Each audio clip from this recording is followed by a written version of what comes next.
Yo, yo, yo, what is going on, Critical Ops Esports fans? Welcome to the final day of the finals weekend. It is time for the grand finals, best of five between Immense and Legacy Asia. I am Sudden Death, and I am joined by A Master. How you doing, sir? Doing fantastic. Hope everybody's having a great afternoon.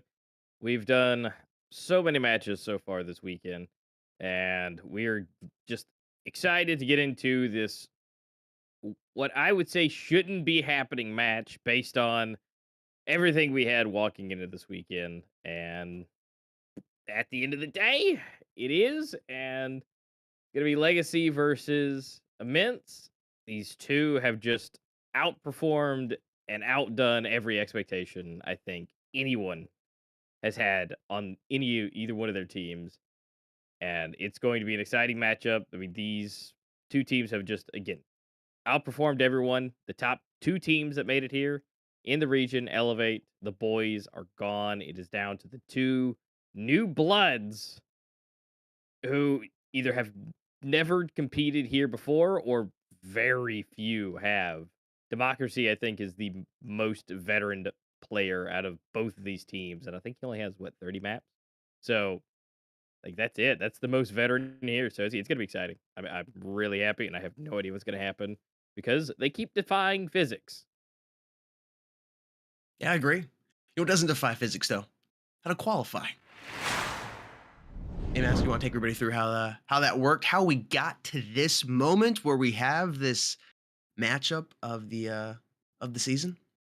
Absolutely. And again, this is generally how we're keeping everything as far as, future seasons go. There may be some small tweaks, but in general, you have your main qualifier 1 and 2, in which case those top 16 advance, you get your points, move it around, going forward. And the whole point is to get as many points as possible. The more points you get, the higher you are, the more likely you are to qualify. And at the end of the day, the most points make it through. And then now we're here at the final tournament. We have our top four advanced. And in which case, now we're down to our final two teams here for the finals. And I mean, it's a long trip. You start out in August, and we're all the way down to nearly the end of October. So again, all this time, there's multiple matches. You got to do a lot of things, but it's well worth it because you get all those sweet, sweet, scrumptious points that you oh so deserve based on your placement. And then you find out once you get done with all those, the main qualifier 1 and 2, you find out by the end how many points you officially have. And similar to the teams that have made it through, they've definitely figured it out, such as the boys, Elevate, Immense, and Legacy, making their way through with their points. Obviously, there are some other teams in the mix in between them that unfortunately were not able to make it. So even if you don't have the most amount of points, there's still opportunity based off of life and events and things happen. So you can still do it. But the point is, you need points. So, which means you need to compete, which means it's open to everyone and everyone can compete to get those points. But overall, we'll check out the brackets. If you guys missed it, the previous streams are up and available for you guys to watch. But in the rough overview, we do have where the boys and Legacy were going against each other, Elevate and Immense. Somehow, they both lost as far as the boys and Elevate is concerned, went down to the consolidation. And Legacy Asia went forward, and Immense went forward, but Immense went ahead and just took it away, went all the way and made it all the way to the finals, and then Legacy Asia went back down, and again somehow beat Elevate 2-0, and they redeemed themselves and are coming back for the chance at the title. They're going to at least gain silver medal, but overall they're obviously aiming for the gold medalist, and but of course based on all the stats again, that's why we say it's somehow they did it. All their stats were just all lower, all new. We had nothing to go off of, and somehow they just walked away here to the finals. But there's what are they working for, right? They're, Exactly. they're looking for that pricing, right? Exactly. They're looking for something. They're not just here to get that bragging rights. Of course, they want the bragging rights, but they want a little something extra. Fourth place down here at the bottom. The main tournaments have been completed. If you guys again want to check out those, you can as video on demands here on the Critical Ops Esports channel. But we're dealing with the final tournaments today, and it's the final tournament or the final stream of the finals tournament here. We'll start with fourth place, which has already been decided. $200 in cash, 3,000 credits, and 10 premium cases going to that team. The runner up third place, the bronze medal, the bronze trophy, receives $500 in cash, 3,000 credits, 10 event cases, and then 10 premium cases. Second place, the runner up, the almost good enough, but not quite good enough, was so close, gets $800 in cash, 4,000 credits, 15 event premium cases, and 15 event cases, and then 15 premium cases. First place, what everybody wants, what everybody's been competing for since the start of August. We've been waiting to see who's going to be getting it. $2,000 in cash, the unique Circuit Season 5 skin, 5,000 credits, 20 event cases, and then 20 premium cases.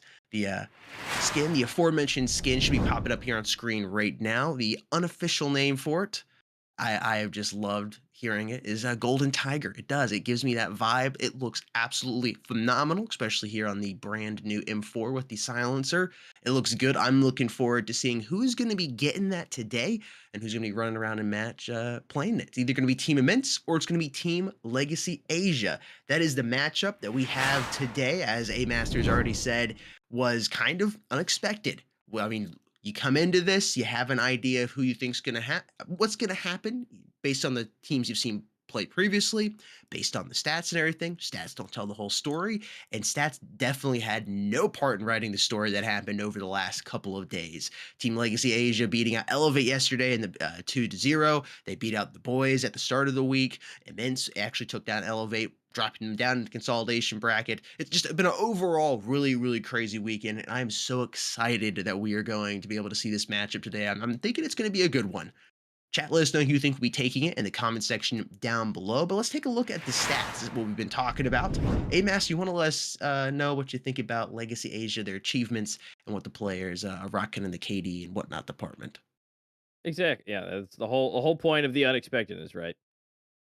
I mean, look, they've lost more maps than they've won. I actually think that might be even now. And overall, their KDs are not bad, but there's quite a few under 1.0. The same for their ratings, which, Hmm. again, comparatively to the boys in Elevate, they were all positive, all above 1.0s, all actually pretty well above. And maps played were all above 20s and 30s and 40s. But Yep. these guys, the highest is 21. Again, that as far as here in Circuit, they didn't have as many maps played, the against these types of teams. And it was a little weird. But what's even weirder is a myth.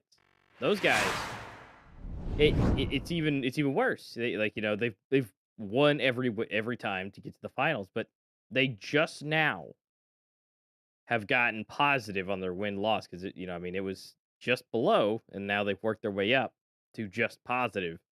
And again, yeah, Democracy, he's at 30 for his mass played, and Fayad is at 17. And at that point, it's 12 and under. And they even have more players under 1.0 on their kill deaths. Their ratings are actually a little bit better overall, but still, like they're new. There's not a lot of stats, and you're just looking at it, you're real confused. These guys are beating some of the most advanced seasoned players and teams, but yet again, they're in the finals. One of these two teams are going to get it, but it all depends. It depends how they play on their maps, and Does those indeed. maps, we got to figure out what those are going to be. And I'm excited to see what they're going to be. This is definitely this best of five series, folks. For those of you that are new around here, so we have at least three maps we're going to be playing on. Hopefully five. I'd like to see it go the distance today. So let's see what the map's going to be. Grounded going to be the first one to go ahead and get axed. Curious to see if we're getting it like a legacy, or not, excuse me, legacy getting the ban. If we're gonna get like a Soar and Village, some of the newer maps. These are newer teams, have some newer blood. Well, no, there goes Village. Village is gonna go ahead and get the ban by Legacy Asia. The left swipe, not interested in you anymore. Raid also getting the left swipe here by Immense. Didn't like what they were seeing there in that profile picture. Bureau is going to be map number one, a fantastic choice. Coming in at second is Plaza. I like that one as well. Let's see what the next is going to be. Canals.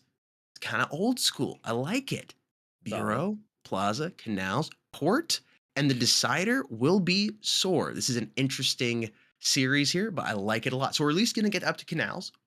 with the port being map number 4 and decider being Soar.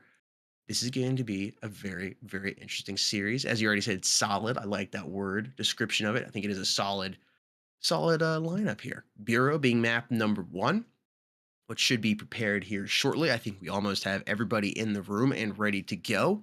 Chat, let us know your thoughts in the comment section down below. Who you think will be taking this? Is Legacy Asia going to be taking map number 1, or is it going to be Team Immense? What's the round count going to be? Always curious to hear your thoughts on that. Yeah, and I agree with you. This is going to be solid. I mean, you have Bureau, Plaza, Canals. This is going to be your kind of OG type of maps. And once those are done, if there's anything needed, you're going to have the kind of battle it out map of the wits. I mean, this is going to be the big map, the big equipment usage, the smokes, the flashes, the grenades. You can throw those from anywhere in the map to anywhere else on the map, just about. And then, if it's all else necessary, you got the wild card. This is just going to,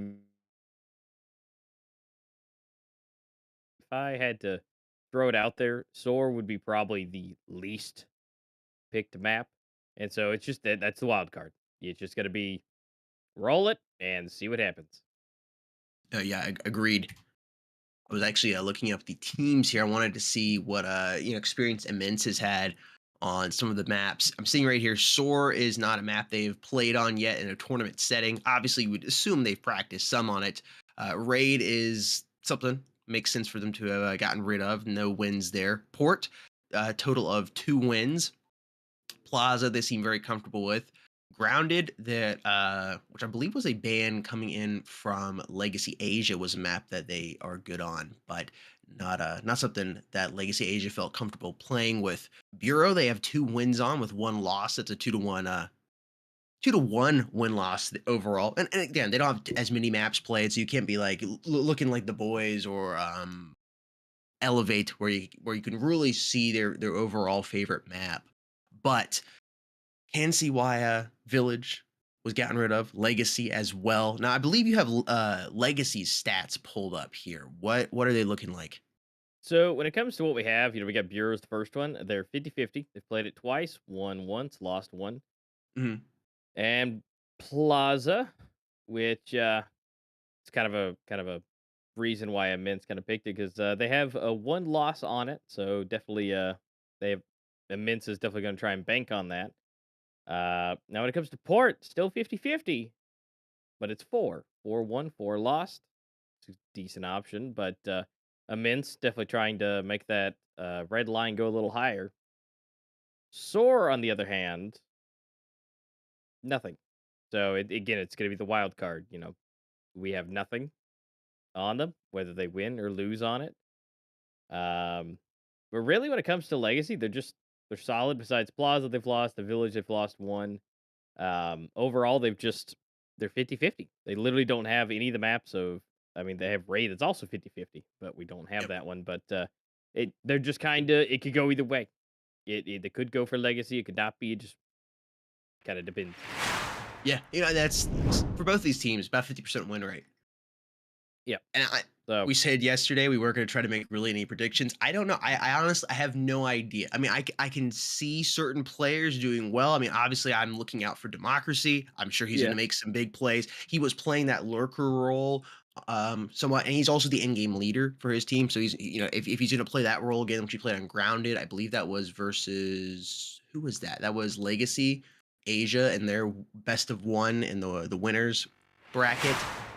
He did a phenomenal job there. Sumari, looking out for him. I think we're actually going to the knife right now, so we're going to see who's starting on what side. Fi had some impressive plays yesterday, but overall, what we're going to see together from them as a team, I don't know. I'm not entirely sure. I'm yeah. excited. I like coming in kind of blinded. Yeah, that's what we are. I mean, again, with both of these teams, it's 50-50. We can't even make a prediction because it's literally either side could take either map on any of them for the most part. I mean, especially the later maps.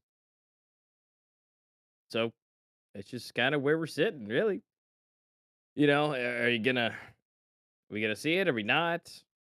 We could go to 5, but again, with the 50-50 chance, um, we may see 3-0 because again, I mean, with a 50-50, yeah, again, you still you could be anybody's game, but you know what? It depends on who's done the due diligence and they've put the time in to practice and really put it in there. Right now, Democracy being the first one to go out, not looking the best. Oh, but this is big. Could be. Could be big. Bio does get one. But it is them. Gonna go ahead and get one himself. Time for the retake. Legacy has got to bring this back. Geo. Nice deagle shot. Here we go. Quill's trying to come from the side. Sumere. Almost. Quills. No. Fayad taking him down. That's going to be Immense taking the first one. Got the bomb planted as well. It's some good cash to be able to utilize. Coming here into round number 2. Looks to be a full AK buy, picking up the armor as well.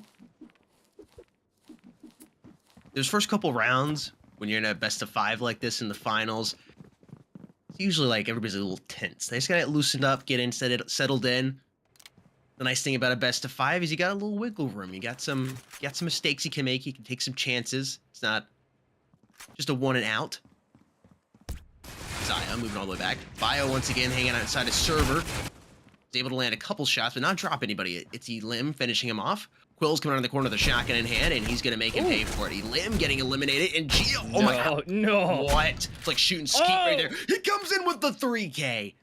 AK picked up. Is he going to ace this? No, he's not going to. Proximity takes him out, but it was one hell of an eco round right there for Team Legacy Asia.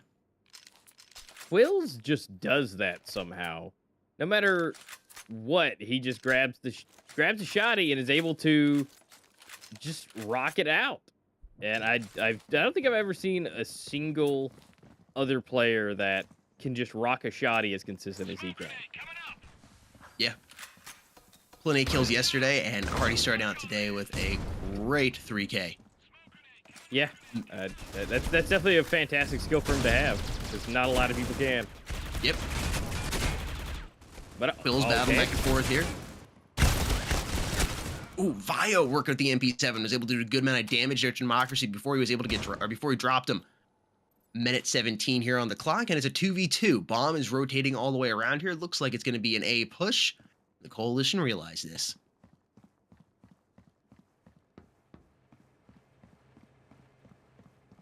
Should be able to get over here and get this bomb planted. They're just searching for each other right now. You can see Quills moving slowly around, patrolling. They got an idea where they're at. They are grouped up together as a team now. Bomb has been planted. Quills with a nice win there on Democracy. Proximity now in this 1 versus 2. He does have the bomb planted, which makes it just a little bit easier. Immense continuing to get that bomb planted, which just gives him a little extra cash each and every time. Popping around the corner. Proximity. Winning. Unfortunate for him. Sumire, excuse me. Drops him. Legacy Asia putting the first point there on the board. Yeah, looking good. Although Immense got both of the early rounds, but nothing like coming back on the 3rd. And that's, honestly, it's about as good as you can get. I mean, unfortunately, they missed the pistol, so... Right now, I mean, they did the first real rifle round, so now they're able to buy up again. And... I mean, that's starting off strong with the rifles definitely is fantastic for them. And right now, whoever's making the callouts, they're making a great one. They're going exactly where they need to be. And aside from Elim hanging out in the back, making sure nobody comes up from behind. No, but Quills is really showing up in this. I mean, from the shotties, he got 3 kills last round. And here he rolls again. Oh, my goodness. Quills is on fire today. He's going to have so many clips to be able to upload. Definitely going to be probably one of the top runners in the Zooey top clip contest. We'll bring up the scoreboard. I'm curious to see, what is he at 7? That's 7 he's got already? 10. No, okay, I'm way off. 10 yeah. Kills. Doubling Geo's best of 5, and then just astronomically ahead of all the players there on his team. Yeah, 0, 1, 2, 3, 10. 10. Bio already pulling out the erasure here, is able to pick up 1 kill, but quickly traded out there by Fiad. Silo doubling up with the SG. Smoke grenade has been dropped, so they can go ahead and make the retreat. Bomb moving back through tree hallway will probably try to push up here towards B. 4 players left alive here on the side of Legacy Asia. There's one to contend with here. Proximity, not checking to see if he finds Resbear. They're about to choke right there. Lim comes in. He's got one. He's trying to get at the other. He's able to pick him up. Quills is there. He knows Sayo's also there, but Sayo's just got the better shots. 3-2 here. Legacy Asia has now taken the lead. You know, that was a huge mistake. I mean, I don't understand. He comes in, he didn't really check the room around. And it's not like, he was hiding anywhere. I mean, sure, you just stand there behind the control panel, but kind of a big mistake at that point, because if they were able to get the kill, then they easily could have both come into the bomb site and got it planted. So they definitely got to check your corners, and even if they're not moving, you gotta make sure you keep that. Ooh, here we go. Fantastic angle right there. Opening up on Geo. Here's a 3K coming in from Sumire. Quills putting down Democracy, but not before he was able to put down Sayo. 1 player up to live, make that none as Resbear flatlines him. 4-2, Legacy Asia. Looking good. I mean, just based on what we've seen popping up on the scoreboard the most, I mean, Quills and Sumire are the 2 that are just really rocking it out. I mean, more Quills, obviously, with his 2 and 3s every single round. But really, those 2 are just pushing this forward, taking these rounds, and the rest of the team is supporting them and making it happen.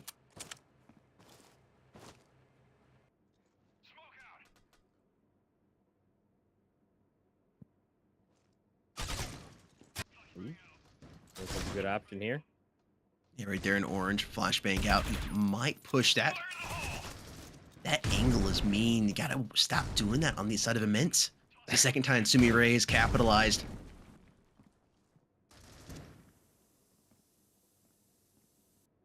Yeah, and then his grenade also did just about 10% damage to them both. So they're at least they're lower, and looks like Quill's got a little bit of backup, but he's also able to take out Foxy, and Bear was able to as well on the other side. And Sumire again, 2-piece for him too. I mean, they are just rocking it. One after another. Fantastic spray control. Legacy Asia is looking hot. Full buy already here. Still 43,000 in the team's bank. Oh, man. They're sitting pretty. That's a lot of investment capabilities right there. Definitely. Io so close to hitting that shot, but close enough is not a hit. Democracy's me first to open it up there on Quills. Seems like we're favoring an A-side push here from the breach. Bomb has yet to be picked up. Actually, I think it was just picked up there by Proximity. Democracy coming into the B site, getting dropped right there.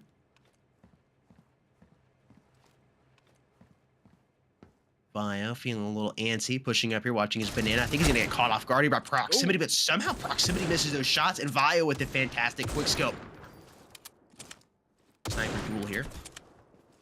Biad trying to fade him. Raspberry gonna come in and be like, I got this, dude. I'll take care of you. Yeah, I get you. Don't worry. I'll take both. It's all good. I got it. And I got the full auto. oh, yeah. Be a lot easier. Let me just come from the side. But I mean, Legacy, they're up to 6. Immense at 2.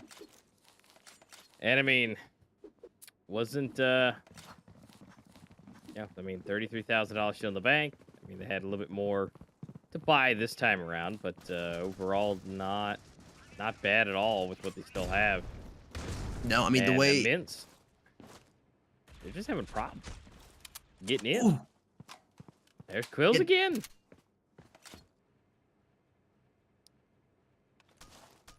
Grenade coming out, but Vio is able to find Elim as he's jumping, like shooting a bird out of the sky.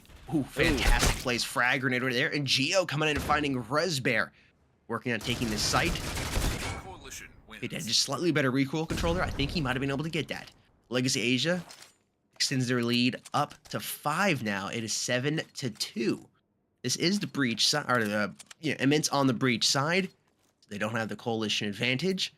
However, they need to put a couple more points on the board before they go into the flip because, I mean, right now, if it continues the way it's going, it's going to be 10-2 going into the flip, and that is going to be hard to recover from. Yeah, it really is. 'Cause that's don't get me wrong. You know, the men's could have a really great plan and ideas ready to go, but still difficult. Because I mean, if Legacy is going to be doing anything like they're doing now, once we switch, which would be fully assumed that they will be, it's going to be hard. It's going to be difficult. Yep. Yeah, they're doing such a good job here. The cheeky plays, Vio peeking out, getting one kill with the sniper rifle, and that even if you're just trading with the sniper rifle, sometimes that in itself is worth it. Elim with a nice win there inside of Orange, low on HP. It's a 3 versus 3. Quills working his B side right now, making sure nobody's coming around his elbow. Breach have rotated over here towards A site. They realize this as they are positioning. Oh, Elim is going to catch him off guard. Listen, like Legacy. Bomb has been planted. It's looking like this might be the first point on the board in a while here for Team Immense. Bomb has been planted. A little extra cash. That's good for them. They just got to get Sayo here. Geo is going to hit him hard like a rock, and there we go. Immense, first point on the board there in several rounds. Trying to come back alive here before they go into the flip. Yeah, I mean, if they could take 2 of these rounds, these next 2, I mean, that would be perfect. And let me look at that Quills and Sumare over here just dropping the double digits already. I mean, Elim is right there to it. We're sitting at 9, but honestly, everybody looks a lot better across the board for Legacy. I mean, the lowest is 6. That's really nice. Yep, just overall, kill-wise, Fio with another nice kill there. He's able to get one every single time. At least. Yeah, and not standing out much with the 3Ks or anything like that. But he's able to get one almost every single time. Sumare right there in that corner once again. It's like the check the corner, pre-fire it, jump shot it. I know it's not, Even if it's smoked, I mean, like, he's still there. Gotta do, yeah, still there, and it's working for him. So why not keep doing it over and over and over again? But you got to learn from your mistakes. Immense now in a 3 versus 4, working their way onto the A site. A big gunfight right there. Fiad winning that. Will's backing up, realizing the position he's in. Flashbang coming in. It's going to get him, but he's able to get to the side just before Elim peeks through. Bomb being planted here. Saya has a well-placed frag. Ooh! Now, Fiad being the last player left alive in this 1 versus 2. He's about to get swarmed here. He's looking the wrong way, and Quills drops him. 8-3 here. Legacy Asia is back up by 5. Best case scenario, 1 round away from the flip. You win this on the side of Immense. You go in down by 4. Not too bad. Legacy Asia looking to go into the flip up by 6, though. And the way the momentum is heading, I wouldn't be surprised if that happens. Yeah, I wouldn't be either. I mean, 4, again, like I said, not bad. Definitely better than, going in a 5 or 6, going in a flip. So, I mean, they've done better. But here we go. Xylo Quills again. Now, luckily for them, 11 took down Quills, so that's 1 person they don't have to worry about. That's just popping off. But Xylo's not doing too bad, although immediate flash for everyone. So now I think if they can get rid of Sumare, I think it'll be all right. And they could actually be at a good spot. But Bear also pops off. I mean, again, it's they're playing so well and so evenly that no matter who you take out, there's still someone who's could be better off. But right now, with Bear being the last one, not bad. Geo might have.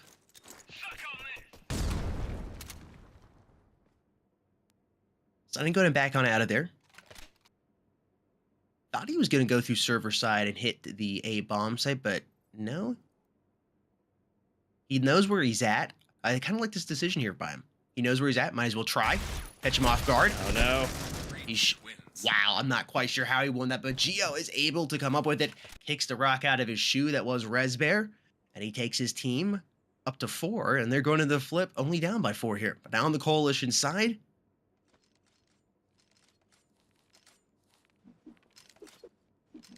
yeah, let's see what they got. Now, It'd be really, really big and really, really nice if they could take these next two pistol rounds for them, because 4 down, be able to get 2 up would be great. It's kind of their biggest thing. Yeah, winning the pistol round will be absolutely huge for them if they're able to do that. Sumaray opening up on Democracy, though. There's already down a player there for Immense. This pistol round, like you've already said, being able to win this, you're basically guaranteed the next 2, potentially 3. Bomb being planted here on the A side. Rolls reversing now. Extra cash there for Legacy Asia on that plant, but quick trades or quick kills coming in from Elim and Fayad. Bio just dancing back and forth. Incredible with the MR96. And somehow, having the advantage, now it's all left down to Geo to come in here and clutch this. Breach wins. And Bio is just nasty with that revolver today. What was that, 3 for him?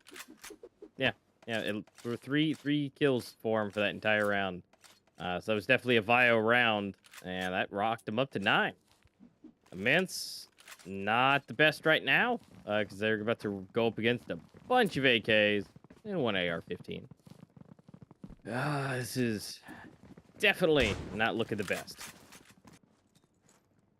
Map 1 definitely leading towards Legacy Asia here, up by 5, and you should easily be able to take it up by 6 here after this round.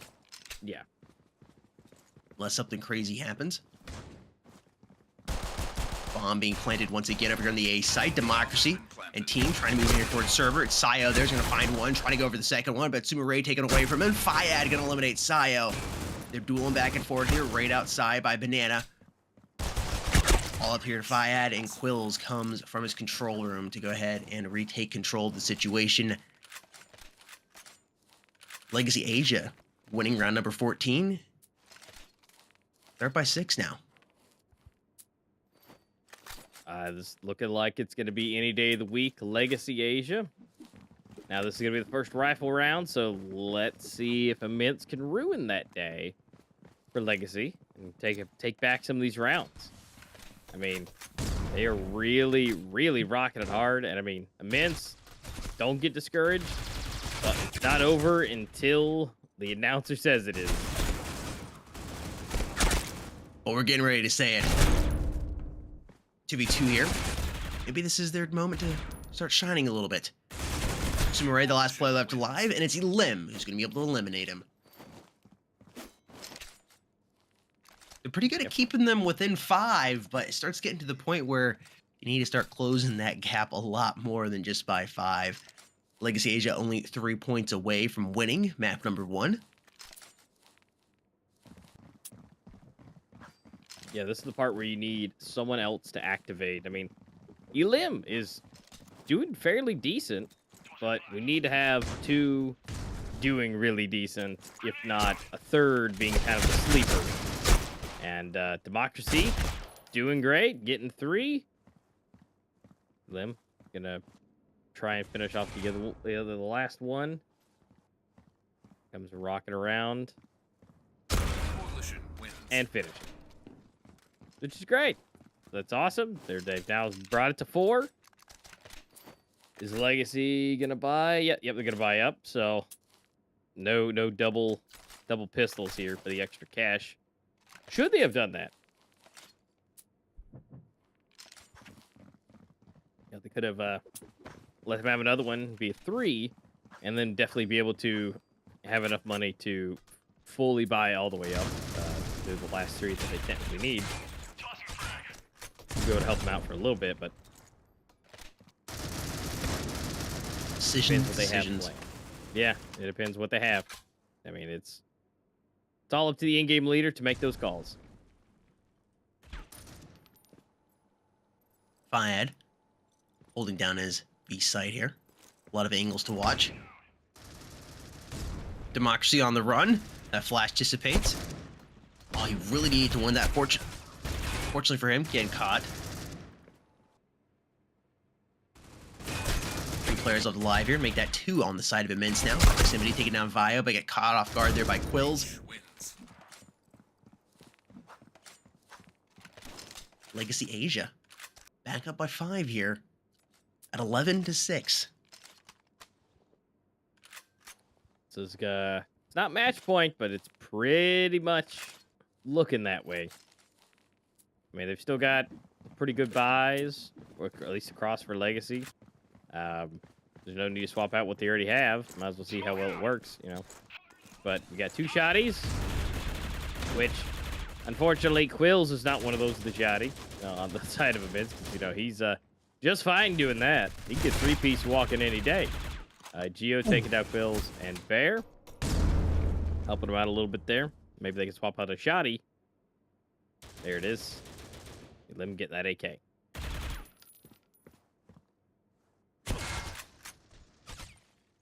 3 versus 3 now as Sumire gets the kill there on Geo. Democracy comes around the corner and lands a shot, but not able to drop him.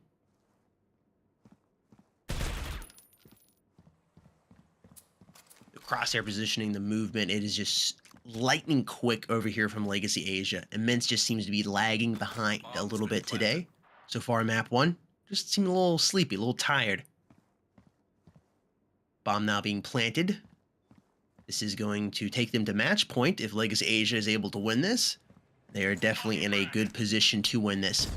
Fiad, frag going in. A little distraction, able to pick up the kill on Sumire.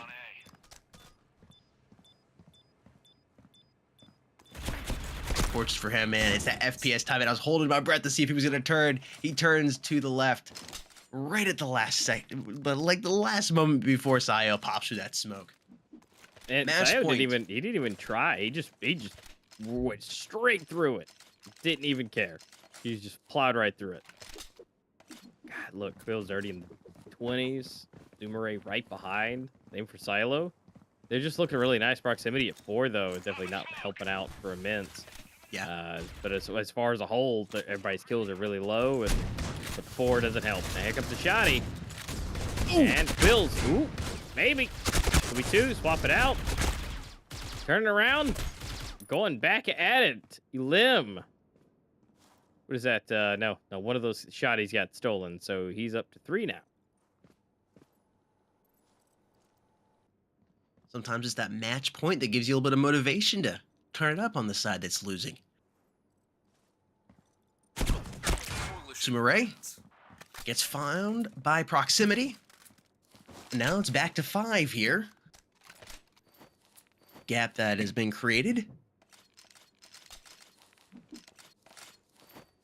So it's looking like Legacy Asia is going to go ahead and take a eco round here. A couple pistols being bought and a little bit of armor.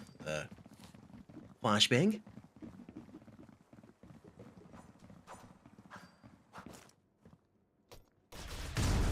Should be really nice for a minute. It should be easy. Oh, wow. Should be. Not. That just happened. Yep, here comes. Come on, Limb. Do your thing. 3. Triple. Barely flashed. I love how he's flash. He knows he's super light in the flash, and he comes right around the corner at the same time it dissipates, looking centered right at Tree Hall.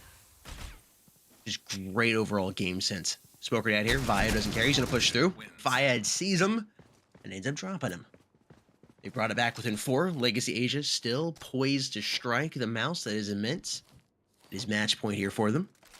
Round number 21.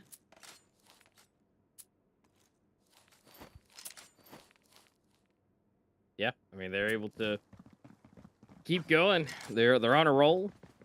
But Legacy, I can guarantee, is probably going to try their hardest to take it on this one. I mean, like I said, they're within 4. They can't have it go any lower than that. I think that'd be a bad omen because, you know, they've kept them at that range for so long. I know, right? They get to 3, I think that might just kind of break them. It might just. Democracy trying to stay alive. Elam comes in. Coalition wins. And Coalition taking another victory here. This is the closest they have been in quite some time. See, now it comes down to a battle of cash here with Legacy Asia, because you need to go ahead, either need to win this. I'll see, they're going to go on kind of a broken buy here. A couple people pull on MR96s. Quills has gone full buy in the AR department and the armor. Not opting by any utilities in the silo, and Resbear just rocking P250s.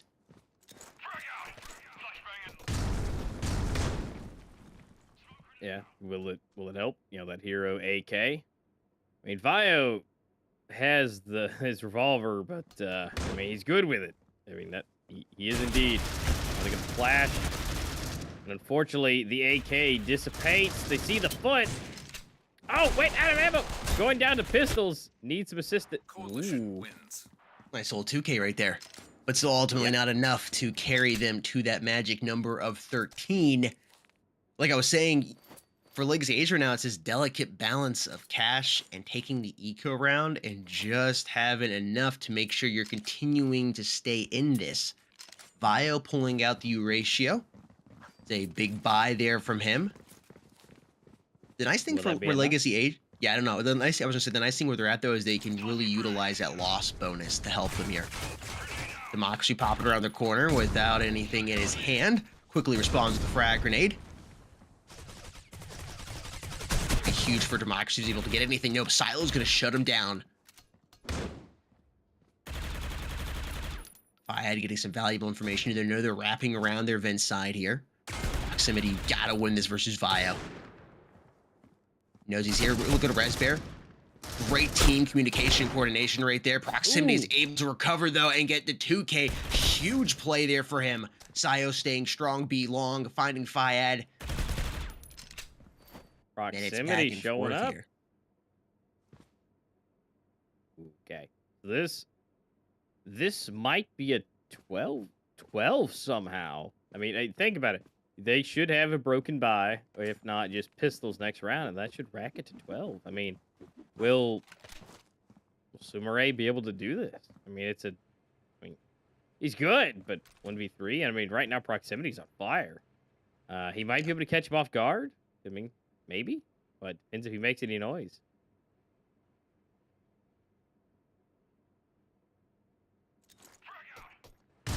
It almost makes sense to save for Sumire. Obviously not going to happen right there, but it almost made sense. You will have that loss bonus coming in though, which really helps Legacy Asia out, and they know that, and that's what they're working with. So I guess it really didn't help for him to hold on to that SG. Yeah, I suppose, but I mean, right now you can see they're preparing a little bit. I mean, Resbear's still holding up with the 4K in his pocket, so a nice little insurance policy. Hoping his teammates can pick up a weapon, or maybe we can get to that SG they got dropped now, which he just did. So it's 4 to 5, still fully AR'd, so that's not bad. All Men's has to do is wait for them. They have the coalition advantage here. No reason to push, no reason to do anything too risky. You just got to wait for Legacy to make their move. They're trying to figure out where they want to go. Bomb is just moving back and forth here inside of Banana. Looks like it's going to be B long. There's two players. Fiad, the first to meet him here. He drops to the ground, but Quills is going to eliminate him. Democracy trying to come up big. He's only able to find one before Resbear eliminates him. Shuts his voice down. 3 players up live here for each team. So close. Sometimes getting to that match point is that big mind game. Oh my gosh, man. Elim, huge player there for his team, putting Resbear as the last man alive here for Legacy Asia. Folks, we are going to round number 25. Coalition wins. Now, there it is. And see, the thing is, Proximity seemed to have activated these last 2 rounds, and that is exactly what they need. I mean, Elim has been doing great, but the fact that Proximity has stepped up to the plate, he's still at 10, but he has really, really come up, though, in these 2 rounds. Elim's crossed 30 kills. Yeah, he did. Yeah.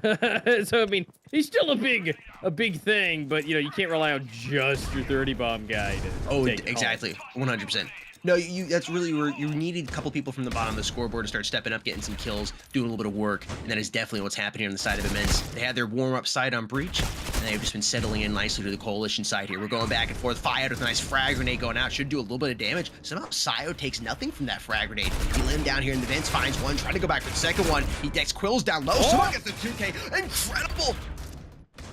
Redisbear eliminates him, flats lines him, prevents him from doing any more damage, and No. proximity getting dropped by him. Ooh. Incredible. Resbear feeling himself right now. Ooh. Geo needs to hit him in the head with a rock. Needs to bring something down from orbit here. Resbear very slowly.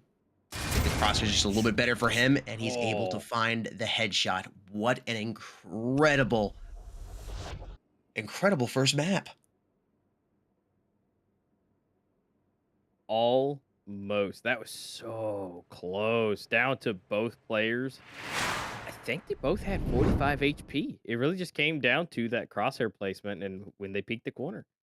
But Legacy Asia squeaking out. Impressive. It Very just impressive. the fact that they had was it a 6-round deficit? Yeah, They were able to sixth come round at out one of. point. Yeah. I mean, that is no easy feat whatsoever. So again, good job being able to come out of that. It just absolutely amazing.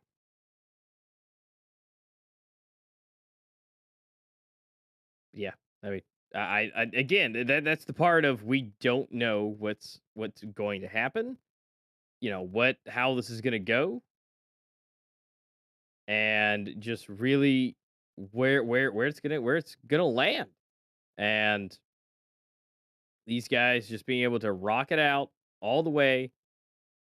It's just again fantastic. That deficit is no feat that should be un accommodated. Being able to have that control, that ability is just fantastic for it. So again, congratulations, Legacy Asia, for taking that first one. Immense, you guys are so close and coming down to 1v1 on the last one. Just you guys got this. Just got to shake it off. It's not too bad and everything. But what we can do though is give a bit of insight because again, these guys can give us some insight to how they play, what they're expecting, what they can do. So we're gonna switch on over to those interviews from the players from both teams and be able to check it out from them. And right now we're gonna be go ahead and starting out with Immense with Prox to give us a bit of insight on how they're preparing and what they're expecting out of this matchup. Hello everyone, I am Manthus, and today I'm being joined by Prox from Immense. How's it going? I'm doing well. Hopefully, you can say the same. Yes, I can. And to get our interview kicked off, can you go ahead and let the audience know how your team has performed so far in the final tournament? I think it's gone up to our standard and our expectation. As I previously mentioned before, our main tournament 1 and 2 was kind of like a fall of performance, but we have definitely bounced back and have gone way better than expected in the final tournament as we are now in the grand finals. And did your team just immediately make it to the grand finals, or did you have to play some consolidation matches or anything like that? No, it's very fortunate that most of us were on point, were on form, able to make it through the grand finals through the upper bracket run. Yeah, so you just straight up won both your best of ones then? Yeah. I have to say, it was kind of tough, especially the upcoming competition. A lot of young players potential, but it's just fortunate that we were the better team in that moment. All right. Well, sounds like you guys have had a great performance. I mean, obviously, it seems like you're in the favor right now. We'll have to see how it goes versus Legacy. And speaking of your opponents, you're facing off against Legacy in the grand finals. Are there any players on the other team that you think are gonna do very good? A lot of those players are young. Like age-wise, they are young. As a team, they are somewhat mature, being able to play for months. So they have that great like natural chemistry. At the same time, they also have players that have been looked down upon, kind of like hated in the community. But as they've proved those haters wrong. Specifically, the Cambodian duo, Xylo and Resbear. I believe those guys are a threat. They have been a threat. They will be a threat. And who knows if they continue to play, they'll probably shine even greater.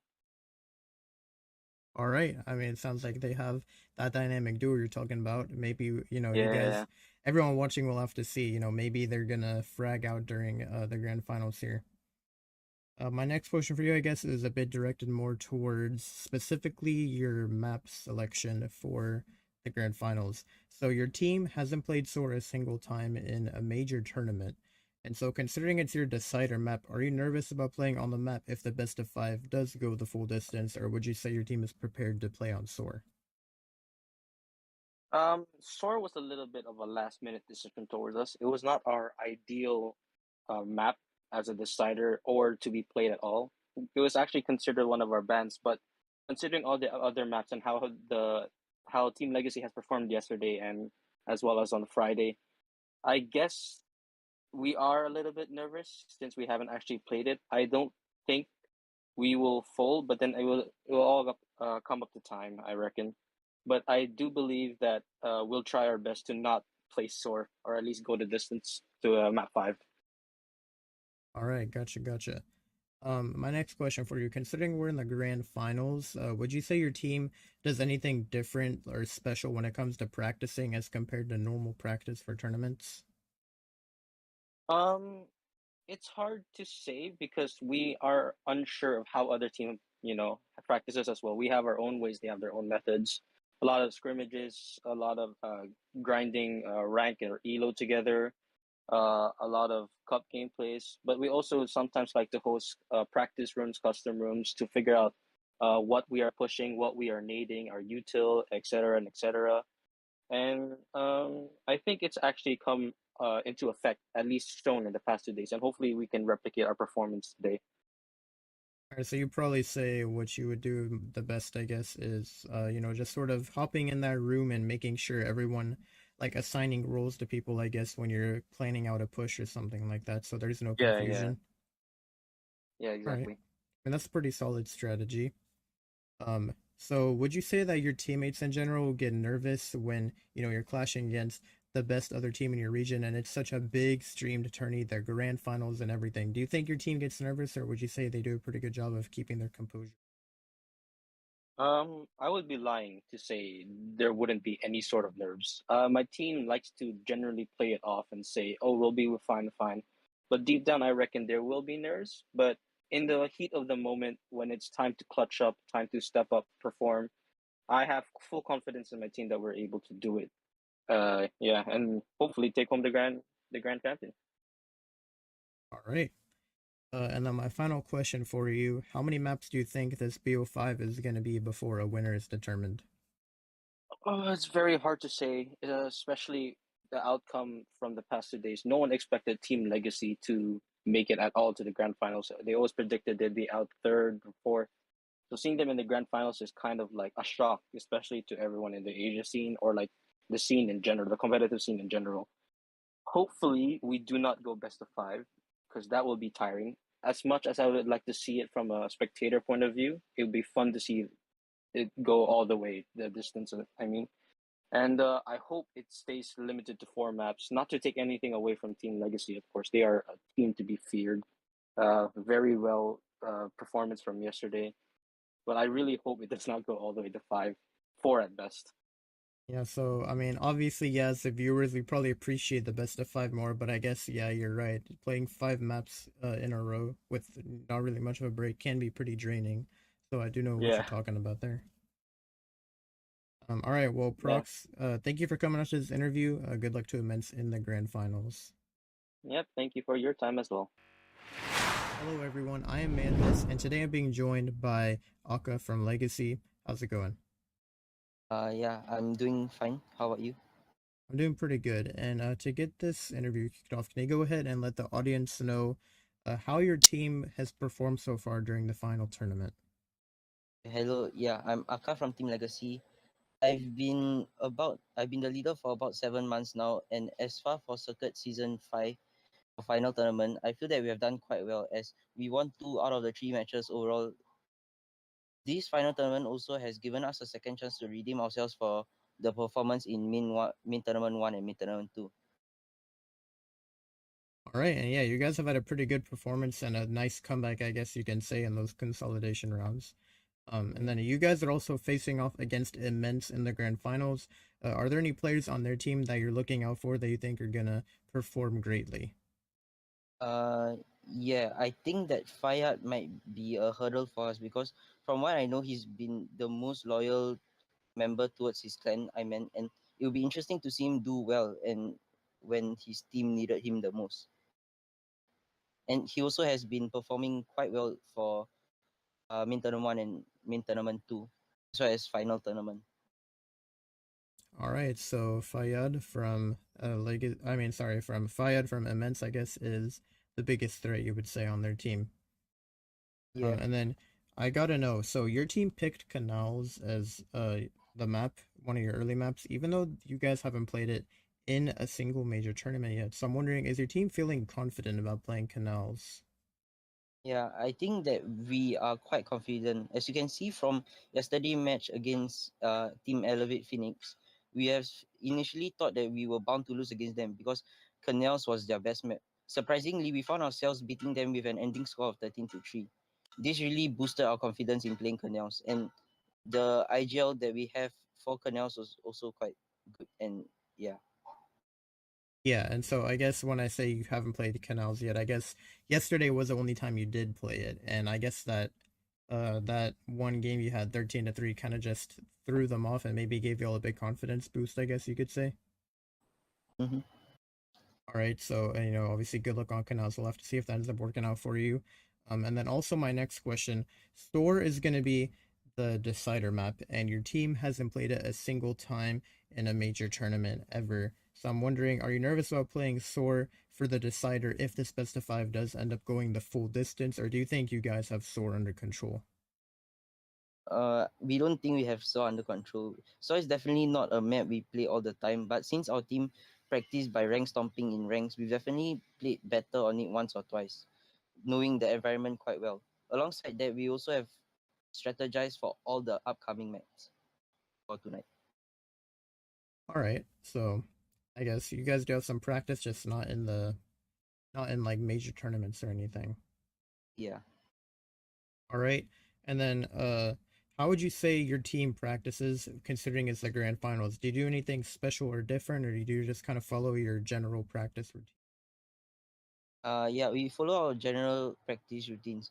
I would say that our methods for practicing into the grand finals are quite effective, as can be seen against the win from Elevate Phoenix. We basically practice our strategies and our aims and our rank stomping capabilities 1 to 2 hours before the game actually starts. Okay, so rank stomping is, you would say you do that a lot for a warm up, I guess. Yeah. That's interesting. So, quick note for critical ops players: if Legacy is about to play in a major tournament, don't rank because they're coming to snatch your elo, I guess. Mhm. Be careful for that. So would you say your team ever gets nervous when clashing in such a big streamed tournament? It's the grand finals and everything. Do you think they keep their composure, or would you say they get a little nervous? I mean, definitely we feel quite nervous. As a team full of new generation competitive player, this is the first time we have ever played a big tournament such as Circuit. But with their never-ending positivity while playing Circuit saying nice try or good job, it definitely helps lighten the mood so that they can feel at ease while playing the game. All right. I mean, okay, so that's pretty good answer. It seems like you guys can keep your composure when needed. And then my final question for you is, how many maps do you think this best of five is gonna be?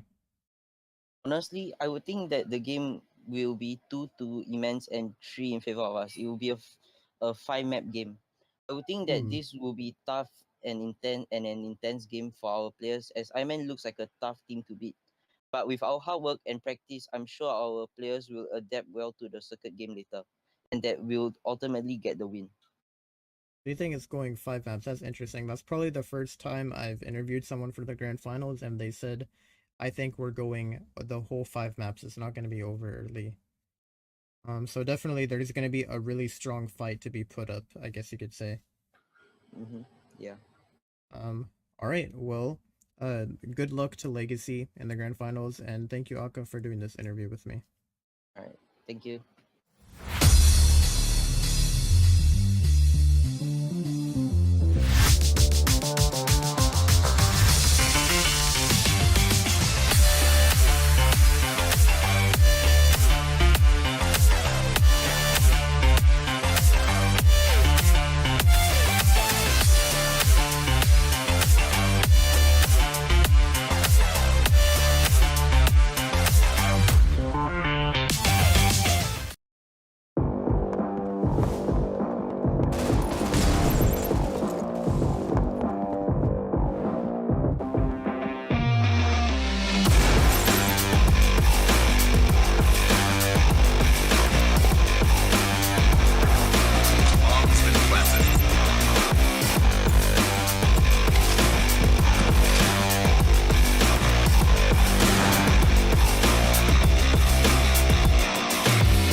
Yo, yo, yo, welcome back. Critical Ops Esports fans, map number 1 has concluded and map number 2 is just about to start.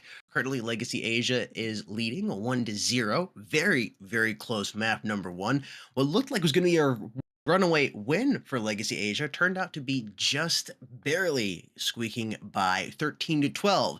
Team Immense came alive, started getting settled in, and showed us why they're here in the finals and ready to play. I think map number 2 should definitely be an interesting one here on Plaza. I think both these teams will be ready, warmed up.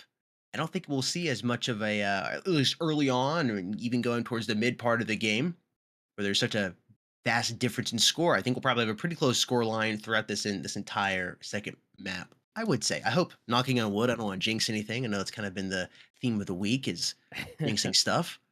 Things just going totally the opposite way of what you think is going to go based on the first map or based on some statistics. Yeah. What did you see A Master in oh, I'm sorry to cut you off. The question I was going to ask is, what did you see in map 1 from Team Immense that you think needs to carry over into map number 2 to keep up the performance they were rocking there towards the end? Yeah, that's actually what I was gonna go over. So the biggest thing is that I saw is the activation, the warm up, being ready, the being here type of thing. Right there at the end, proximity really kind of opened up, and that was that was really really huge. Like Lim doing great, doing awesome. Dude had a what 33 kills at the end. I think it was 33 at the final. No, 35. 35 was the final score for him. It was great. And Gio was at 19. Never saw anything too flashy, but was still rocking the kills. But the real thing was proximity coming up at the end Coalition wins. and just getting those kills. And look at that. As far as Democracy getting 2 pieces of the knife at the end. Now they get to choose what side they want to start on. But no, that's my biggest thing is they need to keep having the solid play. I mean, a Limb, sure, he could do 35 kills all day, but it's a 5v5, not a 1v5, and so having everybody doing good, Geo can keep doing what he did. He kept getting 1, 2 kills, and Democracy same thing. But definitely need to have on the lower end whoever that's going to be. It doesn't matter who it's going to be. Everybody has better games, but if they could stay at least by the end having those double digits, I think they'd be in a good spot. Agreed. Yeah, you got to have teamwork. Everybody's got to be putting in some work. Obviously, you don't have to be super positive. You don't have to be giving 33 and 17 to be putting in work and contributing to the team. But getting some kills, it is necessary. You got to be able to have a little bit of gun skill in order to help your team out. Round number one is now underway here. Legacy Asia started on the Coalition side. Immense on the breach, and it looks like they'll have a very easy plant going on over here on A site. Yez is the first to get dropped, or first to drop somebody. It's Democracy going down to his hands. Once again, playing that lurker role we saw him play yesterday on that breach side. I like that. He was very effective at it. Fiad. Ooh. Here we go. Geo popping off 2. Same for Bear coming in. Sumaray trying to get it. Here comes Proximity to do the work. Sumaray again. And again to get the defuse. This is definitely Sumaray's round. Taking off 3 people with his little old pistol to get the bomb defused. Man, Legacy Asia seems unstoppable. I mean, it was only the start of round, or map 2 here, round 1, but they just came in there and cleaned that bomb setup like it was nothing.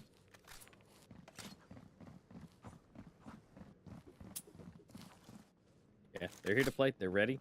They're practiced. They're doing what they do, and really, it's really just coming down to see how they can keep going.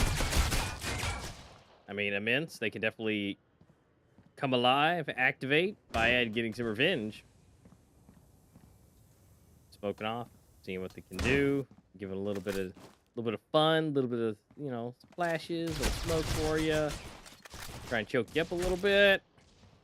But the thing is, there's still 5 alive. They got... Oh, never mind. If there's anything. Will's able to take that fly. But still, even though they got pistols, they're still alive. And it's about to be a minute on the board. It's still impressive. There's still 2 now. Looks like it's about time for this to end. The Democracy says no. Elim picking up an M4. Now we know, again, he's kind of the main man. Can he keep going? He does have 0 kills, obviously. He could be on round 2, so he hasn't got anything yet. But is Ziggy about to get a nice 3-piece? He is at least going to get the bomb Huge. planted. What an eco round for Immense. Bomb has been Bomb being planted. planted, they've been able to eliminate 2 players. Elim has a M4 in his hand. Could easily pick up a third here. So close. But he was able to get the bomb planted. Overall, I think it was an excellent eco round for them. I do too. Yeah, they definitely did a lot of things right. I mean, again, what can you do with a bunch of pistols, a bunch of M4s? Tell you what. It's hard to do. You get a couple kills with them, you drop 2 players, and you plant the bomb. Bada bing, bada boom. You're sitting with a nice amount of cash. Yeah, that's the biggest thing is they got the monies. I mean, look at that. They bought up. They have everything. Everything. And at that point, it's because of the bomb plant. It's because they're able to do that. And so, honestly, that's the best case scenario. Now, they should be able to combat Legacy to the fullest. Everybody has everything they need. And this is a good prime for them to be sitting there for taking up the first round for their scoreboard. Put it on the board.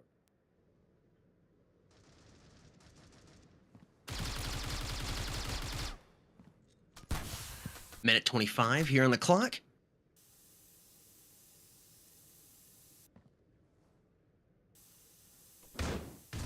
Their time. Let those smokes just sizzle away. Here we go. 2 men of last game. Elim proximity getting 1 each.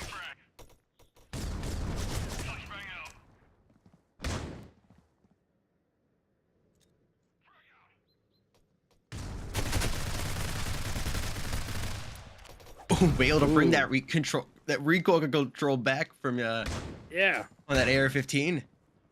Yeah, I thought he was done for that one. All right. Bomb being Bomb has planted been here. planted. And ooh, That's Yeah, huge fair. once again. yeah, Bear's down to 7 HP. Not a whole lot he can do. No, definitely saving is his best decision here. Let that bomb go off. He's gonna move all the way back here towards breach spawn. And Minz is looking really good so far. I know they're down by 2, still super early on. They've got the bomb planted 3 times though. Round number 2, fantastic eco, allowed them to really buy some good amount of weapons, utility, armor to really help them take this this 3rd round away from Team Legacy Asia. Breach wins. I think we could definitely have a match on our hands now. No crazy 9-3s on the flip. At least I hope not. Knock on wood. Yeah, we don't need that again. They don't need that again. I mean, Legacy might want that again, but I mean, it definitely doesn't need that again. No. I mean, maybe Immense would like it reversed, but No. shotguns being pulled out here by Legacy Asia. We've seen some definitely interesting plays from them when they get to these spots where they gotta do something unique. They gotta improvise. You saw it yesterday with Elevate. Definitely gotta be careful here. Geo with a nice flashbang. Yez doesn't even care. He's like, I'm flashbang, but Yez, boy, I'll put you Ooh. on the ground. Ooh, and he gets out of there with the clean sneaks.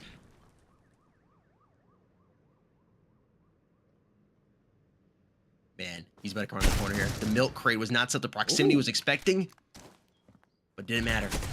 Shotgun blast didn't finish him off. Whoa. That looked surgically precise right there. 1-2 just threading the needle. A minute left here on the clock, and proximity is the final man left alive here. 3 players to contend with on the side of Legacy Asia.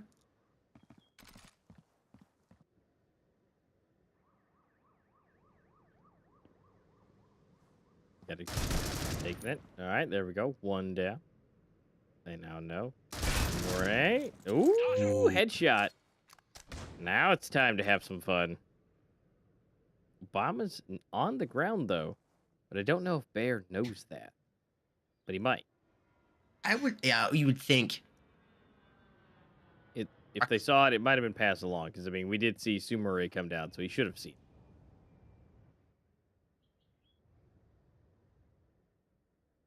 I don't know why I'm being so quiet. Like, me talking is going to affect his footsteps being found. Wins. Raspberry just knows exactly where he's at. Just perfect game sense right there. And eliminates him as he walks in. 3-1. You know, I feel that. You know, they're walking real quietly. It's that 1v1. You're like, shh. I know. Don't say nothing. Just wait. Meanwhile, I could be over here beating on my chest, and it doesn't even matter, you know. Yeah, but you know, it's like we gotta be quiet for him. You know, shh. You know, you gotta be sneaky, ninja style.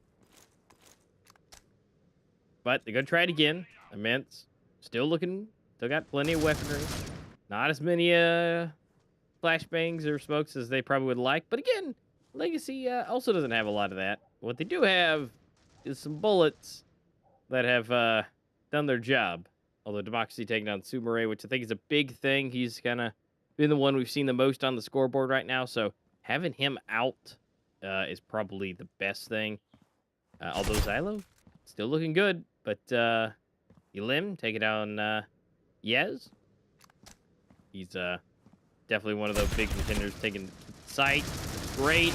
Also big proximity taking down Bear. Trading it out. Elim. No, it's all up to Quill. Although Elim and proximity, they have nothing to their name as far as health goes. Proximity's at 2. Quill's at 79. Should be fairly easy. Gotta be a here for him. headshot, and it is 2 HP. Proximity knew exactly where he was coming from that time. Looked like a reverse of the previous round. Bringing it back in here within Proximity 1. at the top with 9. Yeah, so Proximity definitely doing a great job. Again, activated from last game, still pulling over to this one. Elim, not as high, but I fully expect him to come around. Silo has no need to be doing that kind of good. It just pops the corner, hit you with just super Legacy clean. is so good at that. Yeah. So good at just popping the corner, finding one kill, the cheeky kill. Does it end up being a trade? Yes, but just starting off like that, it's annoying. It's just like a little dog yapping at you as you walk by.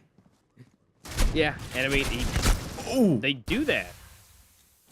Big, shoddy. That's definitely a nice little extra piece. Quills, on the other hand, pop it over. What? no way. That flick was nuts.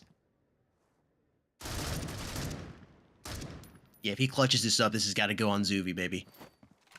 Quill's running. Proximity. Got to take full advantage of that. Plant that bomb. Get that little extra cash. Yep. Looks like Quills is opting to move all the way back around. He's just accepting the bomb plant. He's going to move here through cross. Try to retake the site from A long. Doesn't have a lot of HP to work with. Dueling uphill. It's going to be difficult for him. Proximity has all, yeah, so he has all the advantage here. Right. Quickly sees him. I mean, that was like a 0.1 reaction timer there. Boop. You saw him. Yep. He was gone. Deleted. I see. One of the things, I mean, it seems like everybody on Legacy kind of has a thing, right? You know, Quills, it absolutely is a shotgun king. You know, Silo gets those just one taps with those pistols, and honestly, Yez is also pretty solid with the shotty too. I mean, you saw him get two pieces, maybe 3, and then Sumare, he's just over there, you know, coming back with really the ARs and being able to just take a bunch of names, and like it really the HK Bear's here. pretty much, yeah. And Bear's just kind of universal. I mean, he just does good. There's nothing saying that he doesn't, but he just does good. And it just, everybody has that thing.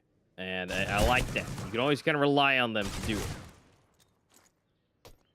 See if we can rely on Quills here. Come up with an impressive feed. Shotgun in hand, hiding in the corner. Teammate Silo. Distracting just a little bit.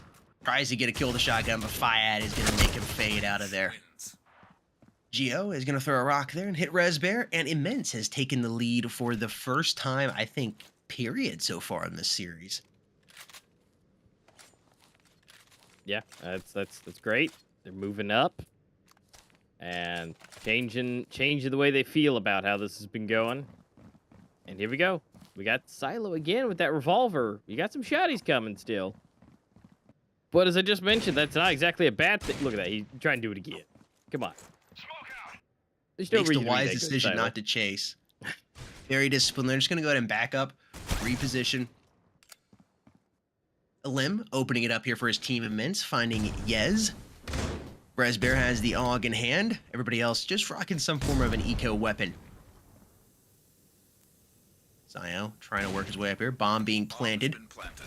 Democracy's the player to move up. Ooh. Ooh. I wanted to see that. What just happened? Democracy. Losing his life there to Quills, who runs out of ammo. So unfortunate right there. I think that would have been his kill if he just had an extra round or two. Immense capitalizing on that mistake or potentially gun jam. And it's 5-3 now. Immense is taking the lead up to 2. Yeah, and it's somehow these shotties. I think Legacy has kind of been the most consistent we've ever seen. Just in general. I mean, you see Bear coming out with it. Yez was able to do it. The fact they're so consistent with the shotties, and don't be wrong, Plaza is a wonderful map for it, but you just don't see it utilized like that, and it brings warmth to my heart to seeing that some shotties are getting some love. Warms my heart as well. It's always fun watching it. Land on somebody, connect. It's that oh crap moment. You have no time to respond. It's just instant lights out. Frag grenade coming in, gonna force Quills to move out and right into Fayed's crosshairs.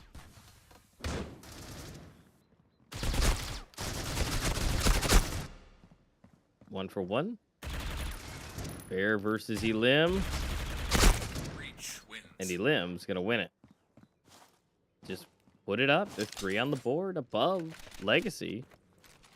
And they're just rocking it. Now they've saved those kind of half ecos enough, it looks like. Just enough. Look at Sumeray turning around, getting everybody the good head nod, shaking his head. Yeah, let's do this. Got the U ratio. Everybody's got their AUGs. So it looks like Sumeray's gonna give it a shot. A long being his angle of choice. Immense is the biggest lead they've had so far. Again, their first lead they've had in the series and the biggest one they've had. Sumeray open it up, dropping Geo, cracking him open.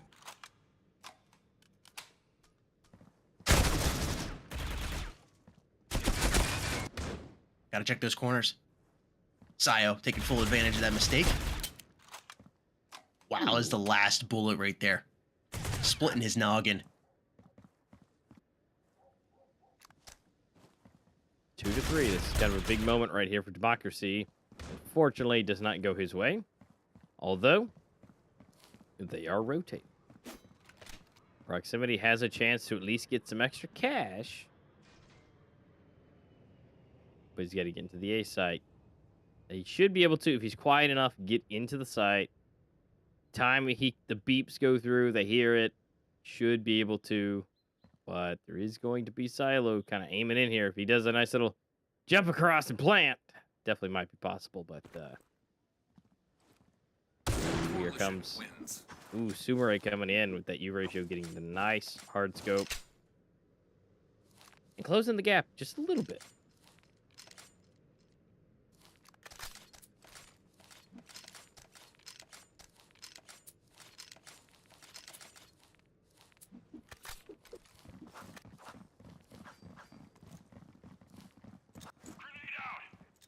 Sumeray still rocking that U ratio. Worked out well for him last round. Quick round probably. Immense just going eco. If I was going to run into this, try to pick up a kill or two and get this over with. Sayo, man, just slaying from up top. It's 4 for him already. Proximity is right there. But Yez takes the ace away from him. I know it was a pistol round, but dang. So close for the ace. Silo. Yeah, getting a nice little extra bit on the scoreboard. Making it look nice and pretty, filling out those numbers.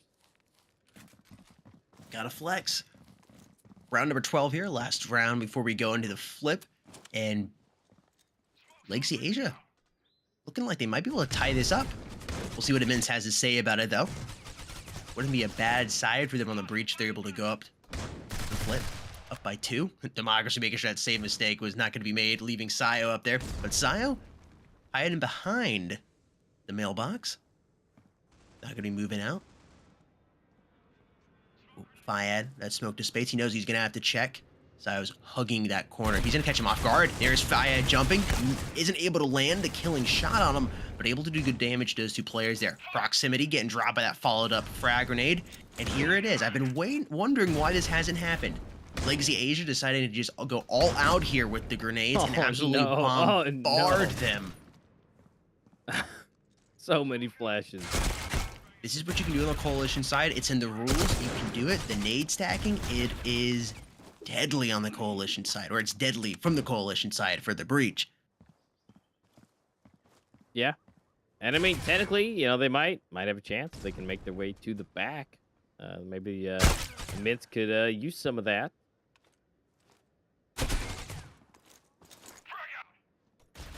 But Ian's able to just keep lobbing and going. But Democracy's going to have something to say about that. But Quill's also having a good time. Nice two-piece. Get it all up to Elim, which he could absolutely eliminate everyone. Looking good. Ooh, he knows. Oh, maybe. Back, forth. Yes, no, nope. Getting caught with his knife out. More hatchet. And Legacy tying it up just at the flip. You know, something I'm noticing about Legacy Asia is they are so good at watching each other's backs. The team communication is fantastic. Sumire runs down there, looks A-long, sees a player, doesn't fire, doesn't do anything, just jumps into the nib. Right, just huddles over there in the corner, not exposing himself. I forgot who it was, but he had the AK pointed at him, waiting for him to come back out with the sniper rifle to pick him off. And then his teammate Quills just moves across, drops him like it's nothing, and he moves back into position. The being able to watch their backs and the team communication from Legacy Asia is what's really standing out to me here. Trying to take this A site right now. Proximity is the first to strike. Lim following up with a kill there on Quills. Two players already down there for Legacy Asia, and they go ahead and back up and try to reposition Geo finding Sumire, and it should be all cleaned up here by Team Immense. Gotta give it. That was some quick footwork. Somehow staying alive. Silo was just quick on his feet. I don't know how he was able to dodge so many bullets. Yes, almost was able to get that bomb planted, but quick thinking there by Democracy prevents him from even leaving the blue apartment.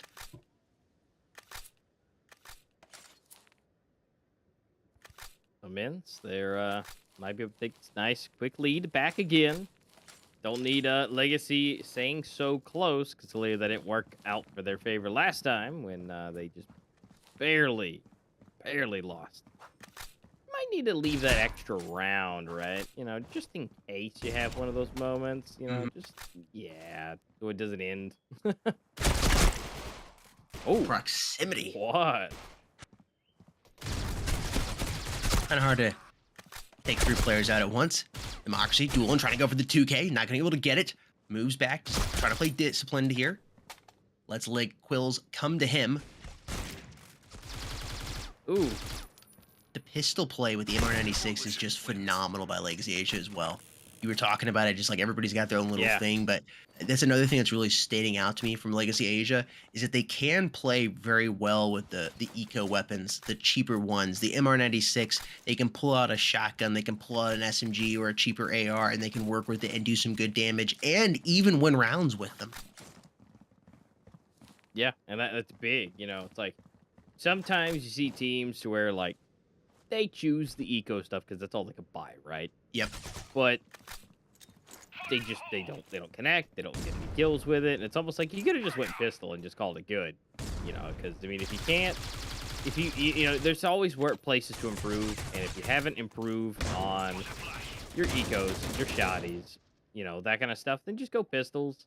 You know, do something you're more comfortable with, because you always have pistol rounds. You don't always have shotty rounds. Yep. So that's sometimes, you know, a difficult choice, but that also gives you way more money in the end. So I mean, just something to think about. Yeah, and when you're able to fall back on those, ooh, Democracy gonna lose that to Quills. Quills is just on fire.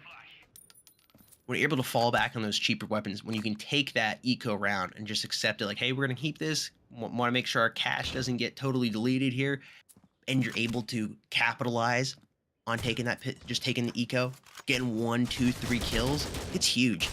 It's really been helping them. Fiad working here at the HK, picks up 2 before Yaz ultimately kicks him in the head. Now it's all up to Sayo here. proximity and close proximity to him. Not a good situation to be in when his bullets are flying towards your head. He drops him, and it's 9-6 now. The lead has been taken back to 3 by Team Immense. It's looking good here at Lim, 16-9. Once again, top of the scoreboard for him in proximity. Right below him, 14-9. Sayo and Sumire, 13-13 and 12-11 respectively.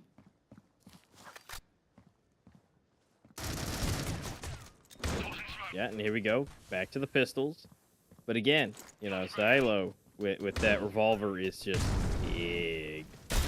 He just can take some tap. See? That's what I'm saying. He just pops the corner, gets a tap. Although, Fire and Democracy, getting 1 and then respectively 2. But look at it's just the ability to be able to do it. I mean, again, they're not winning, but they're causing damage, causing problems without having to cost them as much money. And again, that's just a big thing when you're talking economies and money and being able to buy things. It's big, because, say a shotty, it's, I guess, yeah, it does a lot more damage, but, a well-placed revolver or deagle shot, sure, you can be accurate. Go for it. Exactly. Accuracy is what counts. 10-6 here.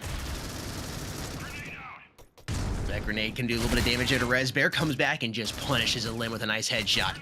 Geo gonna respond with a frag grenade of his own and ends up taking out Res Bear. That flashbang just missed. Oh, maybe it didn't. I'm not quite sure what just happened there. It doesn't matter though. Geo capitalizing with a 2K.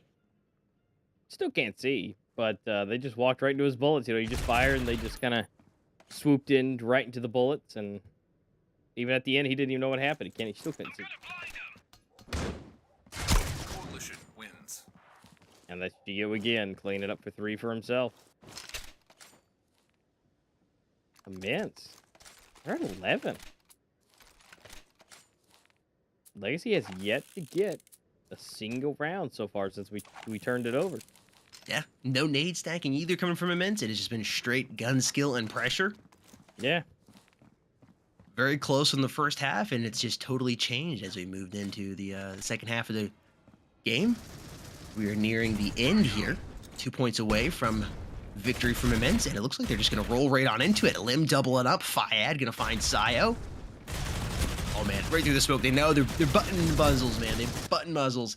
And Quills once again takes down Democracy. I would love to know the matchup between both of them. I mean, I think Quills has killed him 6 times or 7 times. The Democracy's 1 or 2. Yeah. Quills is just, again, he's one of those guys that stands out to me with so versatile. He's able to pretty much use whatever he needs. And again, I mean, although, they're not winning the rounds right now, but just overall, he himself is definitely standing out too. But this is match point. Immense. All they got to do is take 1 more round. They get the Asia. They got 6 more to make up. Just to be even, and it's not looking too good. Elim eliminating 2, and Fiad saying goodbye to 1. And it looks like Legacy has already given up. One of them has already left. And it's over, but, I've seen that once before, where it was a 1v3, 1v4, team leaves, dude clutches it, and is like, what am I supposed to do? The team was gone, but luckily that didn't happen for them, and Immense was able to take this home, tying it up 1-1 for each map, and so looking real nice. Look, they're coming here to play. They're here to compete, and Legacy Asia, they didn't get a single round once it flipped over. They did great at defending. Planting, not so much on Plaza. But you know what? It's a best of 5, so still got plenty more matches to go. So congratulations, Vince, for tying it up. Getting out of the hot seat. You've made it very much so even now. So time to do it again. Indeed. I think the next one's going to be Canals. Yes. Yeah, next one will be on Canals. Yep. So at least going to map number 4. Which is going to be Port. So we at least get Port. Mhm. Now Soar might be an option, but we'll see. We have to wait a little bit longer for that. But overall, yeah, we're still gonna at least get to see Port, which is great. And again, Canals is gonna be right where those snipers are gonna shine. So Boomerang, gonna see probably some action from him. Because even he didn't do bad on Plaza, but giving him a little bit more open space, I think will help him out a lot. Indeed. We were talking about Quills having some impressive moments.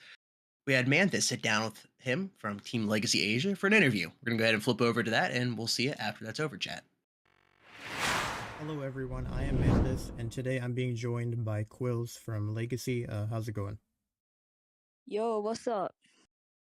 Doing pretty good. And our interview today is going to be a bit different from traditional circuit interviews because we're going to be talking a bit more about the current and future state of critical ops, both like in a gameplay wise and in an esports wise. So I kind of just want to get your thoughts on a couple topics here. But before we hop into all that, to let everyone know a bit about how long you've been playing, why don't you tell us when you started playing critical ops, both casually and competitively? Well, I started playing casually when I was about 9 years old, which was 4 years old, and 4 years ago. And just recently, I've joined the competitive scene under Legacy, and we've done well. Yeah. All right, so I guess you can say you're a young star. I don't see too many people that are, your age competing in critical ops right now. So I think that's Yeah, yeah. nice. Mm. Um, Mm.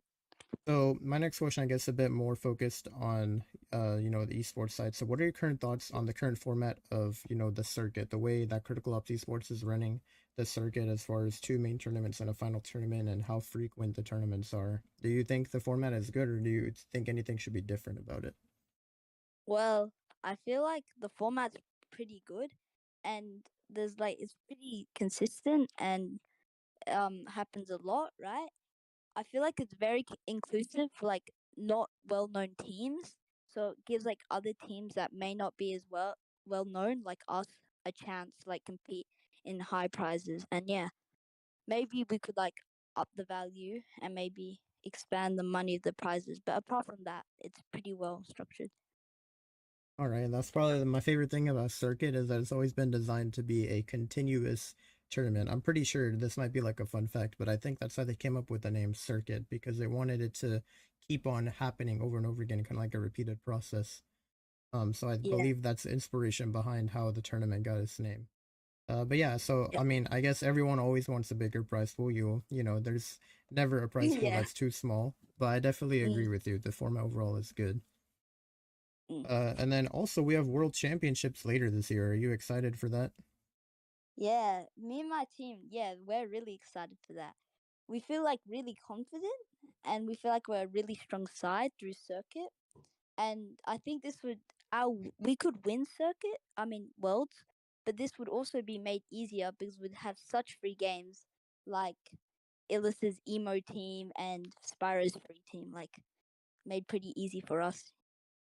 Yeah. And then like when you go into Worlds, obviously, in the semifinals, it's EU versus Asia, and then North America versus South America. So like, do you think you guys can take on the best teams in EU and make it to the grand finals?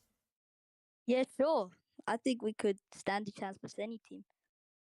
Hey, that's what I like to hear. So yeah, obviously lots of great stuff with esports happening. A lot of stuff has led up to the creation of, the world championship and stuff like that. So that's obviously really nice. But let's dive a bit more into the casual side of Critical Ops.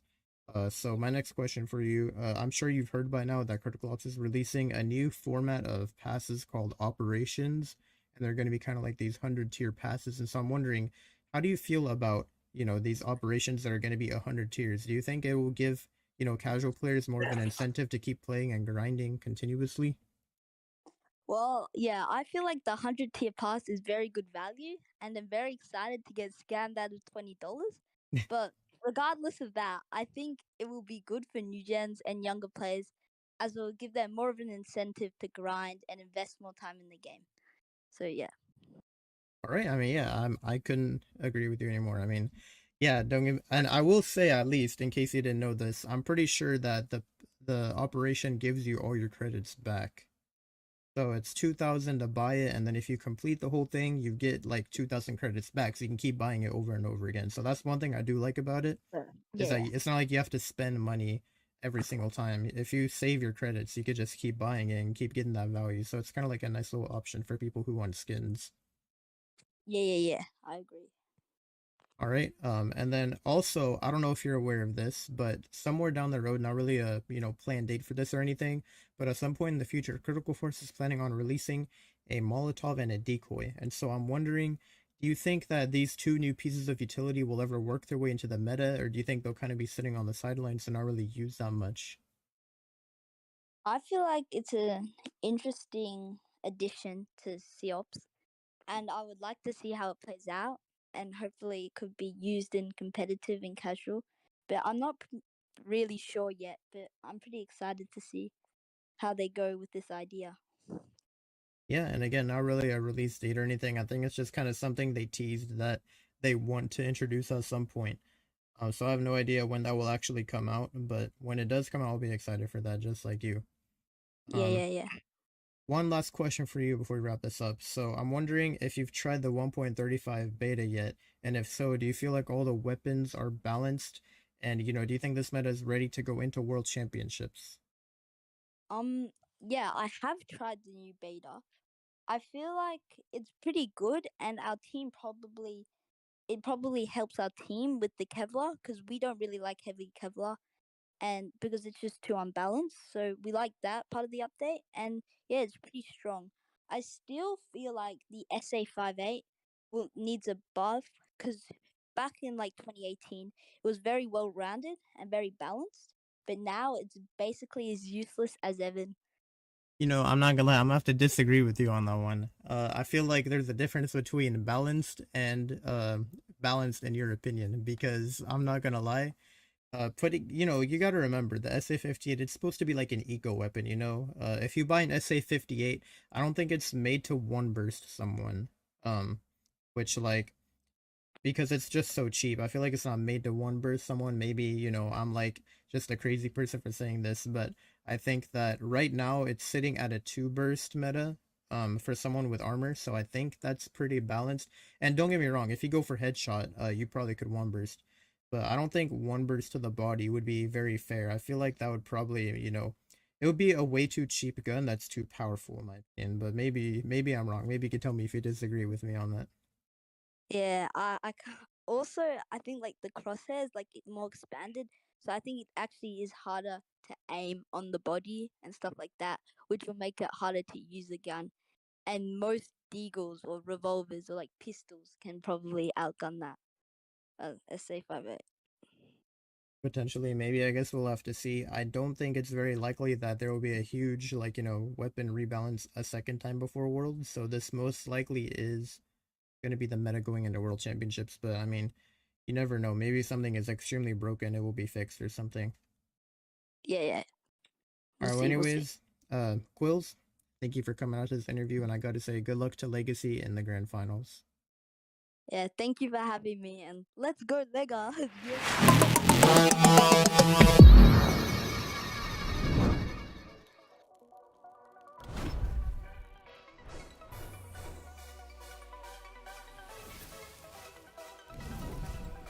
Let's go with Yol, able to get the double right there. Yeah, so we got Yoy, proximity and Faye. I guess it's Yoy. Yeah. Speaking of proximity, coming and trying to go for the 3K. Get up the dip.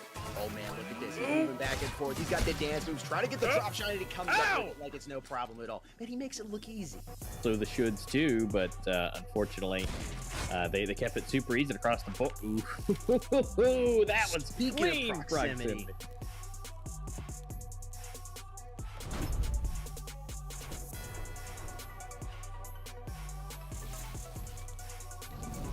Two versus one here. Reborn, last player alive. Ooh, he's got the angle. He's able to pick up the headshot there. Doink and doink.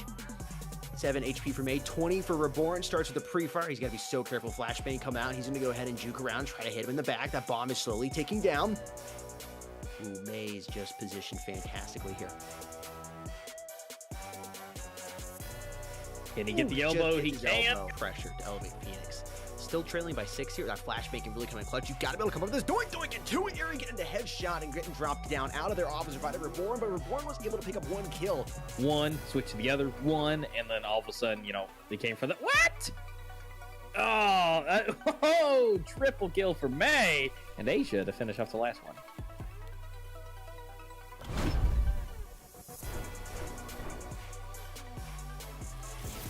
Ori trying to go for the 2K. He's going to do about 50% of damage to that player over there. Tanks creeping up here. Flashbang out, finds one, gets the other one. About to go for another 3K. And he's going to be able to do it. Has 2 3Ks in a row here for Mr. Tanks. They're looking back and forth. Ori just missing him. Oh, gets the quick flick. And you were talking about that flick. Just look at that. Look at that to the face. Yeah. It's a 2 versus 2, and the bombs have planted. Atheno trying to go ahead and increase their lead back to 3. It's all to Prex here to clutch this up, and somehow he's going to be able to do it. All Ori right. and Legion with their line of sights crossed, but not where they needed to be pointed.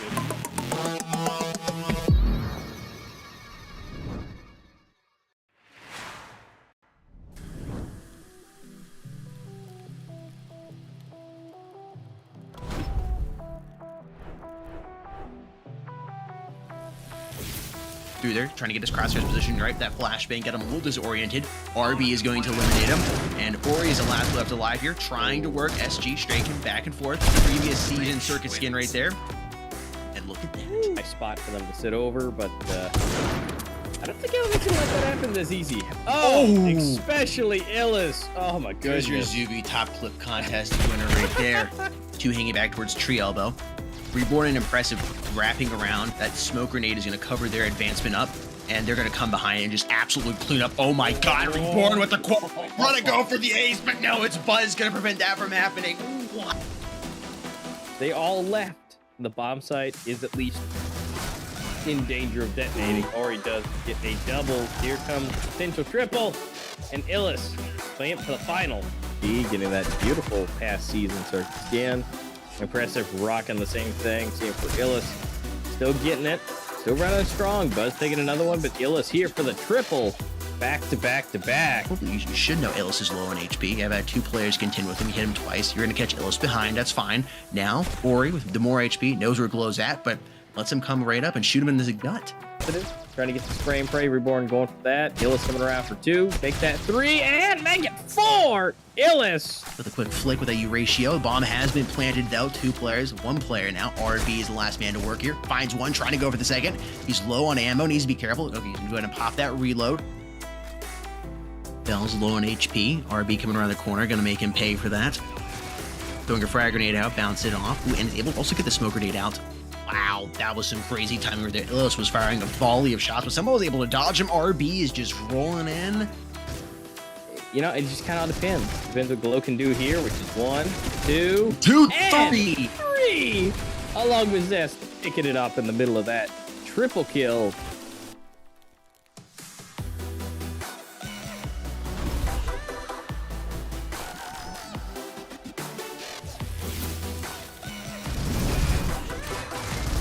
It's all about using the map to your advantage and make things harder for the team. And then you stay alive with 1 bullet. 1 bullet's 1 bullet. But it looks like they only need a few bullets. It's like Unreal. They just getting 2 pieces with easy. Just again, the boys are just doing their thing. They're coming in for the nice officer. They know what they're doing. DRX is not. They haven't wanted to play it. So it is it's interesting to see that for the boys. And you can already see that they're really dominating play. Phenomenal this bridge shot. Look at Donk. Unbelievable. What? Here and keep it go. That was almost bad. That was almost bad. bad. Or really good for DRX. Oh no. Oh no, Here's Donk! Man. Oh my gosh. Donk, finding easy kills. He tries to go for the 4th and he picks it up. Insane.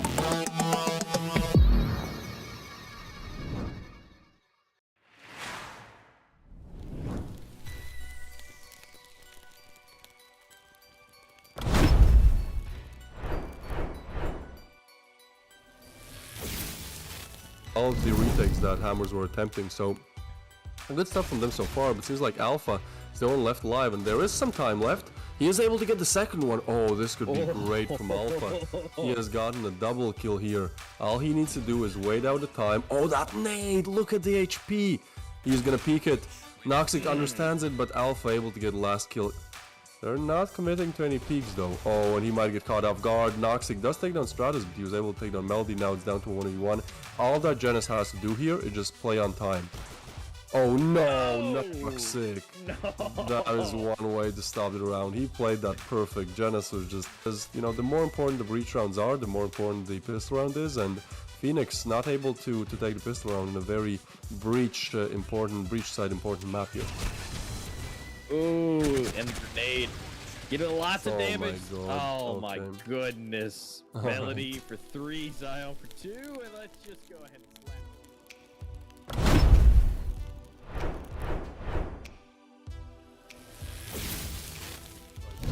Push that belong area, which isn't actually the worst decision because 4 players are oriented more towards the A side of things here. So yeah, okay, that closes it though. Has able to get a 2-piece, and this is a very easy shutdown eco round. So this could really go any direction here. There's one player on site that is Raze, and he's able to put in some effort. Oh, and that's nasty. That's second kill on EXZ. But I feel like a lot of these rounds could have, you know, the loss could have been avoided if Invictus did something better. But there you go. That's definitely something better. Yep. Third. Really just right now, G9's looking really good. I say that.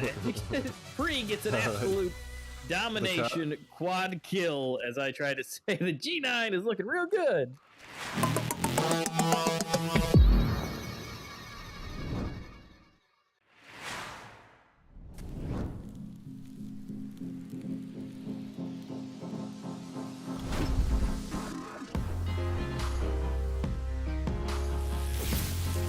Because now he's able to isolate angles here. Oh, and Mixage, look at this. He is up. Oh, that's going to be so hard to spot. Oh, and what a shot as well. One player has actually crossed, but Mixage doesn't care. He just takes them down, misses the shot, but, you know, the only one left. Mixage, man of the round here, as long as possible. And oh no, this is not good. There is no time to plant anymore. Fair. He's just going for the outplay. Oh, there's no way. Fair. What a shot from Fair. This will be a G9 victory here, and we're really seeing an upset in the first game. Whoa, I thought on the screen that the guy that had the P250 got the kill, but Pre is doing his best. Yep. And he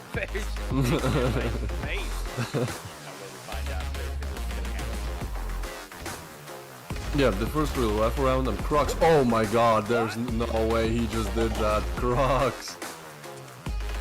How are they doing this? How are they? Okay, Fair.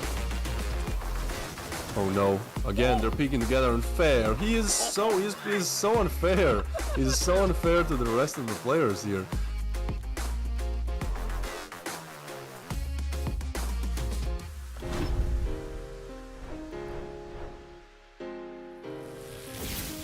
Clean sweep. We got Medusa here coming out with that AR-15. Love seeing it.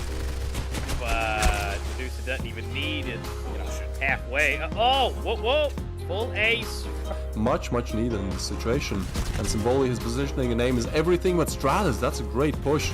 Although the rest of the players is low. Oh, what a play there, Pref. Well, things might go for it better here, but Sensor, he's ready for it, and now Alpha. Oh, that's a good shot. But many more to be found in order to win this round. And he is on site, so that's good. He knows where both the players are. Gets a headshot. No way.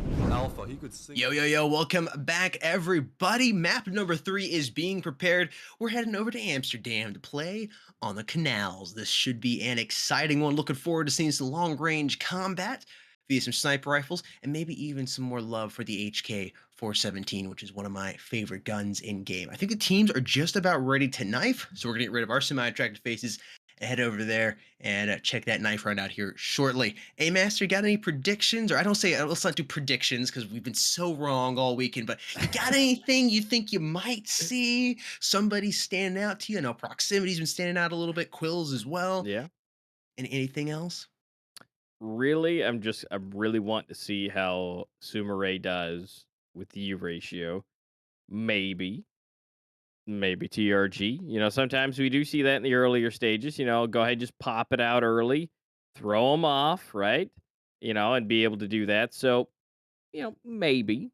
And I don't really know who else may pull it out. I mean, we've seen a couple different people using it, so it looks like the knife is flying. And Breach wins. oh, right there at the end. I had with 3. It's a triad of kills. Nice. Coalition wins. Yeah.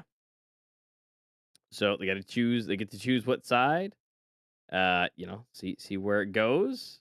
What they want to do. Very happy. A lot of leg day action happening. But again, who we gonna see really pop it off really when it comes to the long range is kind of what I'm curious about because for legacy.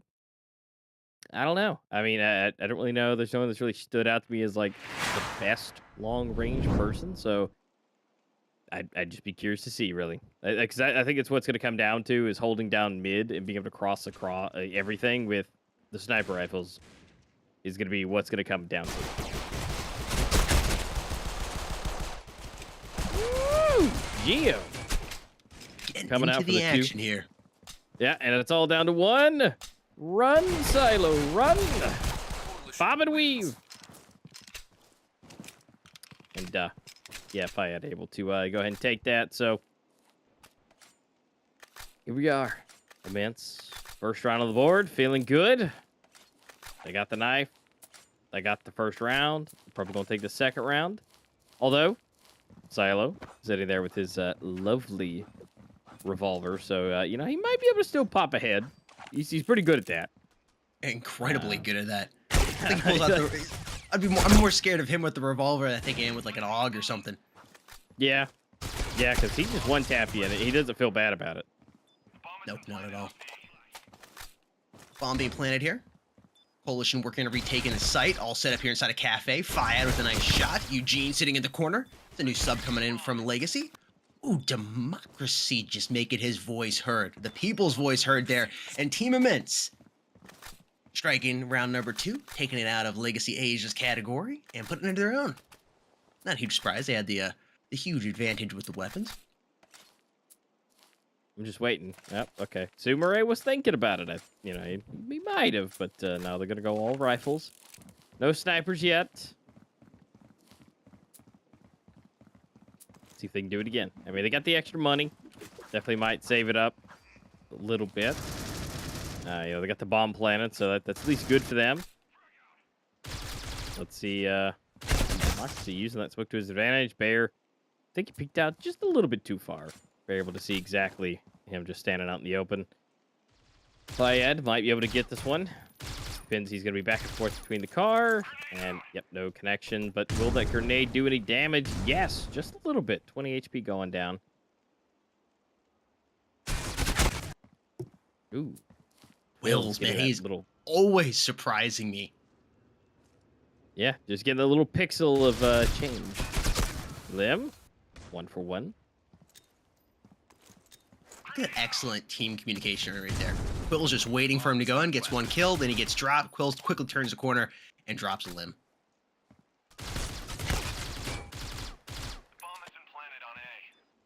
Legacy Asia's been doing a good job of planting the bomb.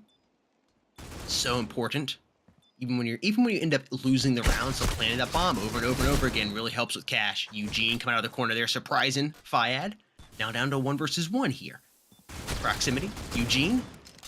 AK versus M4. Ooh, that time is not good here for him. Wins. Legacy Asia getting the first one on the board. But yeah, those bomb plants, huge important thing. I mean, if you can't win the round, which they did, but if you can't win it, at least you get the cash.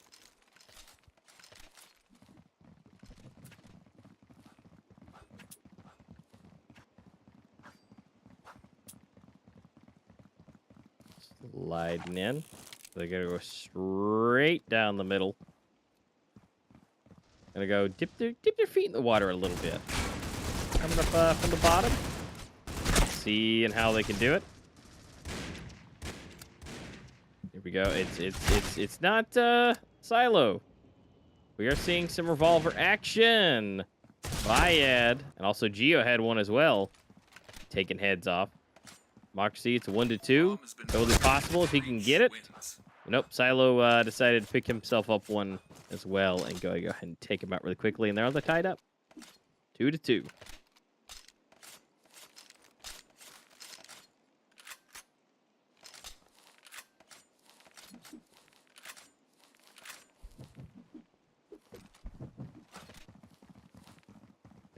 All right, looks like they're going to try this again.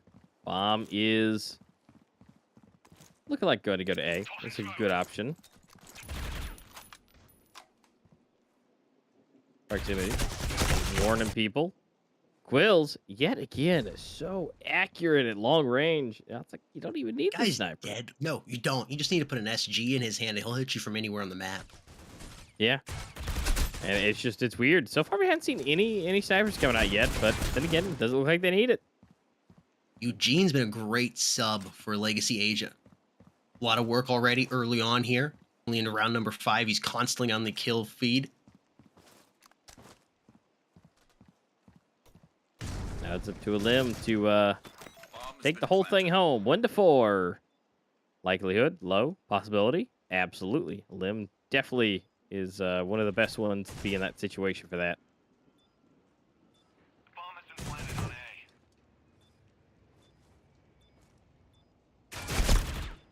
Ooh, super quick, but just one. Legacy H in the lead.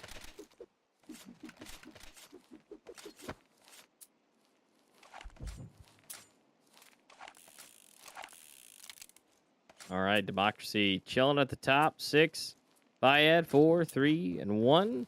And then you got 5 triple threes and a 2. So they're definitely looking a little bit closer and a little bit more uniform across the board. But Legacy is definitely going to be more than likely taking this one. But again, Geo taking Silo with his revolver of choice. Rocking his world. Yeah. Fiad, same thing. Uh-oh. Uh-oh. They're actually doing pretty solid when it comes to these pistols. But then being able to pick up a weapon. Yeah. Ooh, gotta hop out of there. And here he comes from behind. Limb.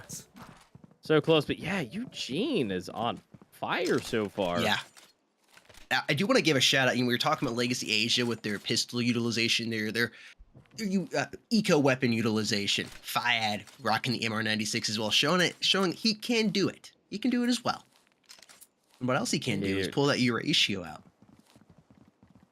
Yeah, and it seems like there's at least a few on Immense that has the ability to be the good sniper. I guess we'll find out, see how Fiad does it. I mean, we've seen so far the only one we've really seen is Sumere that does really well. So we'll have to see how Fiad does with this. Mox getting dropped by Rez there, and ooh, that was a mean little swipe. Sayo's got his number. Why was he in the bottom with that? I mean, I get it. It's a good place to hang out down at the bottom, but I feel like holding mid would have been the better option with that. Because right now they are just skating across. Yeah, Legacy Asia is definitely enjoying playing on this breach side. Bomb being planted multiple times. The angles they're able to come from. Immense has not been able to really stop them. I mean, the bomb's been planted, we're in round number 7 here. I think 5 out of the 7 times. Maybe 6. Yeah, they've almost done it every single time. So they're not hurting for cash, that's for sure.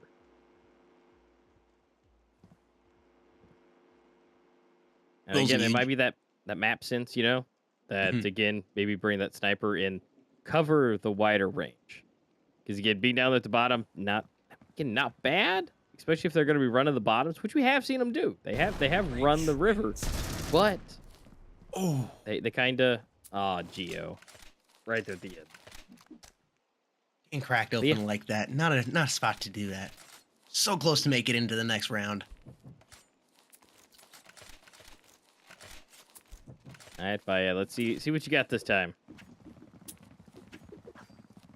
Yeah, agreed. The bottom cafe was an interesting spot to be at with that sniper. Elim playing big down here, bottom catwalk, able to pick up 1 before Sayo ultimately takes him down. Democracy finishing off Rez Bear, getting revenge from last time. Here's that sniper. He was looking bottom tunnels, trying to blow his big toe off. I think he's going to keep it intact here. 3 versus 3. We got frag rate bouncing right there. That almost went right into his head. Another bomb plant from Legacy Asia here. So huge. Not only do they continuing to win, but that little bit of cash each and every time. The sniper play here will be huge from Fiat. He was able to get this kill. Democracy coming in, flash helping him. Doubles up. There's Proximity taking out Saya, and they got plenty of time to defuse here. Believe Proximity will go pick up that U ratio that was dropped. There it is. And Team Immense has closed the gap back down to 2 that Legacy Asia has created. Yep, and save the nice expensive deposit. So again, I think that worked a little bit better. I mean, it forced them to go to A, especially where they were. It forced them to not be able to really go back or go down below. So I think having that as an option really, really helps to really force Legacy Asia to either, you got 2 options. You either hurry up and get across, or you got to go B. You got 2 options, especially once he's still sitting.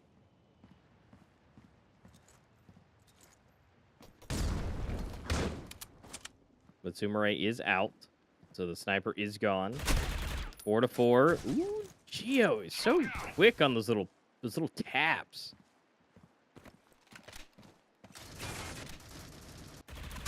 So and here we are. You see where they're kind of forcing their way. Yep, coming around. Proximity to save the day. Down below. And Fiat's holding B, so again, it really kind of limits that area. Although the bomb is on the A side. Once they learn that the U ratio is here, will that be a death or not? No, but is going to end up trying to challenge and winning. So close. That's Eugene. Yeah, Eugene and Quills. This is a deadly little combo to have here for the final 2 players here in Legacy Asia. Bomb being planted once again. Man, they are just kicking Immense over and over and over. Flashbang doing absolutely nothing. It's going to be hard to get both of these guys. Yes. Find one, but then you get your world rocked by Eugene. 3 to 6. Legacy Asia taking their lead back up by 3. Yeah, I would have to say Eugene is a great person to bring in. Man, look at that man. He's a double digits at the top with Democracy. And he's played nothing until then. This is his first map. Yeah. Yeah, and the fact he's coming in ready. He's come in, he's warmed up, he's fresh. And I would have to say, great option. Even if he stopped doing great right now, he's already at double digits. So that's even great at the end result as the worst play. But I don't think he's gonna stop. So a well good spot. Maybe this is just one of his favorite maps, and he's just here to play and have a good time.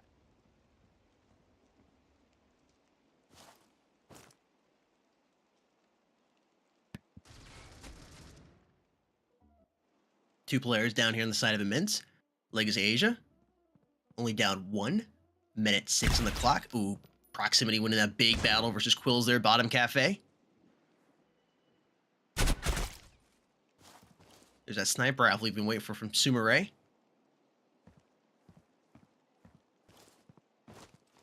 Oh, it's gonna be close quarters here. Oh, wow. And that's why we've been waiting for him to pull it out.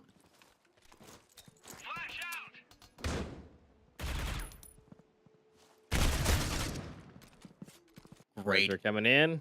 I mean, he was right behind him. Now it's down to Elim. And this is going to be real difficult. Now, again, get the bomb planted again. Wait, you might hear. Oh, he just missed him. Yeah, again, bomb plant. Sumire, I think, is looking up there. Oh.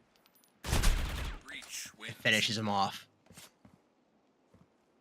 I like the decision to also drop the sniper rifle and pick up the AUG there in that final. Too many people hold on to that U ratio for no reason. They hold, I mean, not necessarily for no reason, but they keep holding on to it. But sometimes it's the best decision just to go ahead, drop the AUG, or drop the sniper rifle, pick the AUG or the SG up, finish, get that final kill. Don't get yourself into a situation where now you're 1v1 and you know how it goes. And you still got a free weapon. Exactly. You still got a free weapon to come back. Throw it Give it out to someone else. Yeah. And they'll buy you the ratio. Exactly. Easy. Yeah, I mean, because look, I mean, anyone else, like say Resbear, he's got 8,600. He could totally have just, hey, here's to the SOG, here's your, U ratio, whatever, right? Yep. And Want just, two? Yeah. It's totally possible. Definitely what was, again, like you said, they hold on to it for no reason, just because they want to keep it. And that takes discipline and a smart mind to do that. And Sumere, using that mind, still getting the kills, taking the U ratio, and Eugene just doing what he does. I have no critiques, no nothing. Eugene is just rocking it. He is. And I take it both. Sumere and Bear out. But then you got to go up against Eugene, who hasn't lost a whole lot of his gunfights. Coalition. But He's gonna lose that one though, as he's in the air. yeah, that's kind of a bad idea to go for the jump shot, but we'll see. Yeah, it's gotta do good. what you gotta It's do free to. Final round before the flip. Legacy Asia has had a fantastic first half, though. Be great for Team Immense if they're able to bring it back just within 2. So if they're able to do that, Legacy Asia playing basically a broken buy here. Not a lot of cash to work with.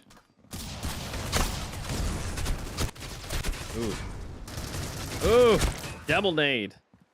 And Fayad for 2 for himself, making it a total of 3. And Philo, the lone bomb carrier. Although the good news is he does have the bomb. He might be able to fly around and get that bomb planted. Problem is he's about to get. Coalition wins. Yep. Geo from a distance, taking him down. That's not Yeah, bad. That's not bad. Two rounds separating them, looking good. No. Overall, good first half from both teams. Legacy Asia had a little better half on the Breach side, though. We'll see if they're able to carry that over to the Coalition now that they got that Coalition advantage. Yeah, and so they should be sitting real pretty. Look at this. They're just waiting. They know. They're just stacking. And here we go. Ooh, Silo with the big brain coming from the side. Oh, and look, Quills is already running and meeting them where they're gonna go. Just great team coordination down in Legacy Asia. Wins. It is going to be hard for Immense to beat that. Ouch. Yeah, they knew. And Silo and Quill just absolutely took that round. Yeah, it's like herding sheep right there. Man. Got them right to where they wanted and punished them. Yeah. That's gonna be tough. If that's what they're if that's what they're bringing, that's gonna be real difficult.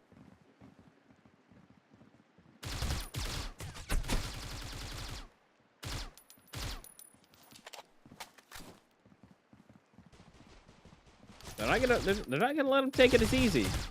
Bear might have this though in the bag. Coming up from behind, Demoxy gets one. Surprise. There are just so many excellent gun-skilled players over here on the side of Legacy Asia. Quills, Resbear, Eugene, Silo, Sumere.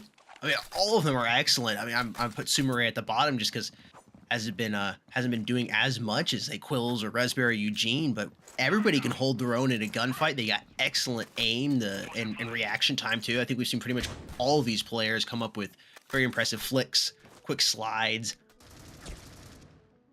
Yeah, I think I'd have to say so too. There's not a whole lot. I would agree with you that Sumere hasn't done the most, but he has done very good, impactful U ratio kills, some good quick scopes. But overall, I mean, everybody's just rocking out, flicking to people, and I mean, Silo has really been turning it up on this one. And I mean, he's just 2Ks every single day. Yeah, and then Eugene is also himself just rocking it out. And coming into the first game that he's played today and doing this, and then Silo picking it up, and then Sumere get the long range, maybe not so much now. And then Quills, again, has just been rocking it out. And Bear, like I say, he's just been solid. He's just solid. He's just a solid teammate. He's not doing anything fluffy, nothing outrageous, but his name still keeps popping up.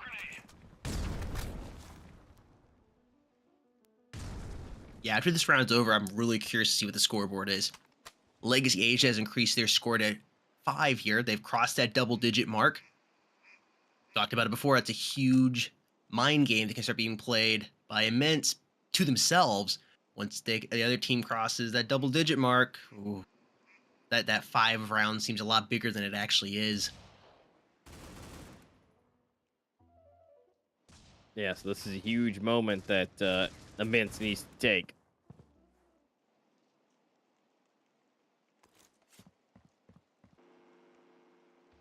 Again, I'm being really quiet because like everything else is quiet on the map. I don't need you to do that. Ooh, Lim coming around the corner here. I think Sayo's going to catch him. Oh, no, he looks just to the left, just in time. Elim is able to capitalize on that, trying to open up that side, and he finds Resbear, CT Bridge. They've opened up that A site. The bomb is making his way around there as quickly as he possibly can. This is where those cardio sessions has paid off. It's Sumire coming around here from CT Bridge, trying to defend. Oh, big crucial kill there by proximity, and this should be a round win for Team Immense. Unfortunately for them, they weren't able to get that bomb planted before the last player was dropped there. Yep, so no extra cash, but point on the board. I mean, they kind of broke him a bit, so this might be Immense chance to close the gap to 3 and make it feel a bit more reasonable. You know, bit more doable. I mean, you got a shotty, but the problem is the shotty's in Quill's hands. Quills does always typically good with it, so it's gonna be hard. Interesting to see Quills there in Coalition Spawn, and then I think it was Eugene inside a cafe with the AR-15. You think that role would be reversed? You know, you're right. Yeah, it seems a lot. Yeah, because he's. I guess you can look bottom. You can't come out of bottom cafe. I guess that's why. And I am shown why I'm wrong. Eugene able to take out Democracy. Resbear finding Elim. 3 players alive on each side here. Resbear holding strong, peeking out. Eugene battling back and forth down here, trying to get the laser shot there in proximity, but he just misses. 2 players alive now here on the side of Legacy Asia's team. 55 seconds on the clock. Immense trying to get that bomb over here to B side and get it planted. They really could use a bomb plant just to get that little extra cash here. Close that gap down to 3, making it just a little more manageable. Like you said, A-Master. They've been able to do it, and they should be able to get this W here. There it is. Yep. Geo coming down and cracking Resbear's skull. Yeah, and that just makes it a little bit cleaner. And it looks like they're going to go for another kind of half-seas. You got Bear with a shotting. Quill's going for the shotty too. It look, I love it. Look Sadler down there. Got the revolver again. He's so deadly with it.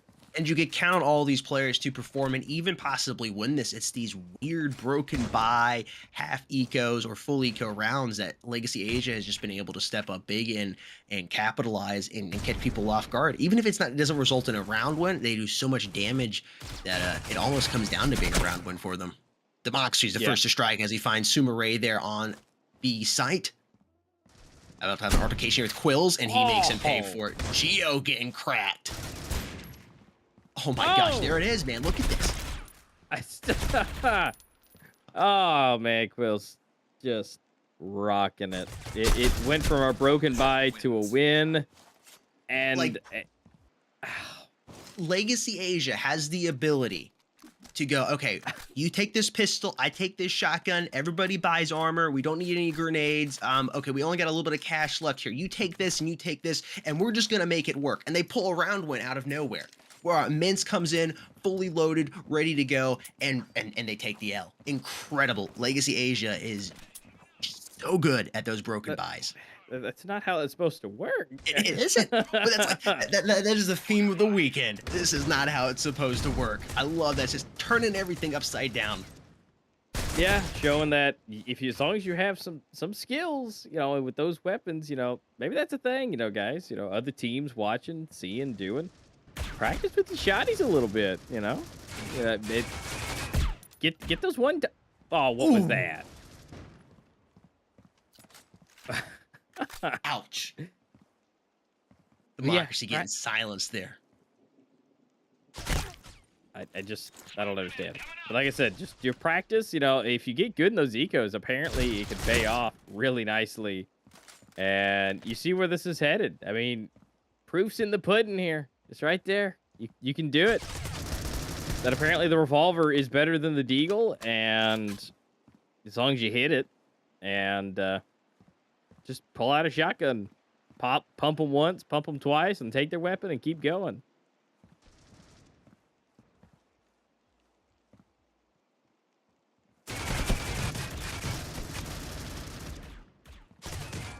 Oh, Eugene's gonna get this. Oh, I could have swore he was gonna get that. It's like if he actually challenged him, I was like, yeah, that's all she wrote there.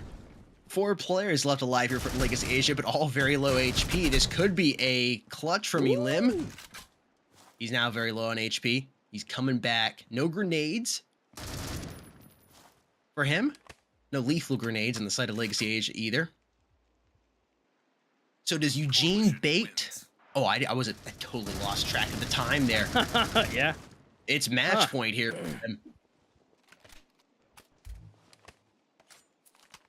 Uh-oh. Disconnect coming in. Yeah. That's Quills. I feel like they're gonna call for a pause there. Yeah, he may have his connection may have dipped. Looks like Yez is coming in for a sub. That is odd.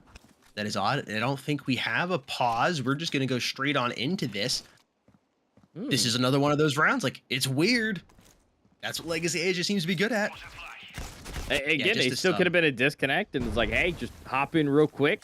You know, just in case. You know, we may not win it. We could win it. You may not need to do anything. But that was quick on the disconnect and getting him in. So they were ready. Most likely a sub. Yeah, it was most likely a sub. Bomb being planted here by Immense. I think that's only their second bomb plant. And then when you reverse that going to Legacy Asia, they planted the bomb about every single round. Breach wins. Yep. So that's going to be a nice round for them. They got a nice chance. Quills, you know, it wasn't there to take their face off. But, yeah, I mean, yes, he's only got a shotty. But as we've learned, that doesn't mean anything. Yeah, it's very interesting that Quills dipped right there at the end. I'm guessing because his device was about to die.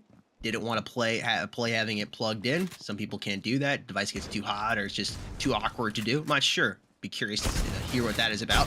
Eugene rocking the shotgun long range. He doesn't care. I don't have to be in your face. I'll be shooting from Cafe. Elim is going to eliminate Eugene, preventing him from using that shotgun again. But there's Yez playing there at Cafe.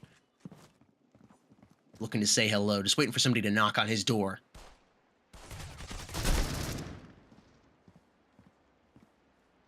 Yez being the last player alive here. Hope he doesn't scuff those Yeezys.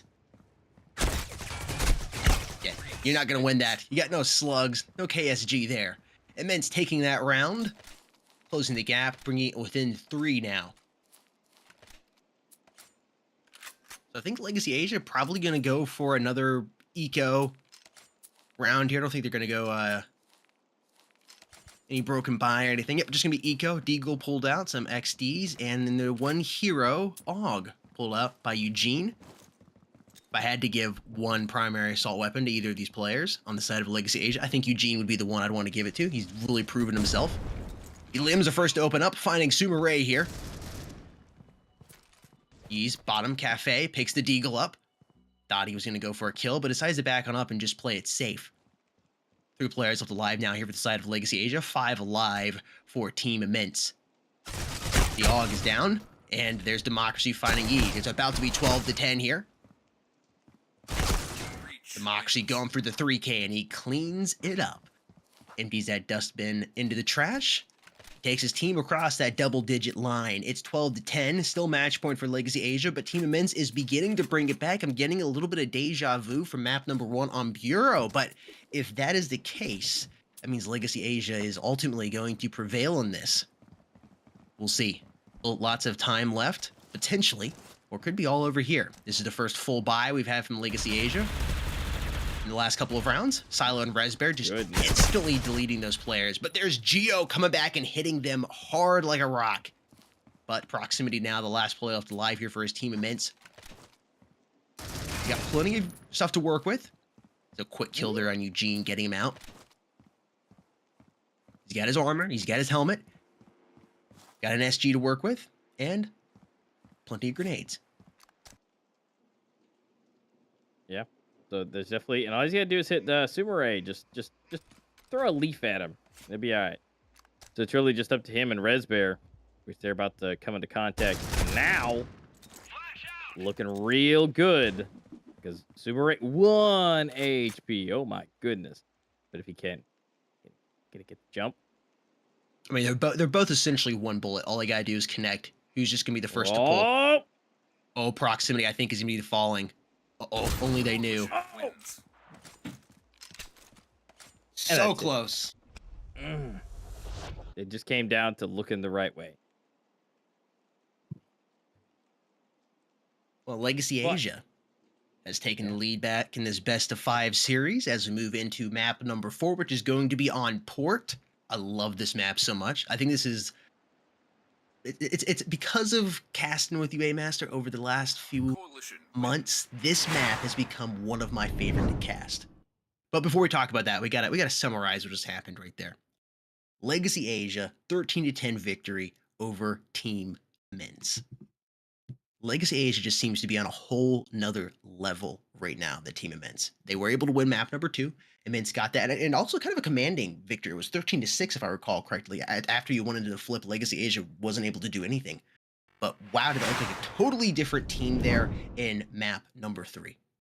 Yeah, it's almost like they just needed Quills to, get on out of there and, kind of, reset things a little bit. And, because yes, it did have to kind of build up a little bit before he was able to get a good weapon. So that definitely helped out. But once they had a full buy, everybody had everything, it just kind of went downhill. And it really just kind of came down to those two on the bottom that got caught out with their knives out trying to hustle in. And they both got taken out. And I think that's really where it kind of fell apart there. Yeah. Yeah, and again, Legacy Asia's ability to just pull a broken buy out of thin air and turn that into a W is just incredible. I mean, they're doing it 3 or 4 times. Maybe I'm exaggerating, 2 or 3 times every single game, every single map. They're able to do that, Yep. and you got to stop them. There are so many rounds you give. I mean, if you stop them twice on the side of Immense, you're tied 12-12 at round number 25, giving you a better opportunity at taking the W. But you got to be able to stop them. So Yeah. many clips, so many amazing things happened there. I mean, the feeds coming in from all of these different players, there's got to be at least something that's going to be uploaded to Zoom for the top clip contest. Folks, for those of you that are new around here, our amazing partner, Zuvi, has opportunities for you to win cash, both if you're competing in the circuit tournament or if you're just watching the tournament. $200 cash can be won if you upload your top clip from circuit by using hashtag Critical Ops Circuit along with that clip you upload. And for those of you that are watching, the viewer, the casual gamer out there, you can upload your top clip of casual gameplay. And just to clarify, it doesn't matter if that's a competitive ranked and you're top ranked or whatnot. It just means you're not competing in circuit. That's what the casual name means there. And you can upload your top clip for a chance to win $130 in cash. These are winners are announced every single month. Winners have already been announced for September. The winner for October, or winners for October, is about to be announced. And go ahead and get your winner, your submissions in. Maybe you'll get in for October and you'll be in for November. You can download the amazing app that is Zuvi from the Apple App Store or the Google Play Store, or you can just scan the convenient QR code here on screen. And a big thanks once again to Zuvi for being an amazing partner and bringing you all the top clip contest. Well, folks, with all that being said, Manthus has sat down with Fayad from Immense for a quick interview. We're going to go ahead and flip over to that, and then we'll be back with map number 4. See you on the flip side. Hello, everyone. I am Manthus, and today I'm joined by Fayad from Immense. How's it going? I'm good, yo. How are you? I'm doing pretty good. Thank you. Our interview today is going to be a bit different from traditional circuit interviews because I want to speak with you a bit more about the current and future state of Critical Ops, both casual side and esports side. So before we hop into all that, why don't you go ahead and let everyone know how long you've been playing Critical Ops, both casually and competitively?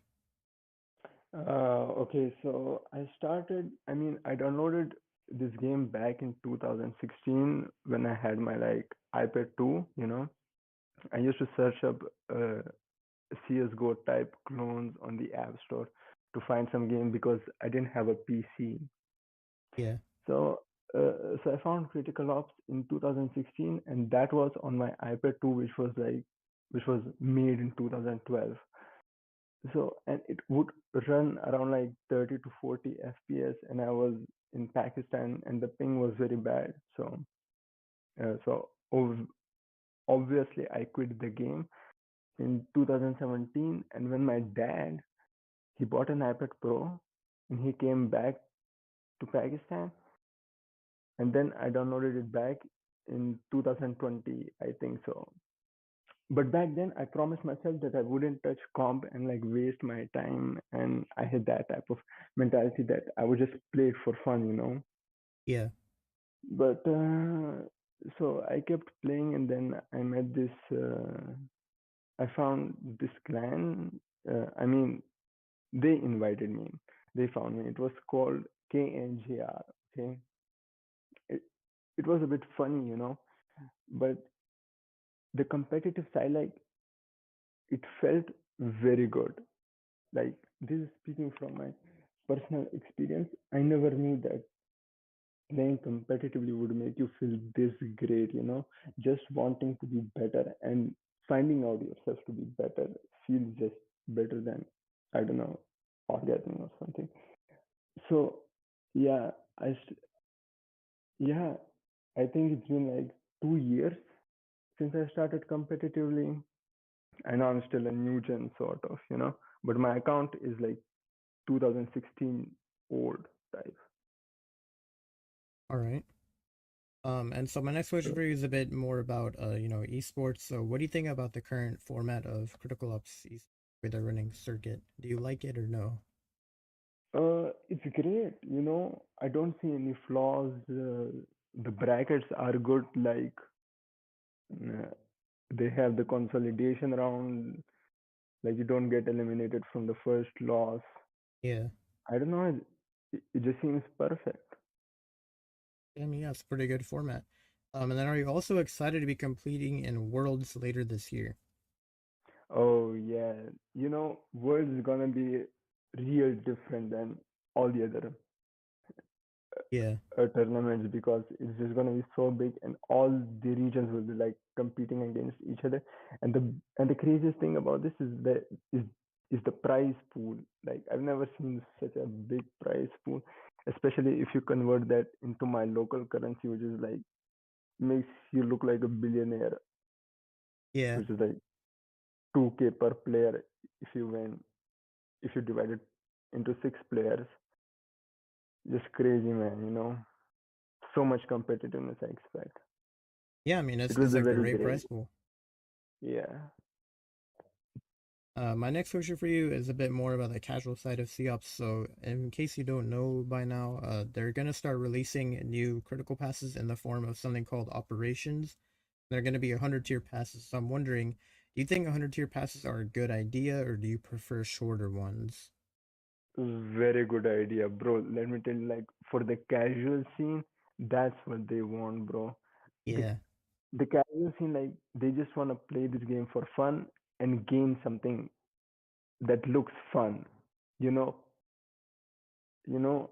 And I think 100 tier passes, and I don't know how many days was it. It was like 60 days, and then 100 tier passes, and if one tier pass is around 20,000 XP, I think people are going to be playing more than just daily, and that will boost up the game, you know, Yeah. because everyone want to have a good looking skins and all. I think it still would be better if they add a skin market though, but 100 tier passes, I think that's good in my opinion. Yeah. I mean, I'm excited for it too.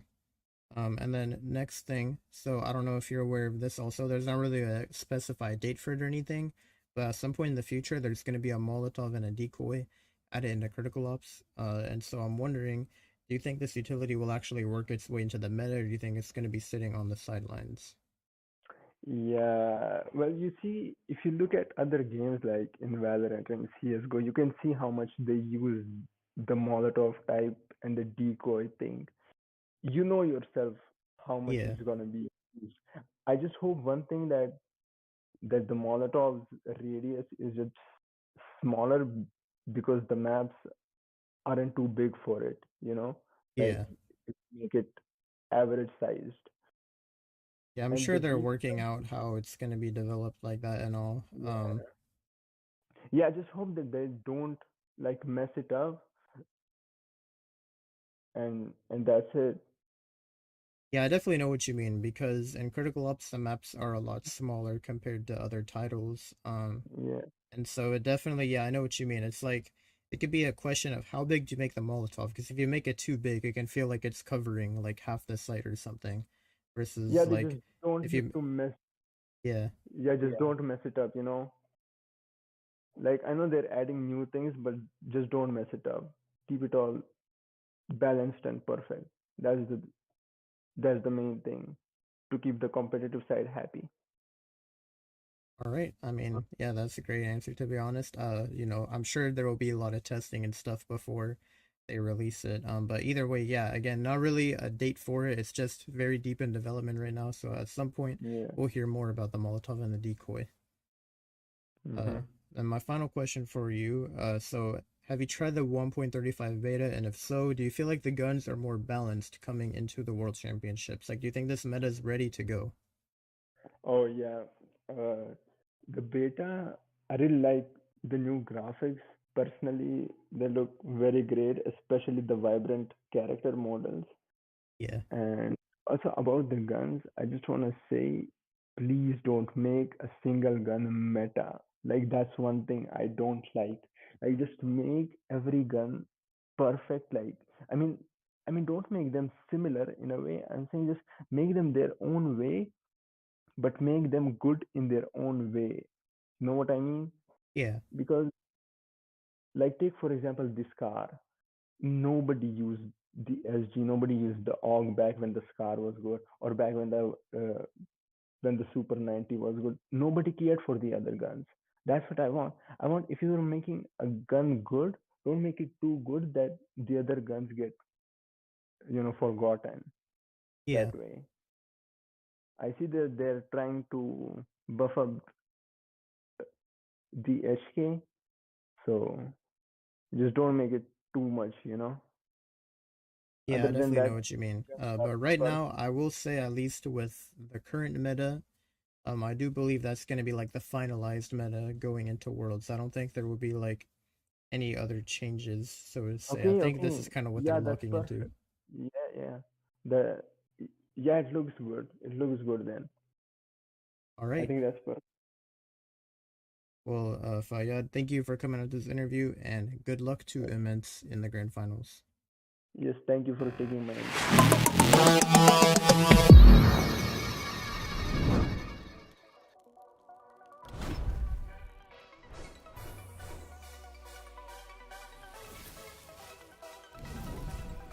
Let's go with Yol, able to get the double right there.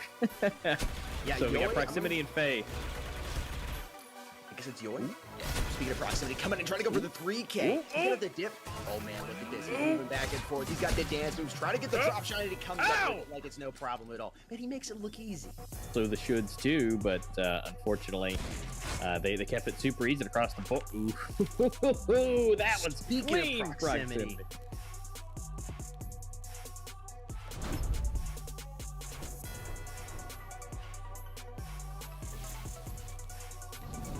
Two versus one here. Reborn, last player left alive. Ooh, he's got the angle. He's able to pick up the headshot there. Doink and doink. 7 HP for May, 20 for Reborn. Starts with the pre-fire. He's got to be so careful. Flashbang come out. He's going to go ahead and juke around, try to hit him in the back. That bomb is slowly taking down. Ooh, May's just positioned fantastically here.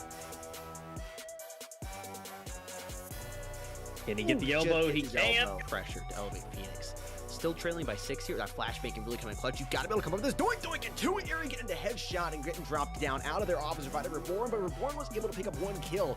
One, switch to the other, one, and then all of a sudden, they came for the what?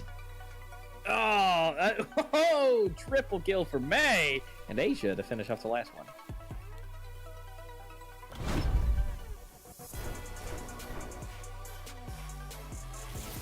Ori trying to go for the 2K. He's going to do about 50% of damage to that player over there. Tanks creeping up here. Flashbang out, finds one, gets the other one. About to go for another 3K.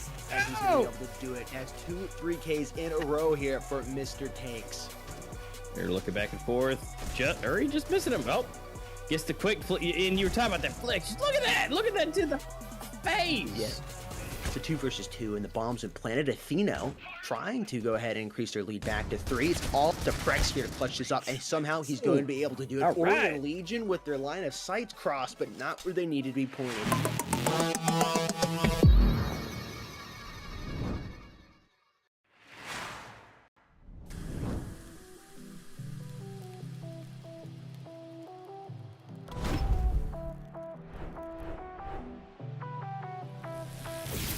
Through there, trying to get his crosshairs position right. That flashbang got him a little disoriented. RB is going to eliminate him, and Ori is the last left alive here, trying to work SG, striking back and forth. Previous season circuit skin right there. And look at that. Nice spot for them to sit over, but I don't think anyone can let that happen this easy. Oh, especially Illis. Oh my There's goodness. your Zuby top clip contest winner right there. 2 hanging back towards tree elbow. Reborn and Impressive wrapping around. That smoke grenade is going to cover their advancement up, and they're going to come behind and just absolutely clean up. Oh my god, Reborn with the quote. Want to go for the ace, but no, it's Buzz going to prevent that from happening. What? They all left. The bomb site is at least in danger of detonating. Ori does get a double. Here comes potential triple. And Illis playing for the final. He getting that beautiful past season circuit scan. Impressive rocking the same thing. Same for Illis. Still getting it. Still running strong. Buzz taking another one, but Illis here for the triple. Back to back to back. You should know Illis is low on HP. I've had 2 players contend with him. You hit him twice. You're going to catch Illis behind. That's fine. Now, Ori, with the more HP, knows where Glow's at, but lets him come right up and shoot him in the gut. Trying to get the spray and pray. Reborn going for that. Illis coming around for 2. Make that 3 and make it 4. Illis. With a quick flick with a U ratio. Bomb has been planted though. 2 players, 1 player now. RB is the last man to work here. Finds one, trying to go for the second. He's low on ammo, needs to be careful. Okay, you can go ahead and pop that reload. Bell's low on HP. RB coming around the corner, gonna make him pay for that. Throwing a frag grenade out, bounce it off. Ooh, and is able to also get the smoke grenade out. Wow, that was some crazy timing right there. Illis was firing a volley of shots, but someone was able to dodge him. RB is just rolling in. You know, it just kind of depends. Depends what Glow can do here, which is 1, 2, 2, and 3. 3. Along with Zest, picking it up in the middle of that triple kill.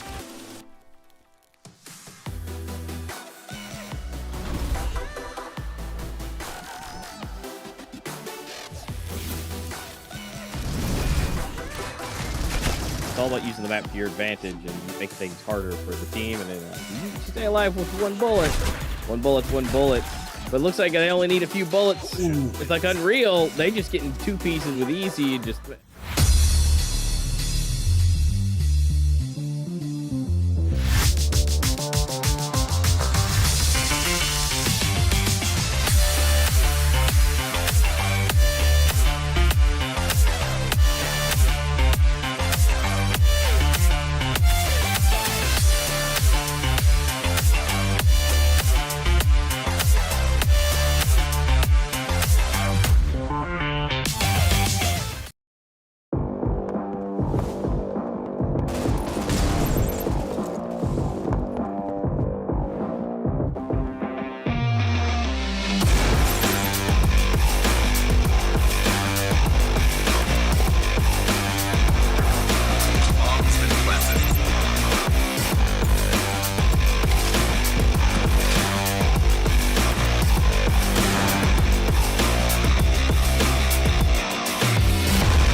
Yo, yo, yo, welcome back, Critical Ops Esports fans. Map number 4 is being prepared as we speak. Just got a couple more things they're doing in the background before we are ready to go into that. Currently, Legacy Asia is leading 2-1 in this best of 5 series.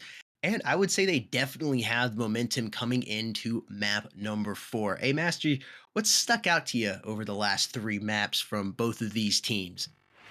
I mean, it really just comes down to the gameplay, game sense, and the biggest thing that Legacy has done is those shenanigan ecos. They pull out some shotties.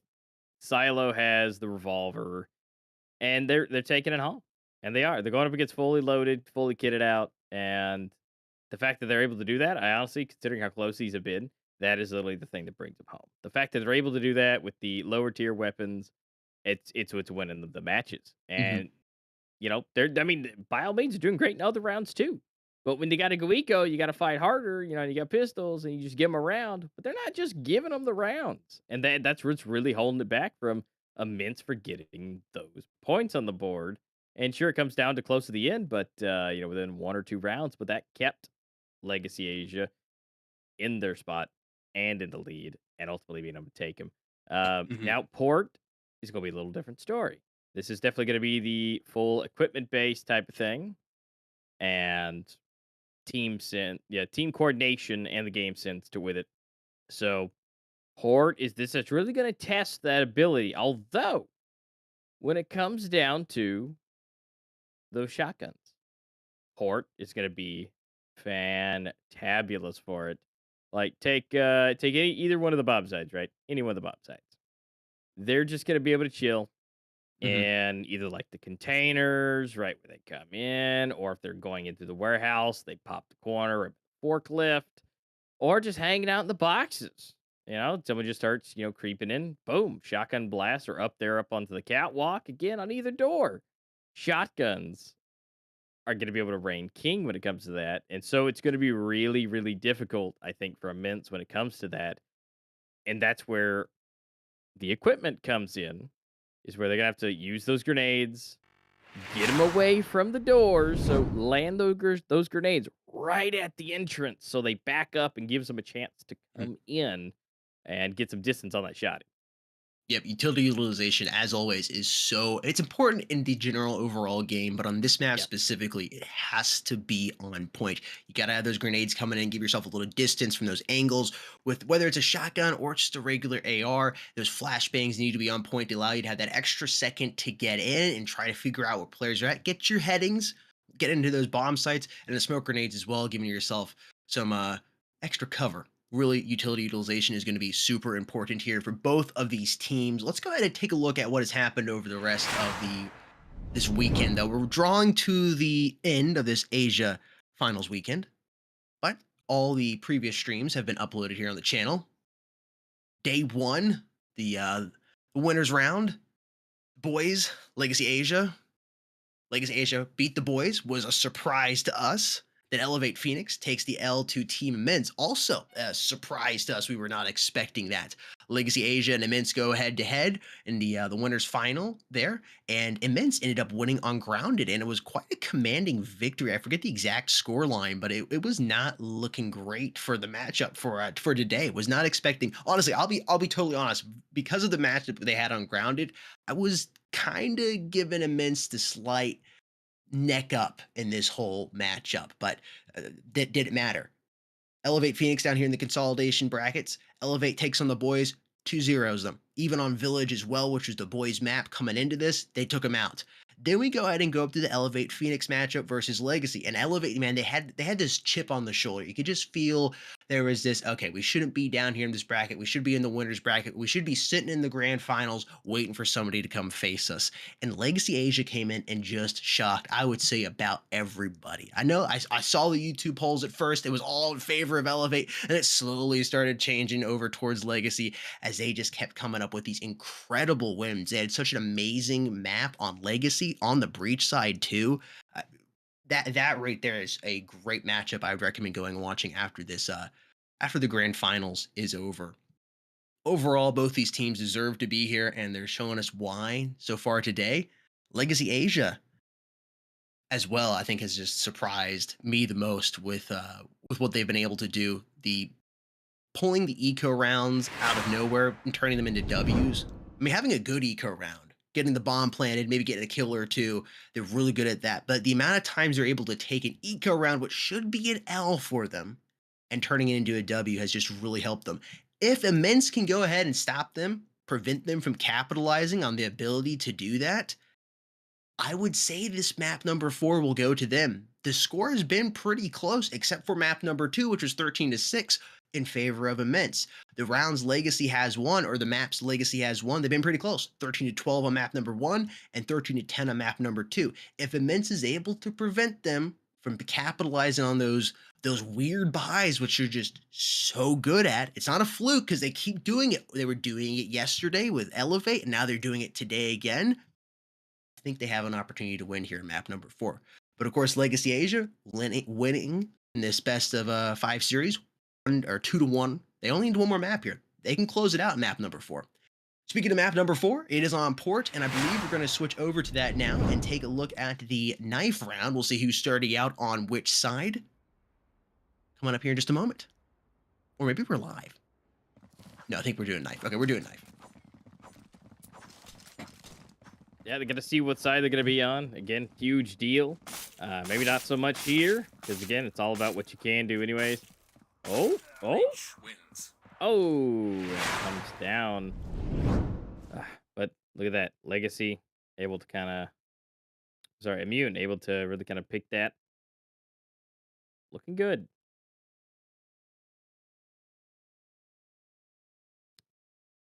Again, they're going to kind of just figure out. Yep, Which side's being side? selected, and Yeah. it should be good to go in this moment, folks. Oh, sorry, I didn't mean to cut you off. I was gonna say again, it doesn't necessarily matter again about which side, whatever, right? As far as I mean, technically, it'd be probably better off for Legacy, which I mean, I see that Immune's starting off on the breach, but I don't know. I don't know if that's a good idea or not. I mean, if they can get it some early rounds in without those shotties in place, but we'll see what they can kind of pull out of here. So they're going to have an easy time? I mean, kind of. Silo is here. He's giving the information. They're all coming in. Here we go. 5v5. Rocking it down. Yes, Lim, Eugene, Geo, Democracy. We get up one each. Leaving. Sumere and Silo. He's still alive back there? I thought he was done already. Apparently not. 1-1 Democracy versus Silo. Comes for that, and Democracy barrel stuffing it to his face with 4 health to his name. Immense taking the first one. Starting out strong here. Bomb planted and coming down to that 1v1 and winning it. But guess Comes what? Legacy Asia with the shotguns. The MR96s.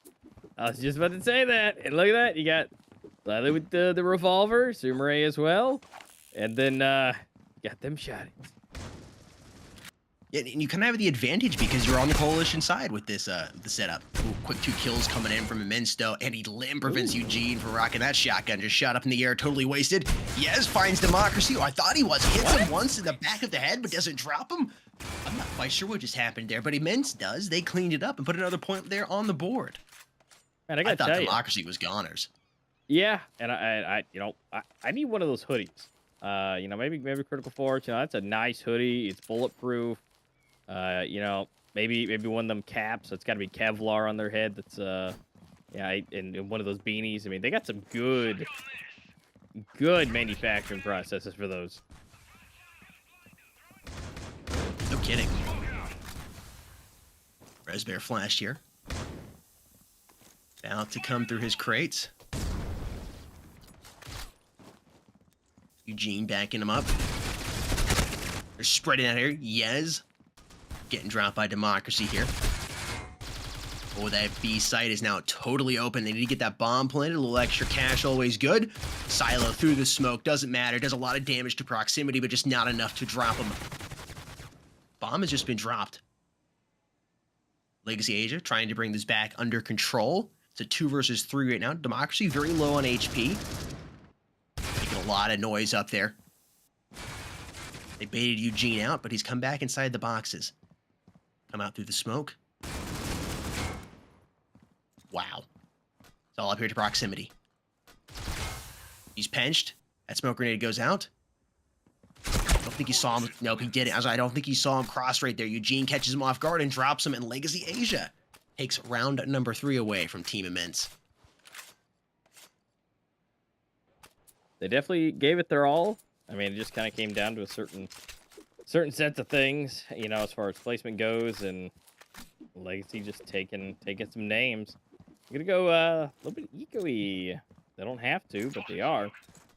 Go ahead and see what they can do. See if their revolver action can be just as good. Really hard. Oh man, Bear just sneaky. Proximity now in the same situation he was in. Oh man, they're just this is gonna be sick. Yeah, no! Oh! Is able to at least make one kill. Oh, and he's getting away too. No, he almost got the weapon. So close. That was awesome. They're both just standing back to back in the smoke with their knives out. If only they knew.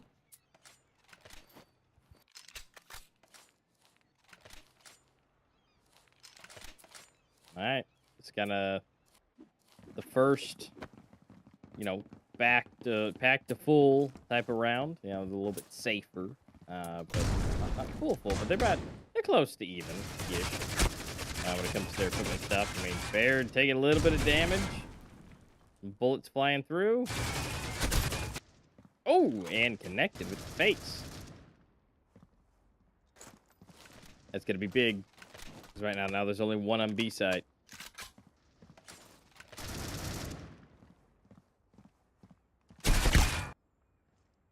Alright. Trade it out. Still, the B side is basically open. They're trying to still make them think, hey, we're trying to get in here. Why aren't you guys letting us in? But then little do they know, Super Ray over here. Checking it. Getting taken down. Headshot again from Geo. Geo again! Bomb has been planted. Bomb is down. 4-2. They try and retake. Bomb has been planted on B. Ooh. And the spray through the boxes. And my charging cable's gonna have holes in it now. Yeah. You know, that blender you wanted? I'm telling you, I can guarantee you're not getting that blender. Probably broke all the pieces. Oh, now the bomb's gonna go off. I'm gonna get nothing. Well, whatever. Team Immense about to take the lead. Ooh, Eugene. At least picking up one extra. Mm-hmm.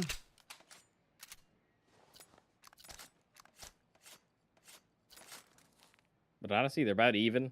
They both each had a gun. One player left. They both had 18,000. So, should be about even. Now depends what they want to do. All right, there we go. Silo didn't really buy up that much, but here we go with Bear. And, yeah, let's keep their shotties. Again, save a little bit extra cash. Because it can. These close quarters are going to be hard. Yeah, see, this is more specifically a spot I was referring to of, like, you know, you got to use those grenades. They're right there. And that's definitely going to be difficult. Now, personally, I still think somebody should be in the shotty right there on the inside straight to come through. Got plenty of cover. But also right here is also really good. Yep. But it all depends, because that one people try to peek a little bit more around. You might see a barrel, so you got to move and see like that. There's just not enough. He was so close to getting dropped. He had no idea. Proximity and Fade getting kills respectively there. SG and AK in their hands. Ooh, Eugene. This man is just mean. What a fantastic sub bringing him in. And money on the table. Just free, picking it up. Sumaray, very low on HP, just 2 to his name.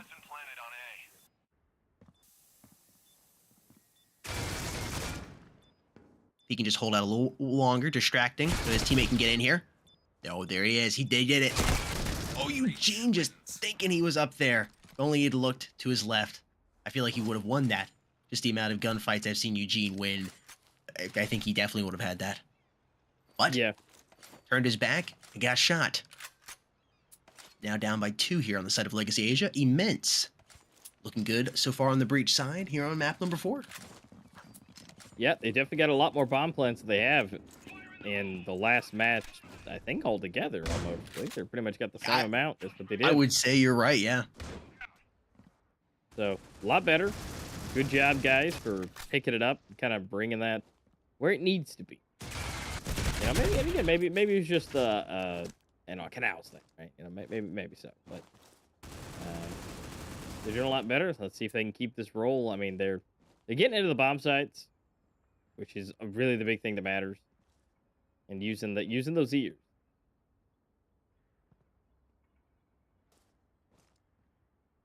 Just slow down. No one's really leg day. Oh, and Eugene, the first one to really kick it back up another notch. Flying in. Ooh.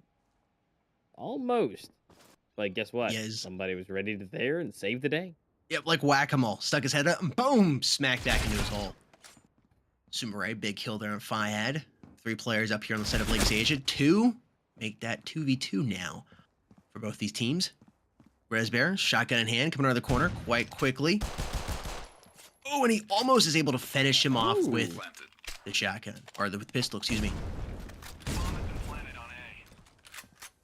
Finds the AK on the ground. I don't know, that shotgun might have worked inside of the A site. Oh my gosh. Reach wins. And that was all up to his ears. Really. God, Eugene, look. He's Poor doing T such heavy work.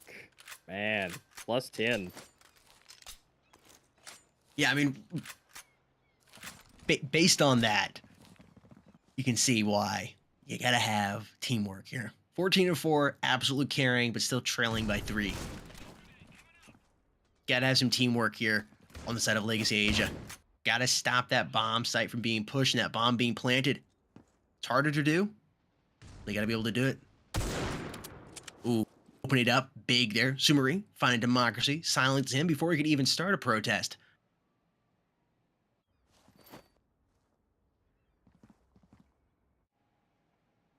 He's waiting. He just wants another one. He's hungry. He wants the blood. They're smart. They won't go back.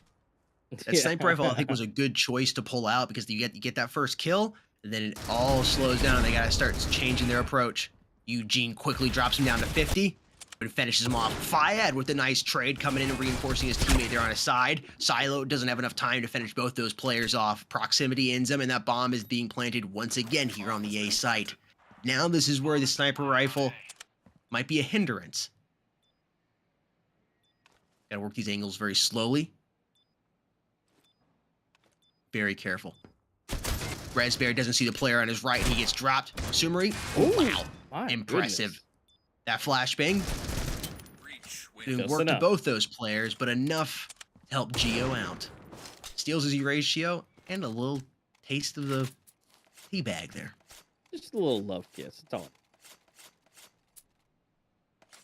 But Immense getting it up to 6 on the board. They're up by 4, and Legacy Asia trying to find their footings again. Not bad, and I love that they're able to continue to buy pretty decently by doing a little tradesies backsies with the shotguns. And again, they're working. Being able to switch weapons really quickly, get that pistol on there again, like we saw. And, ooh, Democracy done it again. Eugene, here we go. Change it up a little bit.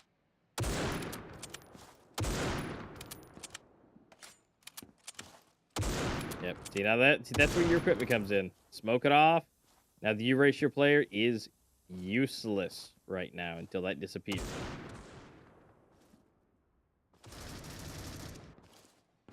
Minute left here on the clock.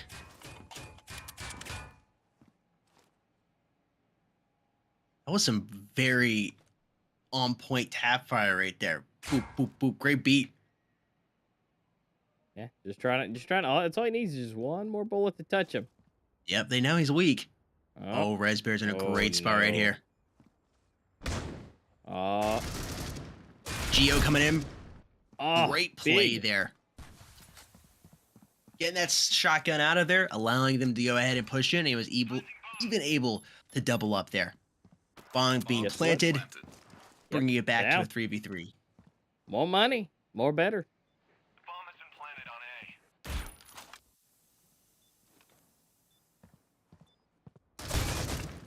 Oh man, Geo's on fire right now. So far, getting all 3. Here we go. Might change it up a bit. Yep, proximity. They know he's there.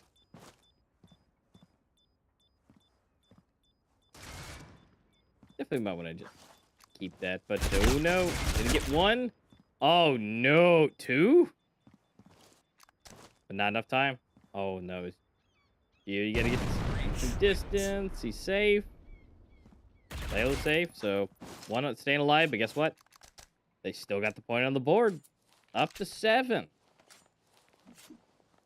You know, them planting that bomb basically every single round here is allowing them to get all those utilities each and every time. They're able to invest into little things like that. Maybe get a higher tier weapon than they might have previously been able to get.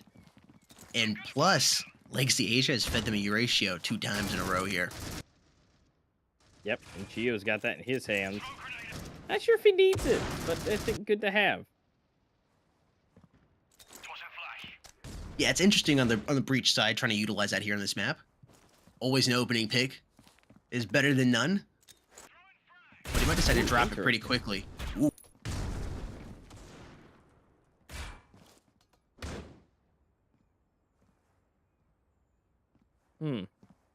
And they seem unsure right now. I mean, there's only 2 in there, but again, it's hard to kind of go right through the funnel. But they decided to go on the backside. They gotta still contend with Silo. Really depends, and that might be the route they're gonna take. They've got it smoked off just in case. Jump from the gun. Now they know he's there, and they both just blast him, and he's gonna get the kill. See, Bear doing it again, hopping around. They've got to change this. They're gonna move, yep, and from behind, there we go. That's exactly what they needed. But coming from the backside, here they come. But guess what? Bomb has been Bomb planted. goes down again. Perfect. I mean, again, if you lose the round, but at least as long as you can, get it, great. Iad. Elim again, and yes, getting taken out from the back. Another one on the board. Elim, Geo looking close together. 7 and 7 for Democracy and Proximity. Still rocking it pretty close, but not too bad. But then again, you got Eugene at the top of 16, but that gap between them, 2 at the bottom, is it's a huge gap.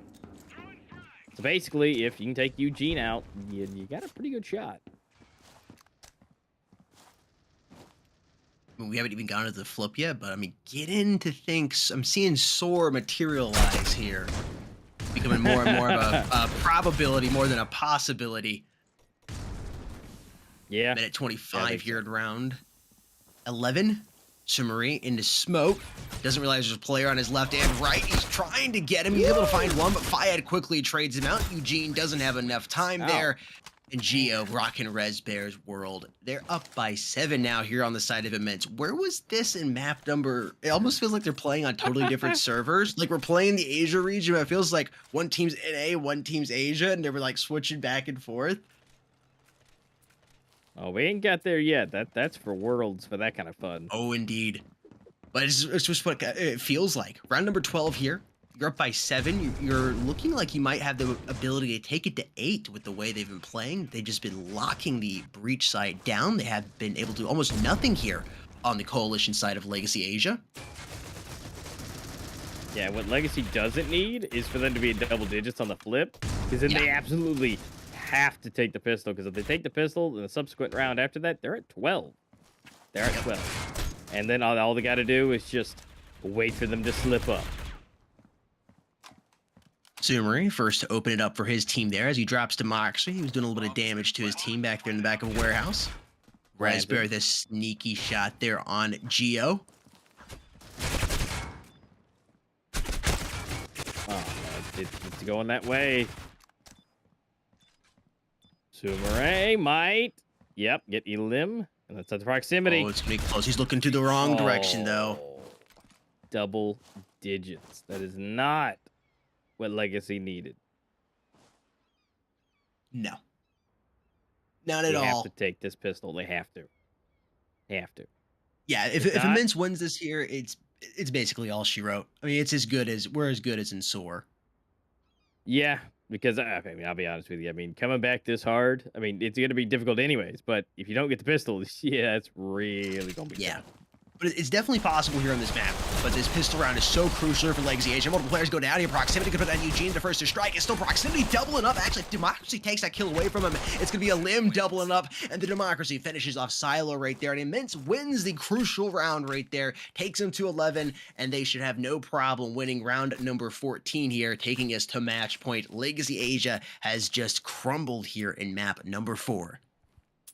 Yeah, it just is what it is. They're going to try a little bit of cheeky stuff. Yes, has a little SMG in his pocket, right? You know, little pew pew. But don't think that's gonna. It's a sea of they blue, wanted. baby. Yeah. Coalition wins. Wow. Yep.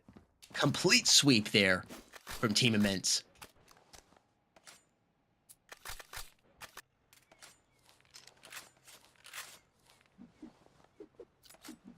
That's it. I think this is gonna be a big. You see, look, yes, at this point has a deagle. There's not much else. Got everything else, but hoping that the good old buddy old pals that they are can just grab him a nice weapon, you know, put it out there and see what they got. But Flash makes that real difficult. They still got the fighting spirit. Let's go try him. Res Bear 2. Very nice. He's going to need to get a third here. They really need to find one more man. You can see Lim over here. Low HP, but hiding. Trying to catch him off guard. 3 players alive here on the side of Team Immense. You're at match point. Plenty of time to work with. Geo rocking Eugene's world. Oh, Double no. it up, man. He's a rock star. Proximity finishes off Yeez. No. And it's about... Uh-oh. Uh-oh. Yeah, they start leaving there. Don't leave, guys. Coalition But see, wins. that's my thing. Is they get. What if he clutches it? What if he clutches it? What if? I mean, it's low, but still, what if? Yeah. Could But be the good start job. of a beautiful comeback. Yeah. But I mean, look at those scores, how close they are. 18, 16, 13, 12, and 9. And they're staying really close. So guess what we get to see? We're going We to go Soar, baby. You guys get a chance to see it in action. It's going to be great. And someone is going to be soaring to the first place spot, but only after we see someone hit 13. Once we do, somebody will be crowned champion, and we're going to be going to that 5th and final map. We made it. Best of 5. We made it. We got the distance. This is what you want to see in the finals. This is what you want to see. You don't want to see a quick 3-0. We've done it. I am loving this. It is very interesting to me when you see a map win coming in from Legacy Asia. Very close, but coming in from Immense, and there is an immense difference between the winning team and the losing team. I mean, there's a big gap. Was it 13-3 the last time? No, it was 13-6 the last time that happened on Yep. Plaza, Barcelona. Show my age again. And then right now, 13-2 on Port. When they win really Yeah. good. But then when they lose, it's just by that much. You know, a round or two is when they lose. And honestly, they kind of did what they needed to. They stopped the shotgun wins. They were able to stop it and see what happened. They weren't able to give them the money advantage. They really rocked the shotties a lot because they went, you know, kind of that little eco run way too often. And the fact that they found a way to stop that, they just stopped all the rounds. Yeah, and then Immense's ability to plant the bomb every single time, that helped him so much. A little Yeah. extra cash each and every time. You continue full buy of utilities, which is what you need on that map. You need the utilities. And out of all other maps, you really need to have as many utilities as you possibly can on port. Folks, with that being said, we are going to go into a break time. We're coming back from map number 5. The teams just need a little bit of extra time to charge and get ready and get their nerves collected and ready to go into this. This is the final map here of the Asia Grand Finals. We're going to be going into it here in the next half an hour. So we will see you here on the flip.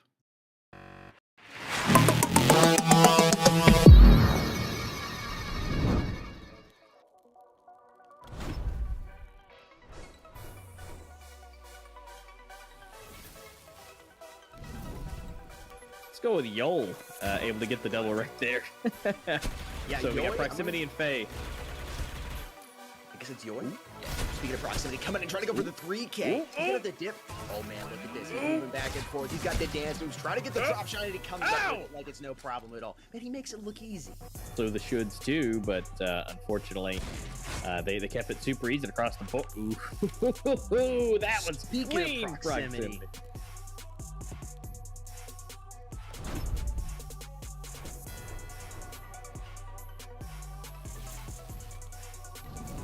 Two versus one here. Reborn last player alive. Ooh, he's got the angle. He's able to pick up the headshot there. Doink and doink.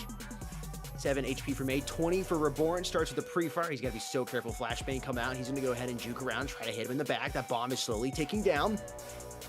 Ooh, May's just positioned fantastically here. Can he get the Just elbow? gets He his can't. elbow. Pressure to elevate Phoenix. Still trailing by 6 here. That flashbang can really come in clutch. You've got to be able to come up with this doink doink and 2 Eerie getting the headshot and getting dropped down out of their opposite by Reborn, but Reborn was able to pick up 1 kill. One, switch to the other, one, and then all of a sudden, they came for the what? Oh, triple kill for May and Asia to finish off the last one.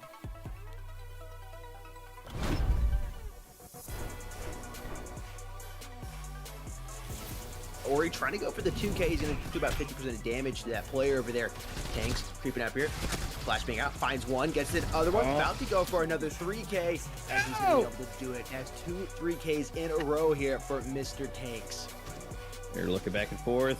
Uri just missing him. Oh, gets the quick flick. And you were talking about that flick. Just look at that. Look at that to the face. Yeah.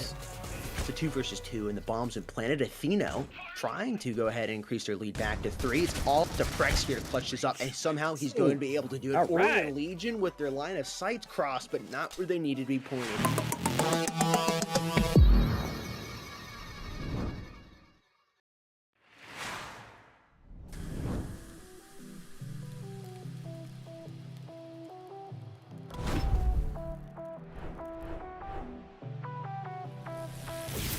Through there, trying to get his crosshairs position right. That flashbang got him a little disoriented. RB is going to eliminate him, and Ori is the last left alive here, trying to work SG straight back and forth. Previous season circuit skin right there. And look at that. Nice spot for them to sit over, but I don't think Ellis can let that happen this easy. Oh, especially Illis. Oh my There's goodness. your Zuby top clip contest winner right there. 2 hanging back towards tree elbow. Reborn and Impressive wrapping around. That smoke grenade is going to cover their advancement up, and they're going to come behind and just absolutely clean up. Oh my God, Reborn with the quote. Want to go for the ace, but no, it's Buzz going to prevent that from happening. What? They all left. The bomb site is at least in danger of detonating, or he does get a double. Here comes the potential triple, and Illis playing for the final. He getting that beautiful past season circuit skin. Impressive rocking the same thing. Same for Illis. Still getting it. Still running strong. Buzz taking another one, but Illis here for the triple. Back to back to back. You should know Illis is low on HP. You have had 2 players contend with him. You hit him twice. You're going to catch Illis behind. That's fine. Now, Ori, with the more HP, knows where Glow's at, but lets him come right up and shoot him in the gut. Trying to get the spray and pray. Reborn going for that. Illis coming around for 2. Make that 3 and make it 4. Illis. With a quick flick with a ratio, the bomb has been planted though. 2 players, 1 player now. RB is the last man to work here. Finds one, trying to go for the second. He's low on ammo, needs to be careful. Okay, he's gonna go ahead and pop that reload. Bell's low on HP. RB coming around the corner, gonna make him pay for that. Throwing a frag grenade out, bounce it off. Ooh, and able to also get the smoke grenade out Wow, that was some crazy timing right there. Illis was firing a volley of shots, but someone was able to dodge him. RB is just rolling in. You know, it just kind of depends. Depends what Glow can do here, which is 1, 2, 3. 3. Along with Zest, picking it up in the middle of that triple kill.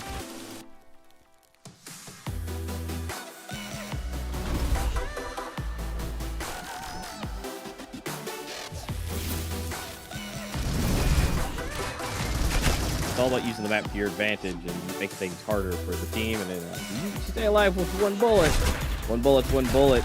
But it looks like they only need a few bullets. It's like Unreal. They just getting 2 pieces with easy. And just, again, the boys are just doing their thing. They're coming in for the knife. Officer. They know what they're doing. DRX is not, they haven't wanted to play it. So it is, it's interesting to see that for the boys, and you can already see that they're really dominating play. This bridge shot, look at Donk, unbelievable. What? Here and keep it go. That was almost bad. That was almost bad. Or really good for DRX. Oh no! Oh no! Here's Donk, man. Oh my gosh. Donk finding easy kills. He tries to go for the 4th and he picks it up. Insane.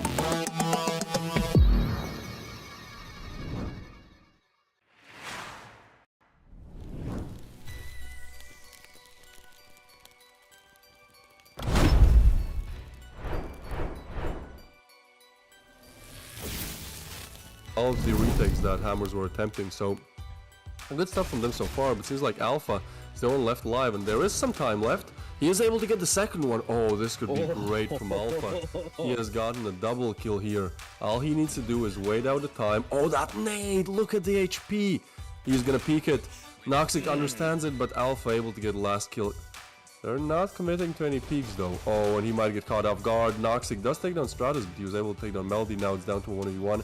All that Genis has to do here is just play on time. Oh no, Noxic. No.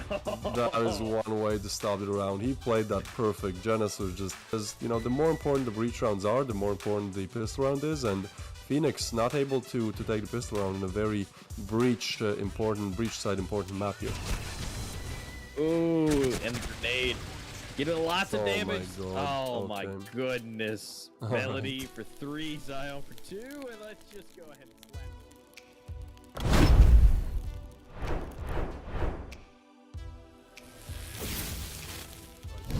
Push that belong area, which isn't actually the worst decision because 4 players are oriented more towards the A side of things here, so yeah, okay, that closes it though. Hez able to get a 2-piece, and this is a very easy shutdown eco round. So this could really go any direction here.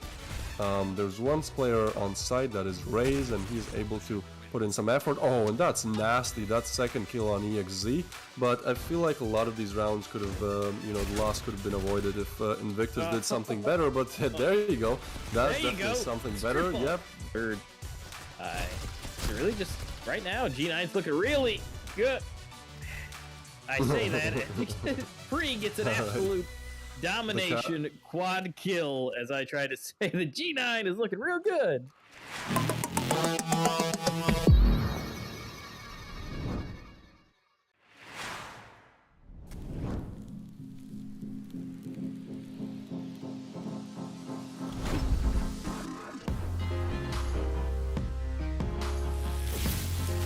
Because now he's able to isolate angles here. Oh, and Mixage, look at this.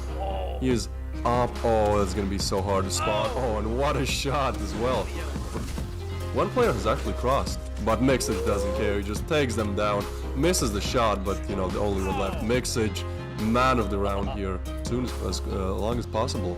And, oh, no, this is not good. There is no time to plant anymore. Fair. He's just going for the outplay. Oh, there's no way. Fair. What a shot from Fair. This will be a G9 victory here, and we're really seeing an upset in the first game. Whoa! I thought on the screen that the guy that had the P250 got the kill, but Pre is doing his best. Coming in. Yep. And he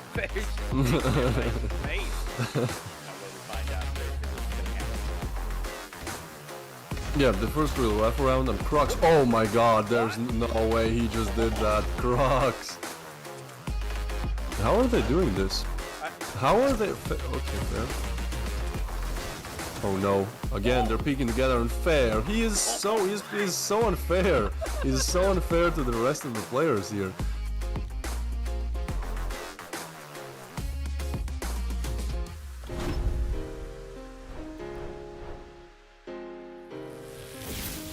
Clean sweep. We got Medusa here coming out with that AR-15. Love seeing it. But Medusa doesn't even need it. Halfway. Oh, whoa. Full ace. Much needed in this situation. And Symboli, his positioning and aim is everything but Stratus. That's a great push. Although the rest of the players is low. Oh, what a play there, Bref. Well, things might go for it better here, but Sensor, he's ready for it. And now Alpha. Oh, that's a good shot. But many more to be found in order to win this round. And he is on site, so that's good. He knows where both the players are. Gets a headshot. No way. Alpha, he could single-handedly turn this game around here. 1v3 turned to 1v1. The aim is everything here. Head glitches, close range. Alpha just trying to move around, trying to not catch a bullet. Trying to spot a player, spams it, but Symboli, he's able to get it.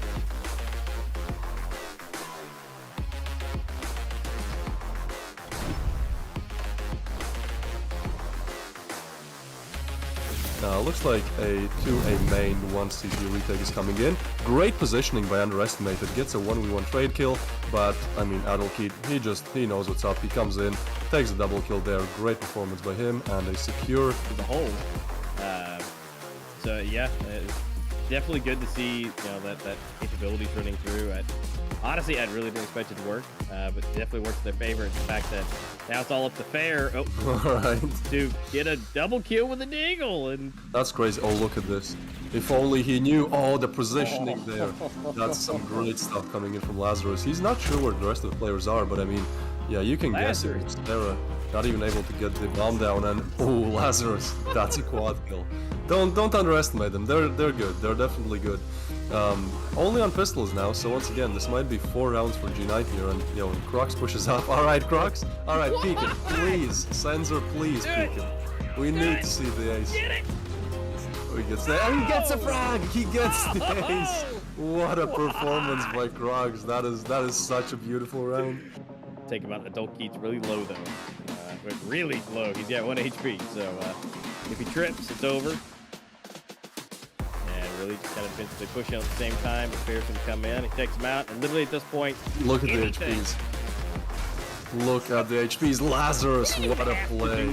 The rounds, I feel like this is such a close matchup. What is that, Nate? This is such a close matchup that really anything could happen. Oh, and look at that. Nexera gets a chance and utilizes it. Oh, what are these frags, man? How does he do that? Of the walk up there just because the U ratio was still in play. If they had obviously maybe known that it was. Uh-oh, Nax. He's gonna do it again. Oh, triple. Oh, almost.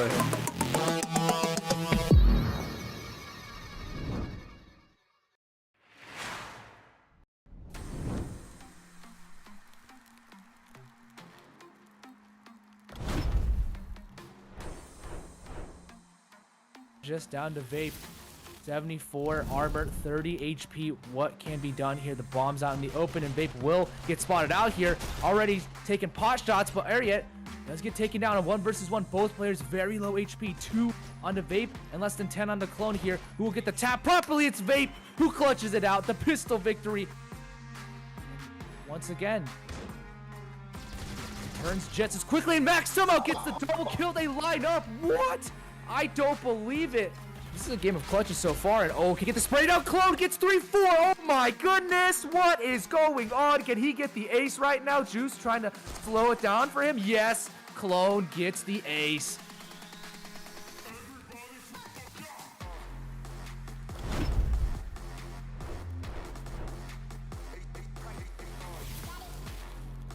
Is able to win his and first Coldy duel. too. Yeah, Coldy's been just popping off. A triple kill there from Coldy and Art. Impacts doing some spam damage, but it seems like maybe just a couple of kills here and there. Oh no, maybe 3 kills actually from Impact, living up to his name. Up then the tracks, S-Gen now have a lot of work to do to hold on. Oh, Hoodie somehow gets the jumping headshot onto Yuri, and he's made this possible. Now he has to go plant immediately. not too much time left, but he will plant safely and get that off. So Coldie now in the 1v1 against Hoodie. Can Hoodie win this one out? He's done damage onto Coldie, and yes, he'll win it somehow. Makes the clutch happen. The 1v2 Hoodie To be tested. Isaac could find a nice timing here, though, and there is a spray down for the 3. triple kill. Oh my goodness, double headshot. Protects it, the bomb site, as best he can. Coldie runs out through. He does get that first kill. He gets the second kill as well. Can he get the third? He knows that there's folks coming through quickly, and Isaac takes one down as well. This shotgun doing so much damage, and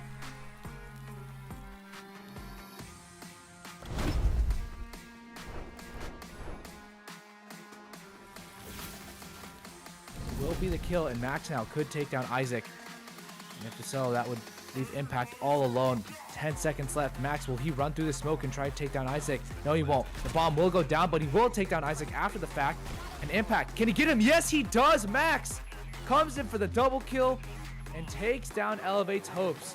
Concede this round. Impact wants to save maybe his hog. Finds Juice, actually. Does some damage. And Isaac is very low, but Impact has already found 2, actually. Can he find Clone? Yes, he finds 3 somehow. And now they are going for this retake. Does he know that Andrew's right above him? I don't think he's aware. Does he spot him out? Yes. Yes, Andrew finally takes down Impact, but now just down to Isaac. Can he take down Andrew? Yes, he can. Somehow the 2v4 works out in Elevate's favor. Maybe away from his device. Stuck there in Coalition spawn. Impact pushing out far through vents. Oh yeah, he could get some kills here. He does.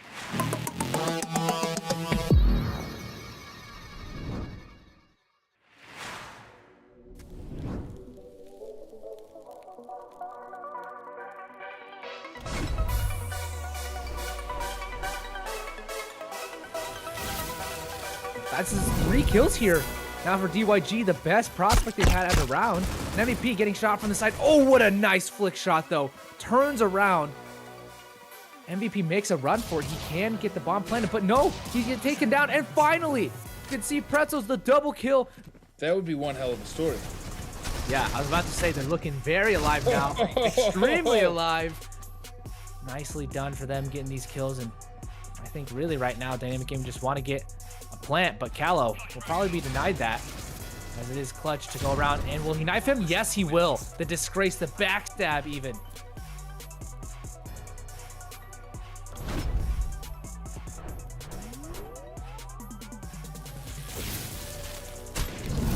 Elevate already. 2 players gone. V-Pop striking twice. 2 headshots with the MR96. He's got a tremendous gun advantage. I don't know if he wants to get this close, but it's paid off. There's a double, triple. Perfect timing. Does he get the quad? Yes. That's a highlight reel right there. Looking to reinforce here. 3 players already on the A-bomb site. Capo trying to come in for this AR-15, and he does get that perfect flashbang. Double flash them out, and Isaac as well answers back with another, making this as even as possible. Agonized finds one. Can Glocksy clutch this one out? It doesn't look likely as Agonized takes 2. Now, we'll rush on through. The spot in between 2 players there. Agonized finds 2 kills. Continues to spray. Hopes that there's someone else. 3 kills. Death taken out. And 4 kills there for Agonized. Slightly Coalition favorite statistically. And this is also after losing Chelly with the triple, V-Pop with a double to follow it up. That was quick.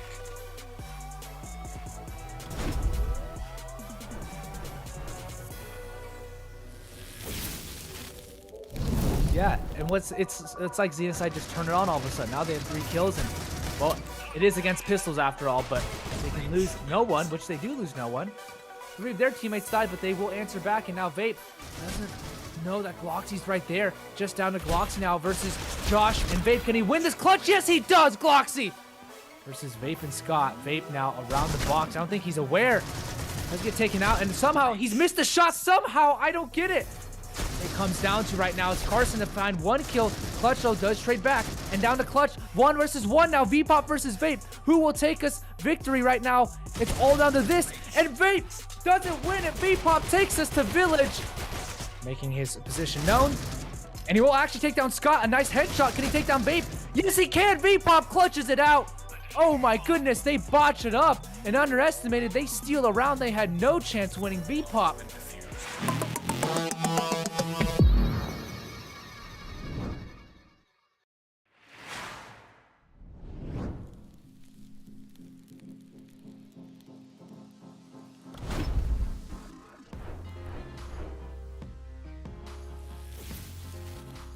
Finaliza o slow, Valiari double kill no Wallbang, leva mais um, a Kazegudan Spray 2 pra contar, 15 em Valiari, triple kill pra ele, levando também o Ace, fazendo a trade do Máfia, vai subindo ali pelo bombe, 2, conseguiu levar, meu Deus, deixou ralfado.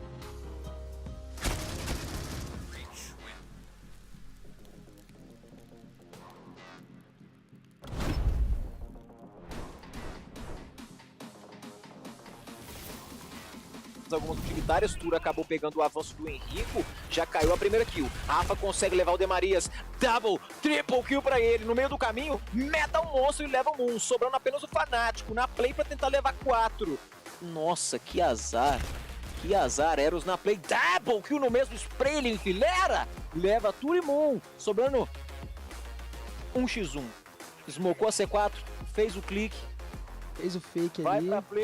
Vai pra play, já tem a info, clutch do Eros, levanta a placa que tem clutch dele, Eros na play, 1x3 ele... Henrico Lee segurou o spray, 1, 2, 3, 4 kills pra ele, Henrico Lee atropela a equipe da Surge. Meu Deus do céu! Poxa. Tem razão. Mas com certeza seria uma ajuda, né? Sim, com certeza, facilitaria bastante o serviço. Olha o Henrico! Triple kill pra ele, double kill de Eros. Não tá sendo suficiente, meu Deus, olha o spray de Maria. Olha o De Maria! 3, 4 pra ele. Segurou todo mundo, 5 é Ace. Caraca! Ace de Marias no eco, ele é sueco. O cego, Eros. Double kill pra ele, vai abrir 3k pra ele, a fera tem nome, é só na cara, sobrando apenas um noturno, será que vai dar Eros?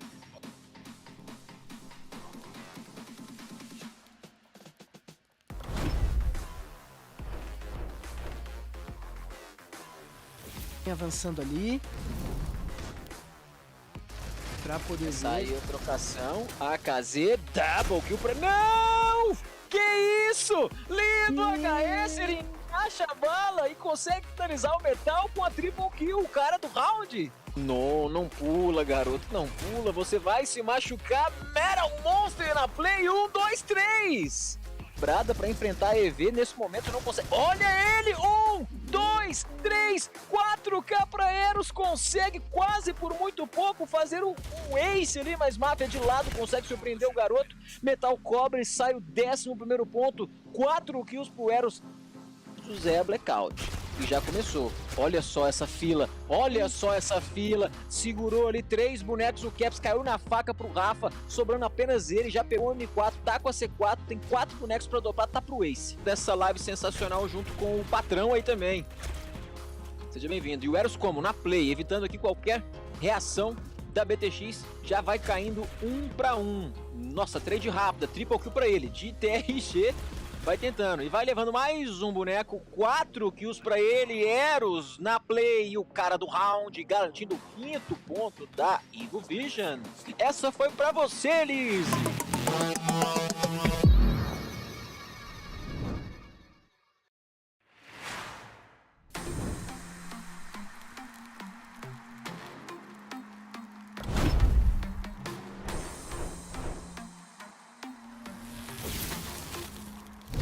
X4, C4 plantado, todo mundo bem postado, ninguém tá avançando. Olha ele, History, Champs, Satisfactory com double kill levando na trade, 3k de gol. Já tem a info, meu Deus. Oh my God. Satisfactory conseguiu o abate, mas não foi suficiente para evitar o ponto. Olha ele, já vem como double kill pra ele, vai no spray, 3k, 4k pro Cole. Meu Deus! Oh my God! Ace do Cole para Hammers Vision. Olha o Cole na first, levando o Chames. Double kill para ele no repique. 3K para ele de AWP, ele leva todo mundo. Que pecado, segurou o spray. Olha ele, de AK nova. 1, 2, 3, 4K dele. Vai segurar de M4, ele tá tentando algo. Segurou o spray. 1, 2, 3 zeros na play.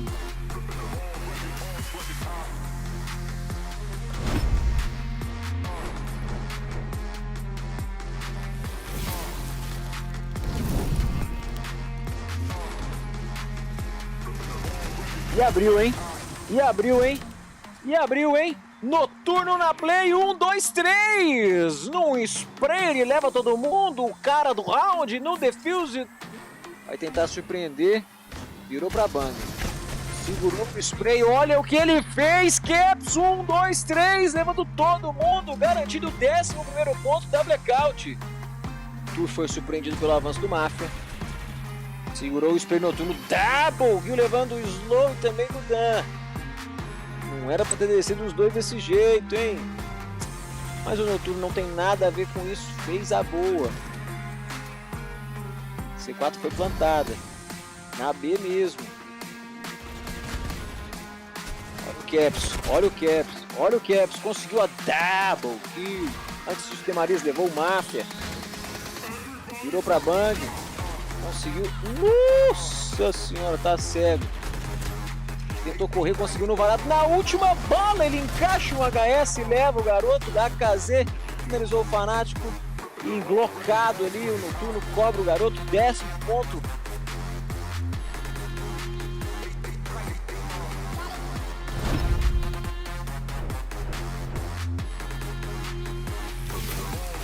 Disparo ali de 50 Mafia, levando ele acima dele. Eita, na faca, meu Deus! Double kill, o quê? Triple kill na faca, uma lenda! Sloane consegue levar geral! Barotou legal, olha a M4 aí que bonita.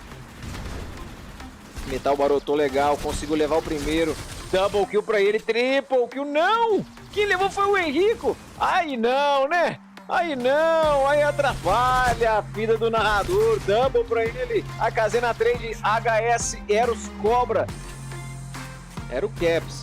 E avançou, conseguiu tirar o colete. Passou a K, o Eros HS. Leva um. E vai levar, hein? Boom! Double kill pra ele. Eros captura o Mafia. E passa por cima de Gudan. É match point. Gudan, olha o metal. Olha o metal. Metal de P250 consegue double kill. No meio do caminho, o Mafia conseguiu levar o Rafa. O spray, Calambi de 150 leva melhor. O Ambi finalizou, mas já caiu pro Caps. Eita, Metal leva triple kill. 4K de Metal Monster e de P250, ele amassou geral. Tomou a utilitária, acabou saindo. Caps cobra o Metal, sobrando apenas o Rafa. Empatou o confronto 9-9. Segurou o spray, Rafa, double kill. Ficou cego, segurou o spray, que? Triple kill pra ele mesmo, cego ele leva e tem jogo!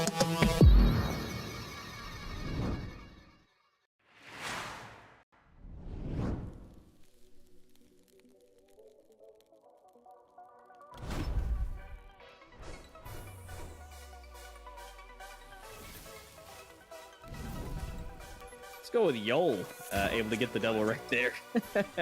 Yeah, so we got Yol, proximity and Faye. I guess it's Yoy. Speaking of proximity, coming and trying to go for the 3K. He's got the dip.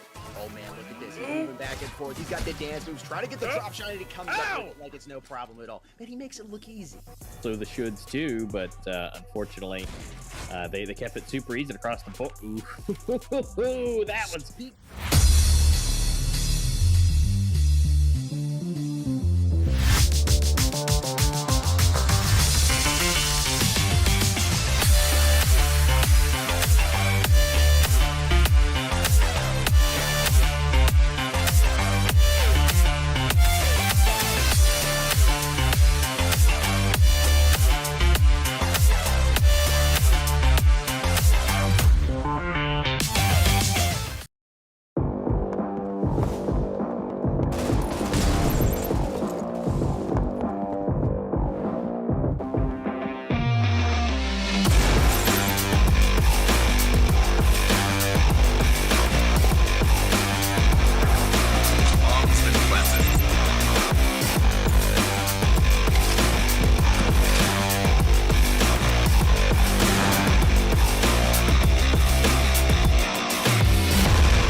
Yo, welcome back, everybody. It has been a little bit of a longer break time than normal, but 5 maps, or 4 maps, now on map number 5. Players needed a little time to charge and relax and reset before we go ahead and hop into map number 5. But I think the wait has been worth the wait. Here we are. Map number 5, almost ready to go. It's going to be on Soar. We're going to see who is soaring high today, and who'll be cruising in or flying in, soaring into that grand finals, that first place spot. We've been through Bureau, Plaza, Canals, and Port. Interesting enough, the winners have won their map picks. Legacy taking Bureau just by 1 point. Plaza won over to Team Immense. They won by 7. Canals won by 3 from Team Legacy. And Port, a incredibly commanding victory, 13-2. Ouch. Going towards Immense. Now, this is the decider map. Neither of these teams have chose, so that pattern doesn't hold. But I guess if the pattern holds for them, Immense losing the even or the odd maps, then you got to give Legacy that edge up. That's the only analysis I can do here. Is just like that pattern based. There's really nothing more I can give here. These two teams have been throwing incredible things at us, surprising me at every single turn. I don't know what we're going to see here in map number 5. Soar is one of those wild card maps too. You know, the coalition spawn on a bomb site. It just the whole map itself. It is going to be an interesting one. We're moving here into the knife right now. Everybody's in here ready to go. They've had their breaks. They're charged, ready to go. So you start on which side? Ooh, down to 1v1, and Democracy is going to win it. The first time he's gotten 2 kills. Right back to back there in the knife round. So many practices. They'll be deciding which side they want to start on. Hey, Master, got any predictions? Anything you think's gonna happen? Anything you've seen materialize in your mind here, maybe? You know, not really, because we have nothing on Soar. You barely have anything for any team for Soar. It's not a long range, but it's not a close range, so maybe a U ratio might come out, maybe a little bit. You know, kind of over towards sliding over maybe to A, on the outside of B. But I don't know if Legacy might have a leg up purely because of the shotguns and the bomb sites. Yeah. It's definitely, out of anything, that is the only real advantage I can really think any one of these teams may have. Ooh, almost was able to grab that flick, but just missed him there. Sumeri down to 9 HP. Bomb being planted once again by Immense. If Immense can keep this up, they were doing a great job of it in map number 4. If they can keep it up here in map number 5, it's not going to look good for Legacy Asia. Still so early on, though. Working on retaking that bomb site. Resbear goes down. It's all up to Silo here to come up with his 2 kills. There in the corner here. Finds one. Tries to get the second. Oh, he's moving back and forth. He's low on HP. He doesn't have enough to land it, though. Team Immense taking the W. I mean, they're taking it. They're able to get the bomb planted. Again, getting into their official spawn and making it happen. But as we see, 2 shotties are coming out, at least. We got the revolvers coming. Our 2 kind of snipers / pseudo snipers, you know, Silo and Sumere, able to do that.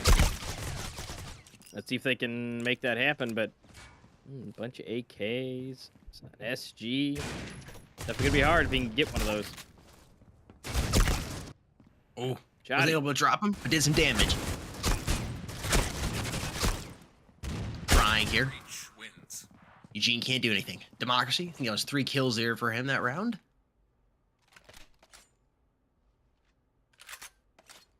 And everybody staying alive too. Clean sweep. No one died. And it's about as really good. I mean, the shotties were definitely a good option, mainly in B, or if they'd held the corners, at least, you know, maybe right there on the edge of A, might have been a little bit better. But unfortunately, the way that they went and the way that the altercation happened, way too much distance. Yeah. But Bear has a good chance still. He is just right on the outside. You know, honestly, that might have been, instead of summary right there, it might have been would have been, or should have been, the shot right there. It wouldn't help. Whoa. Ooh, Gio yes. oh no, Gio killed himself. Rocked his own world.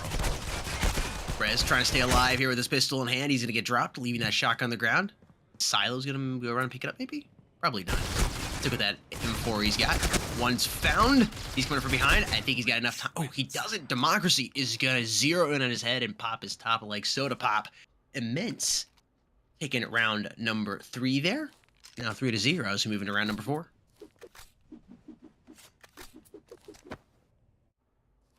I think this is the only time we've seen Immense take the 3rd round. Usually it's kind of them taking the 1st, and then Legacy builds it up, they take it. So it's a good break for him. Be able to put the 3 on the board with them still at 0. See if they can rack it up one more time. Get a full buys though, at least for ARs wise for Legacy. So have to see what they're able to do. Oh no, Silo coming from behind.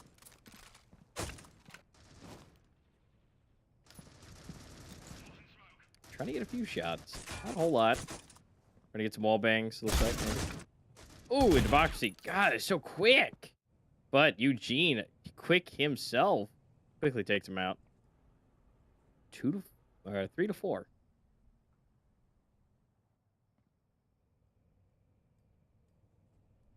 Slowly moving around here. Yeah. Can they see anything? Looking like they're favoring B. See number 2 player there. Yez moving up very quick to reinforce that B site. Bomb beginning to move up back over towards ramp. Maybe thinking about going A. It's going to be Rezbear up here defending that ramp. Smoke grenade coming in. Probably going to let his teammates know. Oh, gets zeroed by Fayad there. But able to do a little bit of damage. Should see that rotation coming in from at least one player there. Yez. Watching. Eugene hesitated just for a moment. Wanted to get as much information as he possibly could. 2 players with the live now on this immense side. Very low HP for Fayad as well. Coalition wins. It's all cleaned up there by Legacy Asia. Round number 4 going to them. Immense now only leads by 2.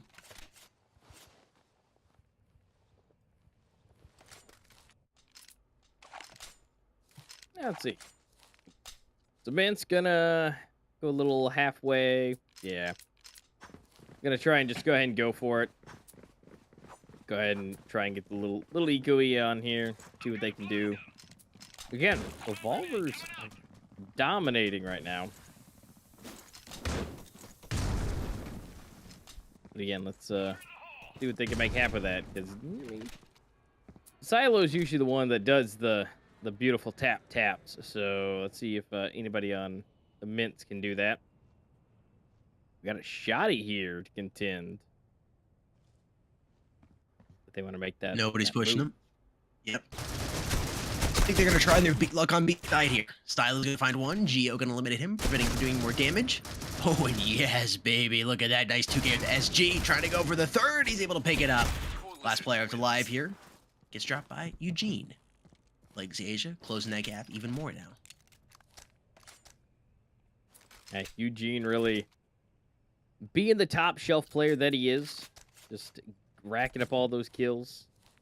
Doing what he does. And he's not exactly being flashy this time around as far as kills go. But again, when he does, it's laser focused.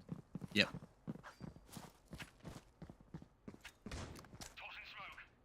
Broken by coming in here from Immense as well. A couple Deagles. AK. Should be another round going in favor of Legacy Asia unless Immense is able to pull something special out.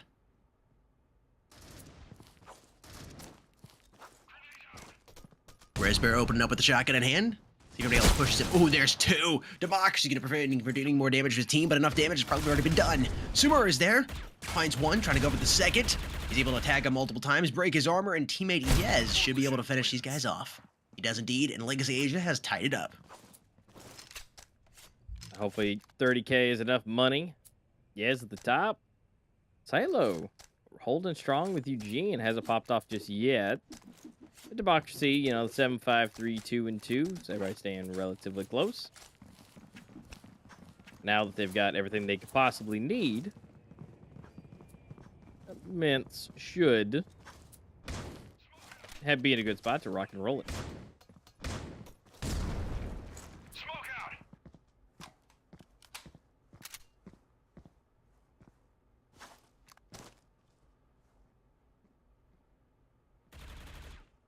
Couple warning shots, nothing too crazy yet. Trying to feel each other out. Bomb slowly making its way around here poolside. A is the side of choice, unless they're just going to make a lot of noise and then move back, but probably not. There's a lot of players over here. Further time goes on, the more they're committing. Whereas Bear making a little bit of noise, see if you find anybody through that smoke. And Eugene is the first to strike, opening it up there on Democracy. Big win. Fayad is going to take down Sumare. 53 on the clock. That grenade doing some good damage there. Fayad low. He does decide to push out with his team. You now see the bomb rotating back around. It's going to try to work its way here inside of B site. Two players still hanging here on A. It's Geo and Fayad. That smoke's about to dissipate, and Eugene might get his world rocked. Ooh, Silo about to have some visitors. Oh. Welcome to the slaughterhouse. No. Oh, how did he get a headshot? Just sliding back and forth, head to head. Geo's still not out of this yet. It's going to be a rocky road ahead for him. I think he's going to be able to escape with his life, though, and that gun. Which they definitely need here. Yeah, that makes it a whole lot easier. Be able to keep that. Not to worry about it. So, everybody's buying up again. Looks pretty decent as far as, your equipment goes. Definitely not as good as Legacies, but, they don't need it yet. That early lead Immense had created is totally evaporated. Legacy Asia now leading by 1. Fayad is the first to open it up here, finding Sumari.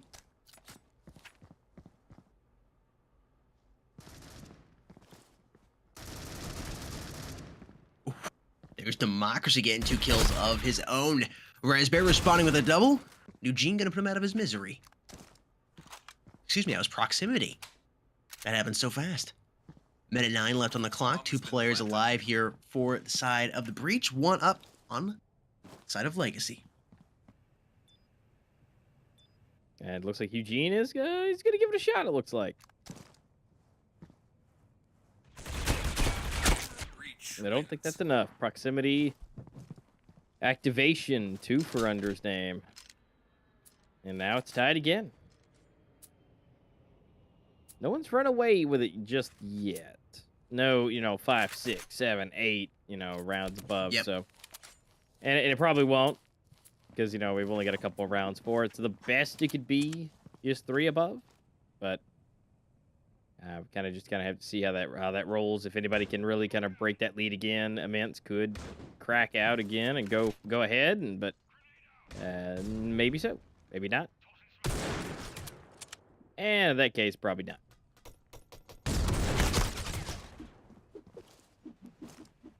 Forcing that sniper to get out of there. Yeah. Oh, yeah.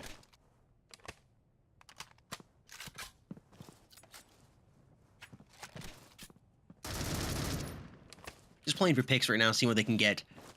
Legacy already opening up, dropping Elim out of the round. See if they can find 1 here on the side of Immense to even things up. There's Democracy. Do get to Silo. Resbear's been huge over here. Geo coming in, knocking. Players here. Make that 1 alive. Yez is the last one. 3 players to contend with here on the side of Immense. He sees 1 in the back, but the player on the left is going to drop him.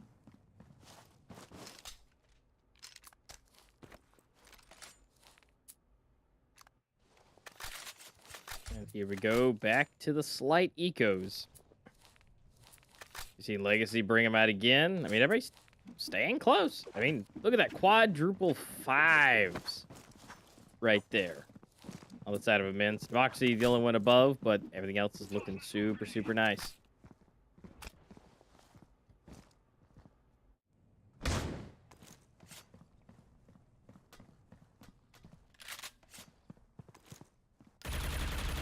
the time. No one's really pushing just yet. Again, this is kind of the no mistakes map. Now, there is no more after this. Yep. Yeah, for both these teams, best of 5, tied 2-2 here. It'll all come down to this.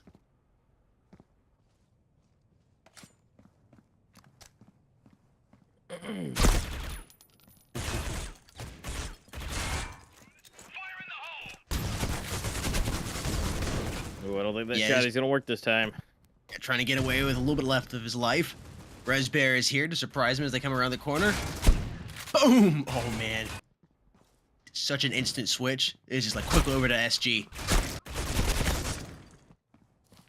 Players getting dropped left and right here. Silo left with the MR96. Oop. Wow, I thought he was going to have him. I really did too. I mean, that headshot was, or at least almost headshot at that point. I mean, that almost looked like he should have just had it. Yeah, 100%.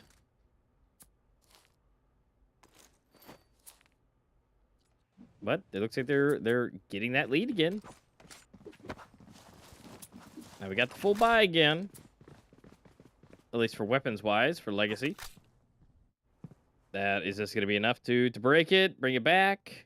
Or is Immense feeling too good about it? Because your mindset and your energy play a huge part in it.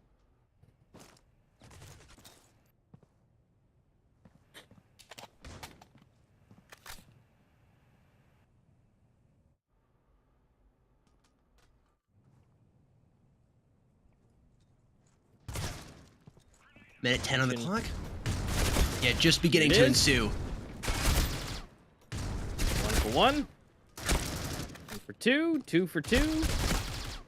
Back around. 2 for 3. Let's see another yellow. Yes, we are. Down to 2 versus 2. They're on the A site. Bomb is in hand. Looks like a fast run on the way to B.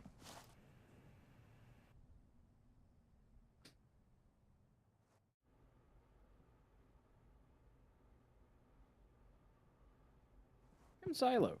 Run around the back. That bomb looks like something planted here. By proximity, they'll know where they're at after this.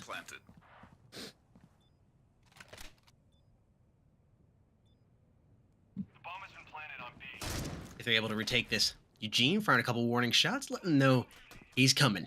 Watch out for him. Silo loses to proximity, and Geo quickly cleans up Eugene. It's Immense taking their lead back up to 3. Are they going to get to the 4? You know, I really didn't expect, like I said, there was going to be probably a solid 3 on it going over into the flip. But, I mean, are they going to make it 4? Like it might be. Definitely have the buys to work with here.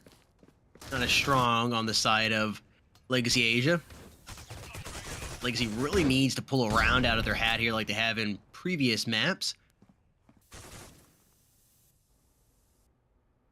Rez is an interesting spot with that shotgun, really trying to catch people off guard.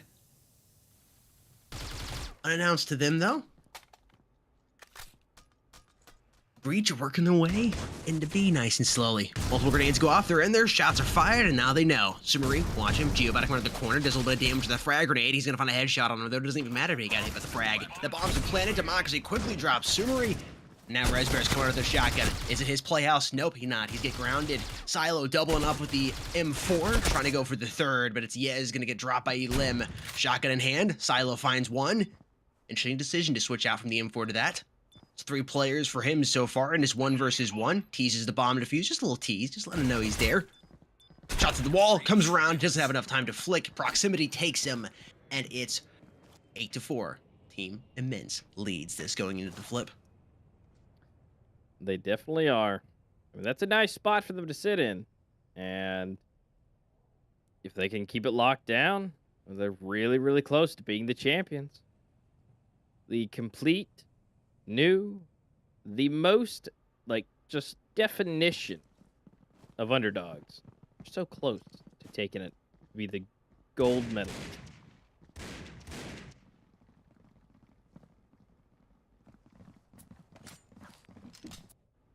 Quick little check, and there we go. We dip, moving over to B. Excuse me, moving over to A. Get my bomb sites confused here. Democracy opens up a nice little headshot there on Eugene. Ooh, Geo drops shots, almost able to double up, but he gets put down. Elim quickly punished as coming from behind. Bomb hasn't yet to be planted. Democracy's locking it down. They're on their back, and they all close them up there. Right by the AC units, it's 9-4. Big round win there from Immense. This isn't looking good here for Legacy Asia. They just seem to be tired. They can't do anything. Winning that round, Immense is basically guaranteed this next one, which will put them up by 6. But these are the rounds Legacy Asia has been typically good at, being able to pull a round win out of a very, very difficult eco round. Fiad flash, but waiting for them here by poolside. I think we're going to see Silo popping around the corner. It should be him versus Fiad. I don't know if he's going to be expecting him. Ooh, Democracy really overextended, catching Sumeri off guard. Fiad coming up. He's missing multiple shots. He's got to be careful. Silo can make you pay for that, but not this time. Oh my gosh, Democracy. He knows the situation he's in. He wants to go ahead and get this over with. He is not losing. He wants this very bad. His teammate Fiad comes in, finishes up Yez. And there we are, 10-4. They're up by 6. This could be it. I mean, Legacies. I mean, when Immense wins, they do this, and so far, Legacy has not been able to combat it this far down when it happens. I mean, if they're gonna change it, this is now. This is it. For them to be able to do it. So, I mean, at this point, it is just, you know, this is big. Ooh, that click coming out. Ooh, that click. He knows. He's looking around, searching to see if he can find him. He is low on HP. He's got to be careful. Democracy battling back and forth here. Here's Fiad. Oh, so low on HP. Frag grenade coming in. A lot of yellow in that room. Easy to pop around the corner. Geo finding Yez. Silo is going to eliminate Democracy. Silence him. He was sick of hearing him yell and scream. 2 players left alive here on each side now. 45 seconds on the clock. Elim making a little bit of noise coming in. He's going to go to side and make a wise decision and back on out of there. Try to let that timer run out a little bit more. Yeah. Down and lower on time. 30 seconds to work with, and they're all pinched and sandwiched. Silo, the last man alive here. Thought he's going to grab a quick beer, but nope, decides not to. Just takes Elim's head off. I think this definitely might be one of those. Just, you know, they can get it. All they got to do is say. They need to risk it. The best decision. Bombs locked down. 6 seconds left on the clock, and you're going to need as much as you can get. I mean, you're looking at it. I mean, yes, you will have the loss bonus coming in, which will help him out, but keeping that AUG definitely going to be handy. 11-4, they lead by 7. Yeah, it's rough. I mean, they're not bad right now. They're not bad. They're still doing good. You know, that loss bonus is really keeping them in, but they're not able to buy everything, of course. They've got to be able to get some kills and take it. But this is rough.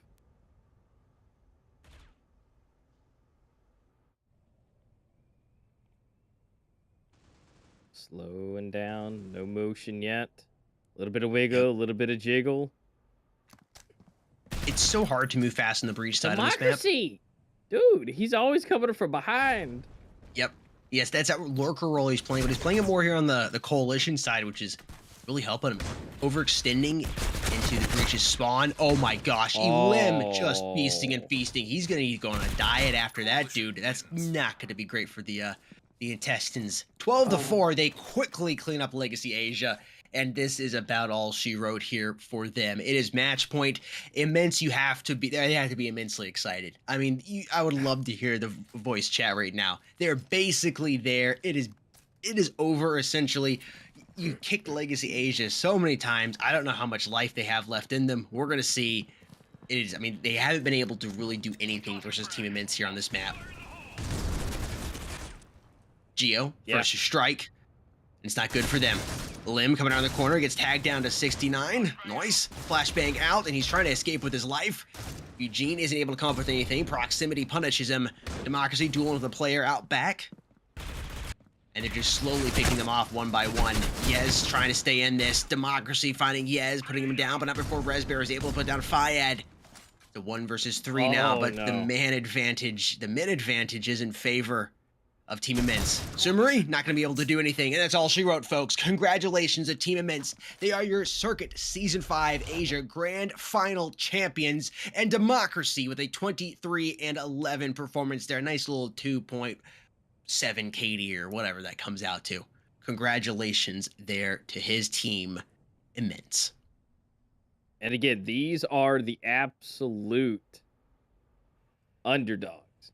I mean, Democracy having the most experience, only, he had 30 maps played in the entirety of Circuit, but coming down to the end, these guys taking the victory, showing everybody, just because you're new, just because you're unknown, you are able to still walk away champions. Yep.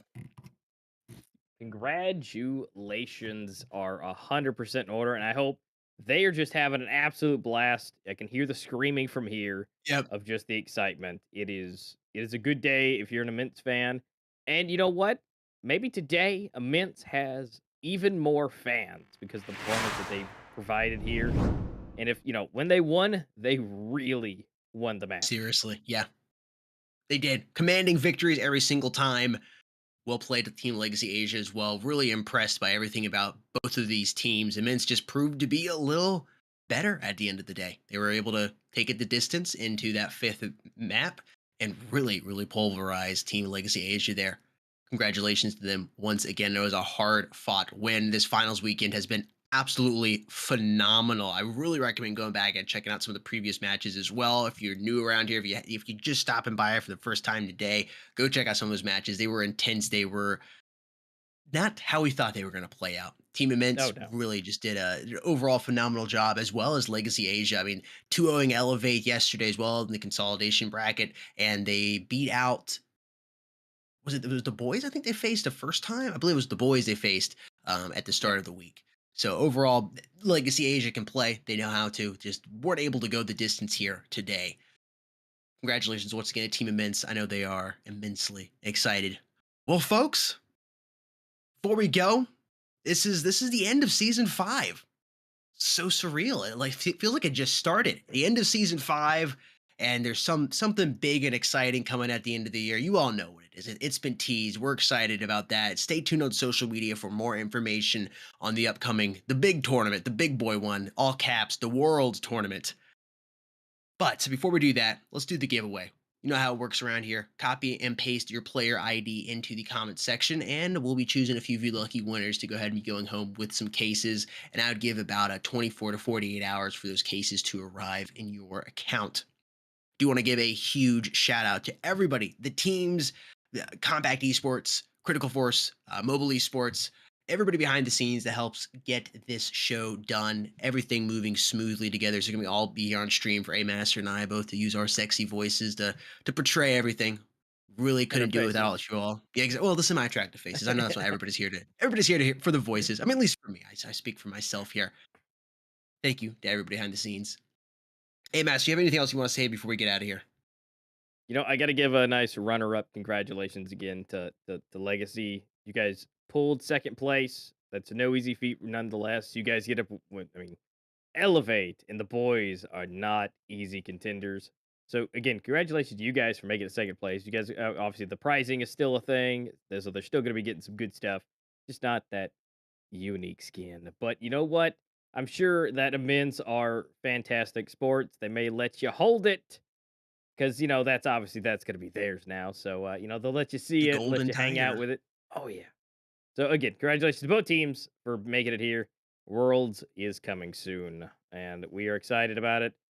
Can't wait for that stuff to be released to everyone, including us, so we can find out kind of how that's going to be rolling. But that All the is juicy it. details. We have no more matches. We have a champion. We have the crown to give, and it has been given. And again, congratulations. And I think that's all we got. Yeah, that's all we got, folks. Again, drop those player IDs down there in the comment section. We'll be choosing a few of you lucky winners for some cases. GG's to everybody. Congratulations once again to Team Immense. It has been a phenomenal circuit season 5 here in the Asia region. I have had a blast. With all that being said, this is Sudden Death and A Master signing out, and we'll see you somewhere soon on the internet. Peace. See you guys.